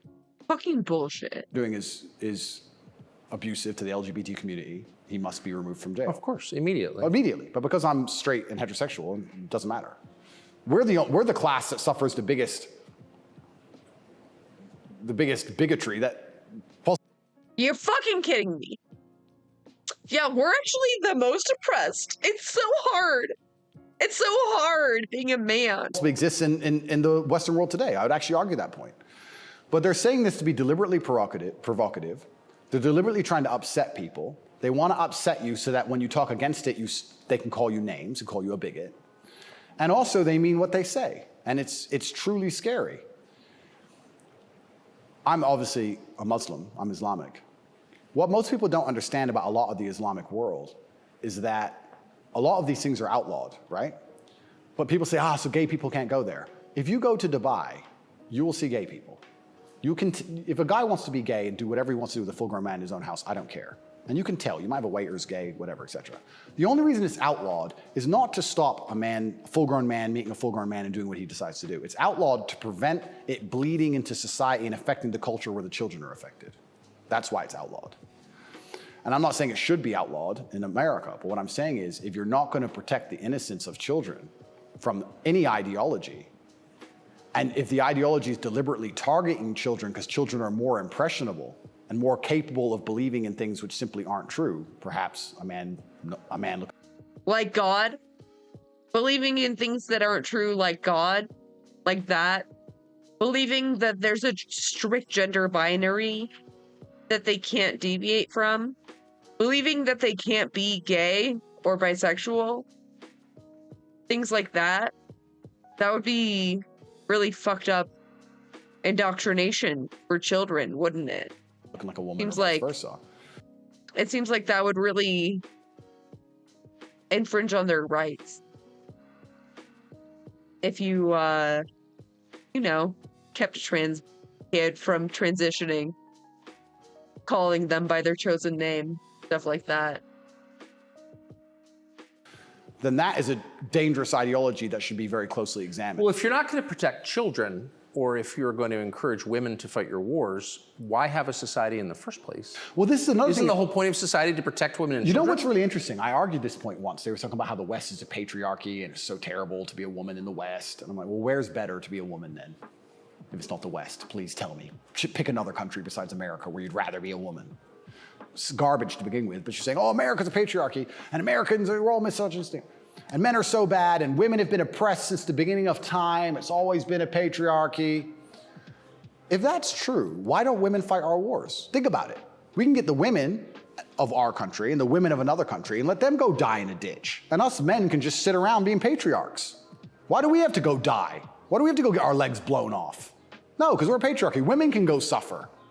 How about none of us do? What about that? What about that? Can't blame a strict gender binary. Many places have that and yet also have transitioning. Okay, I think you know what I meant though.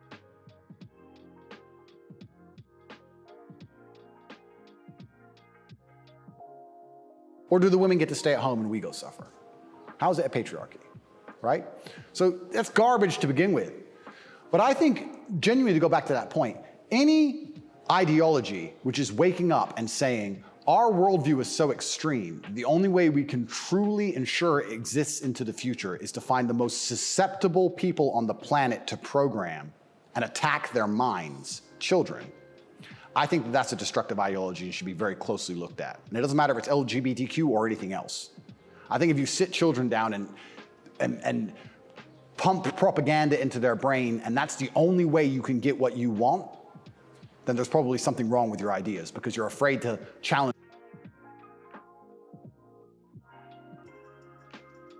Just performing the will of Allah. Yeah. I know. I was speaking from a Western perspective, which I think you realize that I was. I think you know that. And I was speaking about a strict gender binary, which doesn't allow people to transition. Obviously. An adult. You don't want a fair fight. You understand? They don't want a fair fight. They want to sit with a child who has no idea what he's talking about and tell him that men are women and vice versa, and just completely confuse the poor child because they don't want a fair fight against a rational adult. And that's scary. It doesn't seem a huge improvement over, say, ISIS to me. Absolutely. That's how do you convince somebody to blow themselves up? Well, you find a young man, a teenage boy, and you program his mind. Exactly. And it's exactly the same thing. They don't try and convince an older man to blow himself up because he's going to sit there and go, well, why don't you blow yourself up? And then there's an argument. You go find a young, susceptible person, right? And that's what's so scary about all of it. And it's also kind of funny that like this whole LGBTQ thing is also linked to the patriarchy, also linked to all this other garbage and all these other false narratives and false ideas. What, is Tate really that anti-war? I really refuse to believe. Even Tucker is like, haha, please move on. Haha, good one. Please move on. We actually need more men to be recruited right now, so I can't have you saying that. And it's these people who are attacking me saying I'm dangerous for women because I'm a misogynist. You're dangerous for women for pretending men are women. You're more dangerous for women than I am. I'm saying a man's a man's, a woman's a woman. You're saying that if I put a wig on, I could go punch women in the face in the boxing ring. Who's dangerous for women? That's not it. That's literally not it. It's insanity. And again, they have no virtue at all. They just weaponize garbage. I mean, the most dangerous group to women, I think, is probably cis men, actually. Just by numbers. Pure numbers alone. Cis men are beating and murdering women at an incredible rate. And attack you with it. But I do think that children have to at least be the bottom line for society. That's the future. And if you have children at home, you're raising them. And if you struggle to feed them, the government doesn't care. They are yours, and they're your problem and your responsibility. And you deal with all of the stress and all the worry of them being out late at night and all the responsibility of taking care of them. And you went through hell for them to exist. You don't owe their minds to anybody else. You don't owe it. So there has to be a point where you stand up and say, no, I raised this child. It's my child, not That's yours. my child. It's not yours. Absolutely. What do you make of Julian Assange? I think that it's crazy. It's the number one way to shut up the BBC, that's for sure. To mention him. Say, oh, you're a journalist. You care about journalism, do you? You care about a fair and independent story. Why is Assange in Belmarsh? Very interesting. What do they say? They don't answer. They try and change subject. They always do. I did it. I stole it from the Azerbaijani president. He started it. I saw that. Yeah, it's great. Do you know him? I don't know him, but I've seen enough of his interviews to like him. Me too. Yeah, I like him.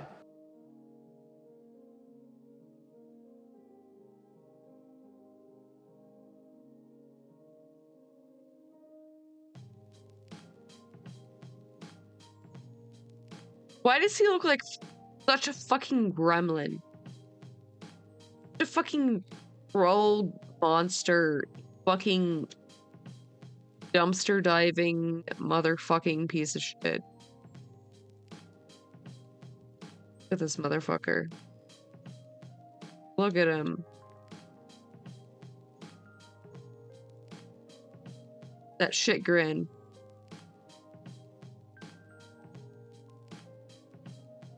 I hate him so fucking much.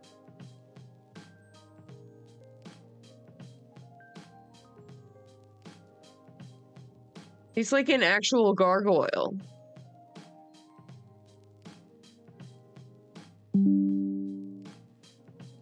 Yeah. When people tuck. New emote. Dropped.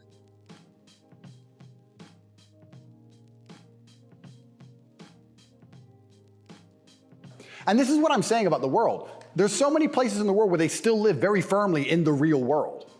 All of this the Armenian genocide, yeah. Yeah. Garbage is just the result of the very simple, easy lives that we have.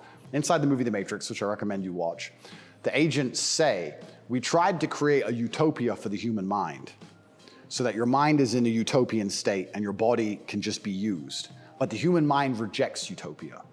We created the world in 1999 at the pinnacle of human civilization before machines took over because the human mind needs struggle and it needs problems, otherwise it rejects it. Yes. And I kind of feel like there's a whole bunch of people trying to just find problems and find struggle in their lives because they don't have enough. Did he just say we created the world in 1999 because we didn't have enough struggle? We created the world in 1999? Holy. That's fucking news to me, bro. It's fucking news to me. I didn't know. Motivation to do something that's genuinely difficult, like, help people. But Matrix, which I recommend you watch, the agents say, The Matrix again. we tried to create a utopia for the human mind. Just wait until he figures out that the Matrix is a trans allegory. So that your mind is in a utopian state and your body can just be used. But the human mind rejects utopia. We created the world in 1999 at the pinnacle of human civilization before machines took over, because the human mind needs struggle and it needs problems, otherwise it rejects it. Yes. And I kind of feel like there's a whole bunch of people. We humans created the world in 1999 because the human mind needs struggle.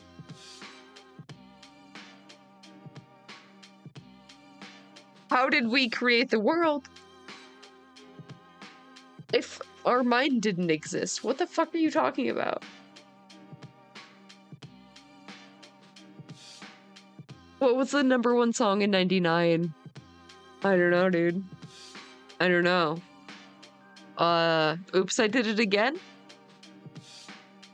People trying to just find problems and find struggle in their lives because they don't have enough motivation to do something that's genuinely difficult, like, help people. Believe by but share. they can't live in this state of complete vegetation. That's so right. then they wake up and say, oh, I'm oppressed. My pronouns. How much energy must it take to go through life trying to correct every person you interact with to call you Z? Think of the calories burnt. I can't think of a bigger waste of time. Think of the calories burnt. Every Starbucks employee, it's actually Z. Correct. You are a moron, and you are just wasting so much energy. You could put that towards something beneficial. Nobody's doing that. You could volunteer. You could go to the gym. There's so much more you could do with instead of walking around and talking about Z. You sound like a dumbass. But they're just finding struggle because they don't have any actual important struggle in their lives. And Backstreet Boys, that makes more sense. That's why it only exists in the decadent West. Do you think the coming famine will change that? Absolutely. I would argue that when the famine comes, I think all these feminists will look for a strong man of resource who is stoic, who has a good network, who's capable and important and respected. It's amazing how quickly feminism disappears. In fact, there's a podcast I did called Fresh and Fit. And I did this podcast in Miami, and I was arguing about gender roles with 7 girls. And during it, they were telling me that they can do anything a man can do, all the usual things, and they don't care, they don't need a man, all this garbage. And some crazy fan knocked on the door for me, and he had a gun. He knocked on the door. You should have seen the women, how quickly they became feminists when I had to go to that door. They all completely changed. Go, go, go, go. Oh, the feminism's out the window. There's no feminists on the Titanic. There's no feminisms in a famine. There's no feminists at war. Where's the feminists? Go to war, right? I remember when Afghanistan, when we did that very Women do go to war. well-planned, very thorough evacuation of Afghanistan. And all the schools that we opened for women got shut down by the Taliban.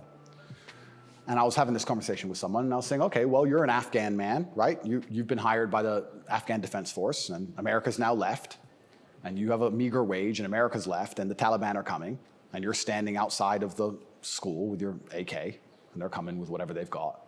And you're looking at the school going, do I really want girls to go to school that bad? Not really. Just put it down, you walk off.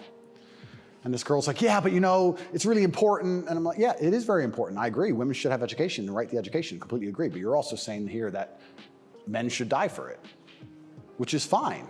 I'm not saying that shouldn't be the case, but I'm saying that you should give men the respect they deserve for dying for your education. Because it's not the women who are going to defend that female school, it's the men. So if you're going to shit on men all day long and say we ain't worth anything. I disagree. Men don't give a fuck about defending a goddamn thing. And most women in the military don't either. They don't have, the clearance for that. They don't have, the choice.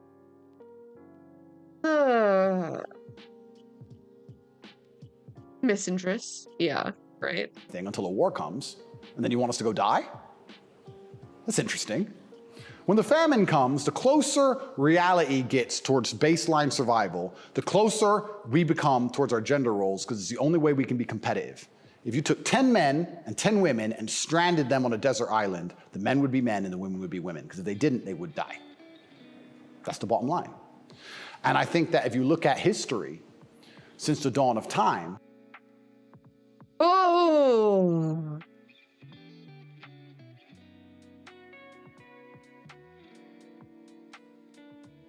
Biological essentialism makes me want to kill myself. We can do it.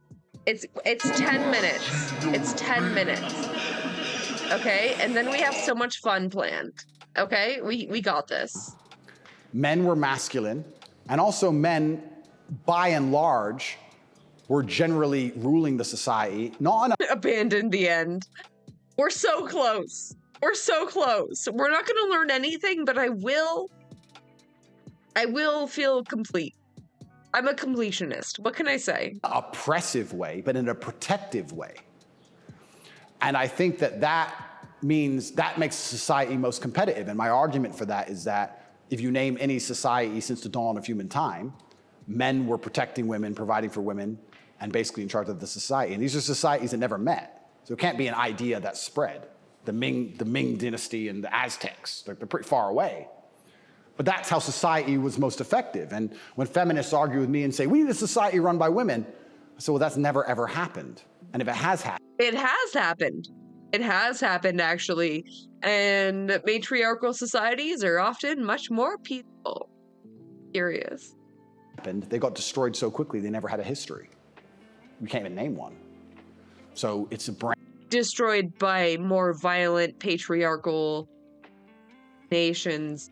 Interesting, curious. Brand new idea, which I'm not saying is a bad idea. I'm saying if it's a brand new idea, you can't tell me it's going to be better because it's never been tried, ever. And matriarchal societies still exist. They haven't all been wiped out by patriarchy. So we're going to see. But what happens if it doesn't work with the most powerful nation on earth? Right? So we're feminizing men and women have more and more control and more power, which is fantastic. I'm saying this is untested. Who knows where any of this is leading? And our competitors, America's competitors, are still very firm. What's untested is how wide someone can make your eyes and ears look. I'm willing to limit test it as a matter of science. Someone has to. Someone has to.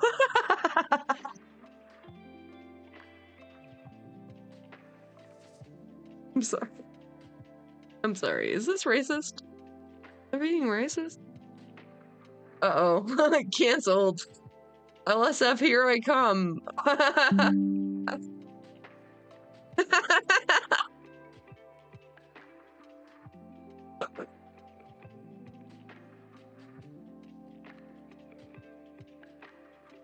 I'm leaving it like in their that. gender roles.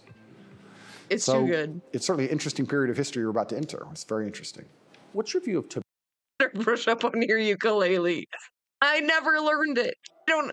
It seemed like she was mostly just strumming. I can do that. I can strum a little. tobacco? I love tobacco. So my diet is particularly strange, I've been told. I live on caffeine and nicotine. So I eat once a day. I eat dinner only. 80% of my calories come from. So healthy. Definitely a role model, by the way. I have 10 cups of coffee a day and 3 or 4 large cigars.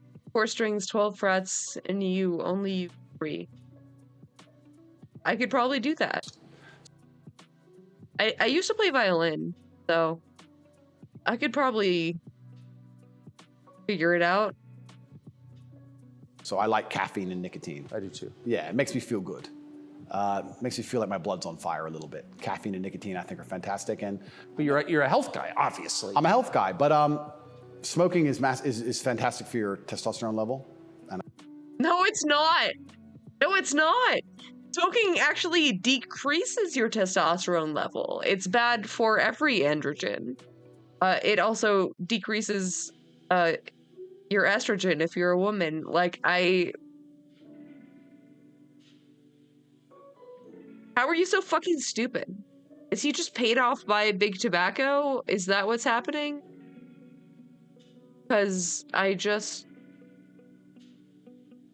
don't, I don't understand.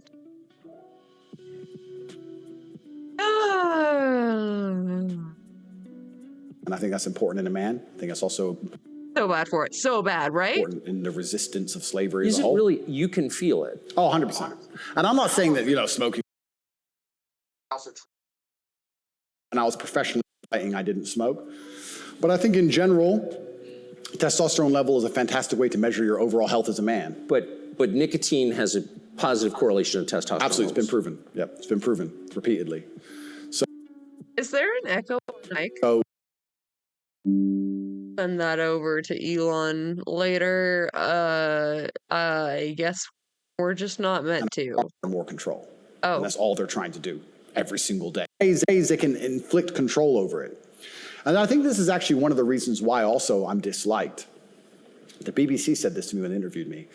They said, Lucy, the very intelligent BBC reporter, said, word for word, you have a Bugatti and a cigar, and that means it comes with a side order of misogyny. I said, how does having a Bugatti and a cigar come with a side order of misogyny? And you can order misogyny on the side? Looks like it. You can order misogyny on the side? Booker's like, wait, I didn't know that. I could have had misogyny on the side the whole time. It's like a sauce.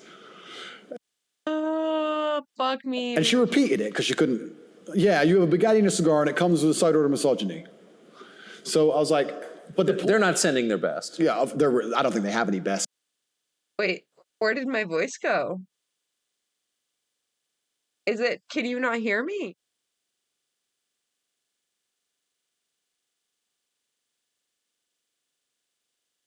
Wasn't vitality benefit. To be honest. But the point they're making, what she doesn't realize she's making, because she's not smart enough, but what she wanted to say, but she couldn't say in a way which sounded negative, is financial freedom is required to a degree to resist. The reason I'm also disliked is because I'm financially successful. If I was broke, they wouldn't care what I say. But I inspire young men, all of my fans, to become wealthy. And you'd think that'd be fantastic for the society, right? He has millions of young men. He's teaching them to work hard. He's teaching them different ways money can be made. He's teaching them to be fantastic salesmen. He's helping the society. No, because if you have a whole bunch of money, then you can sit and say, no, I don't need your wage. That's bullshit. There was a video very recently of a guy in England taking down all the English flags and putting up pride flags. And a guy screams to him and goes, bro. If I have money, then I don't need your wage. That's bullshit. Bro. He's so close. He's so painfully close. Can I fix him? Can I fix him? If I get a boob job and a bunch of Botox, I think I could fix him. I think I could radicalize him to be a socialist. I think I could get him there.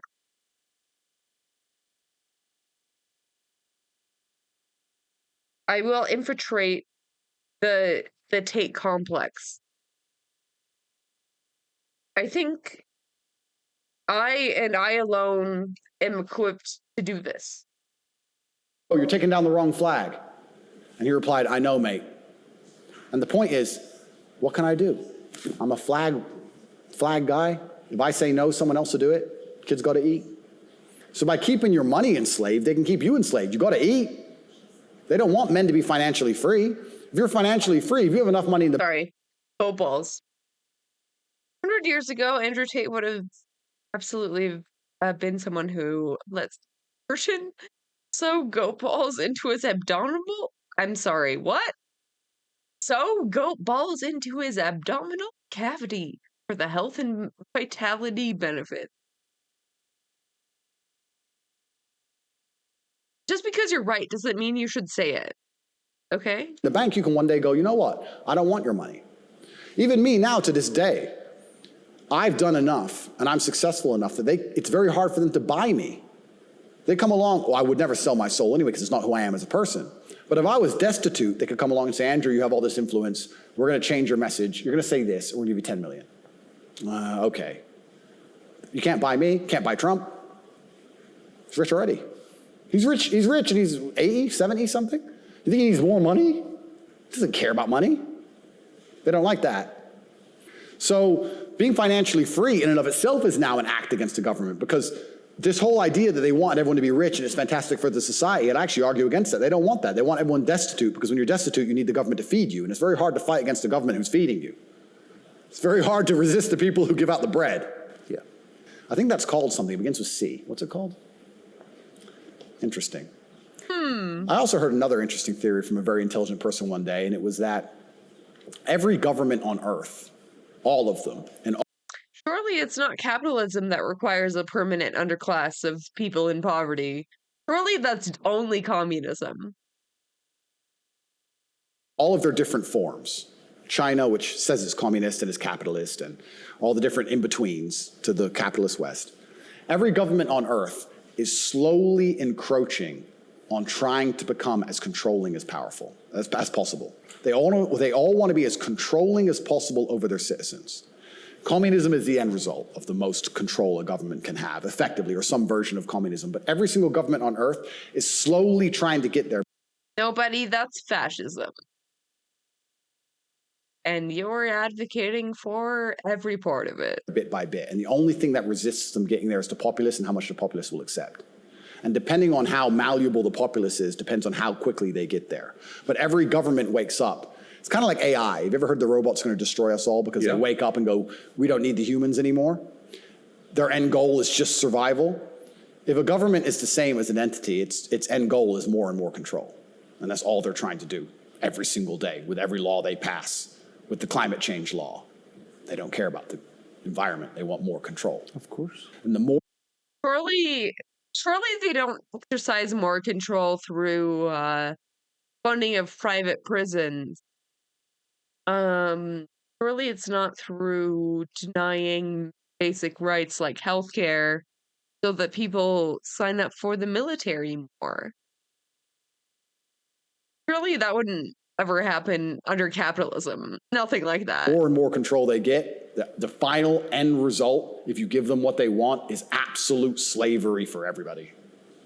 So you have to be very careful, because that is their ideal government. The ideal government is where everyone complies, everyone obeys, everyone's controlled, we know everything about everybody, and it's slavery. That's the only way to get that state.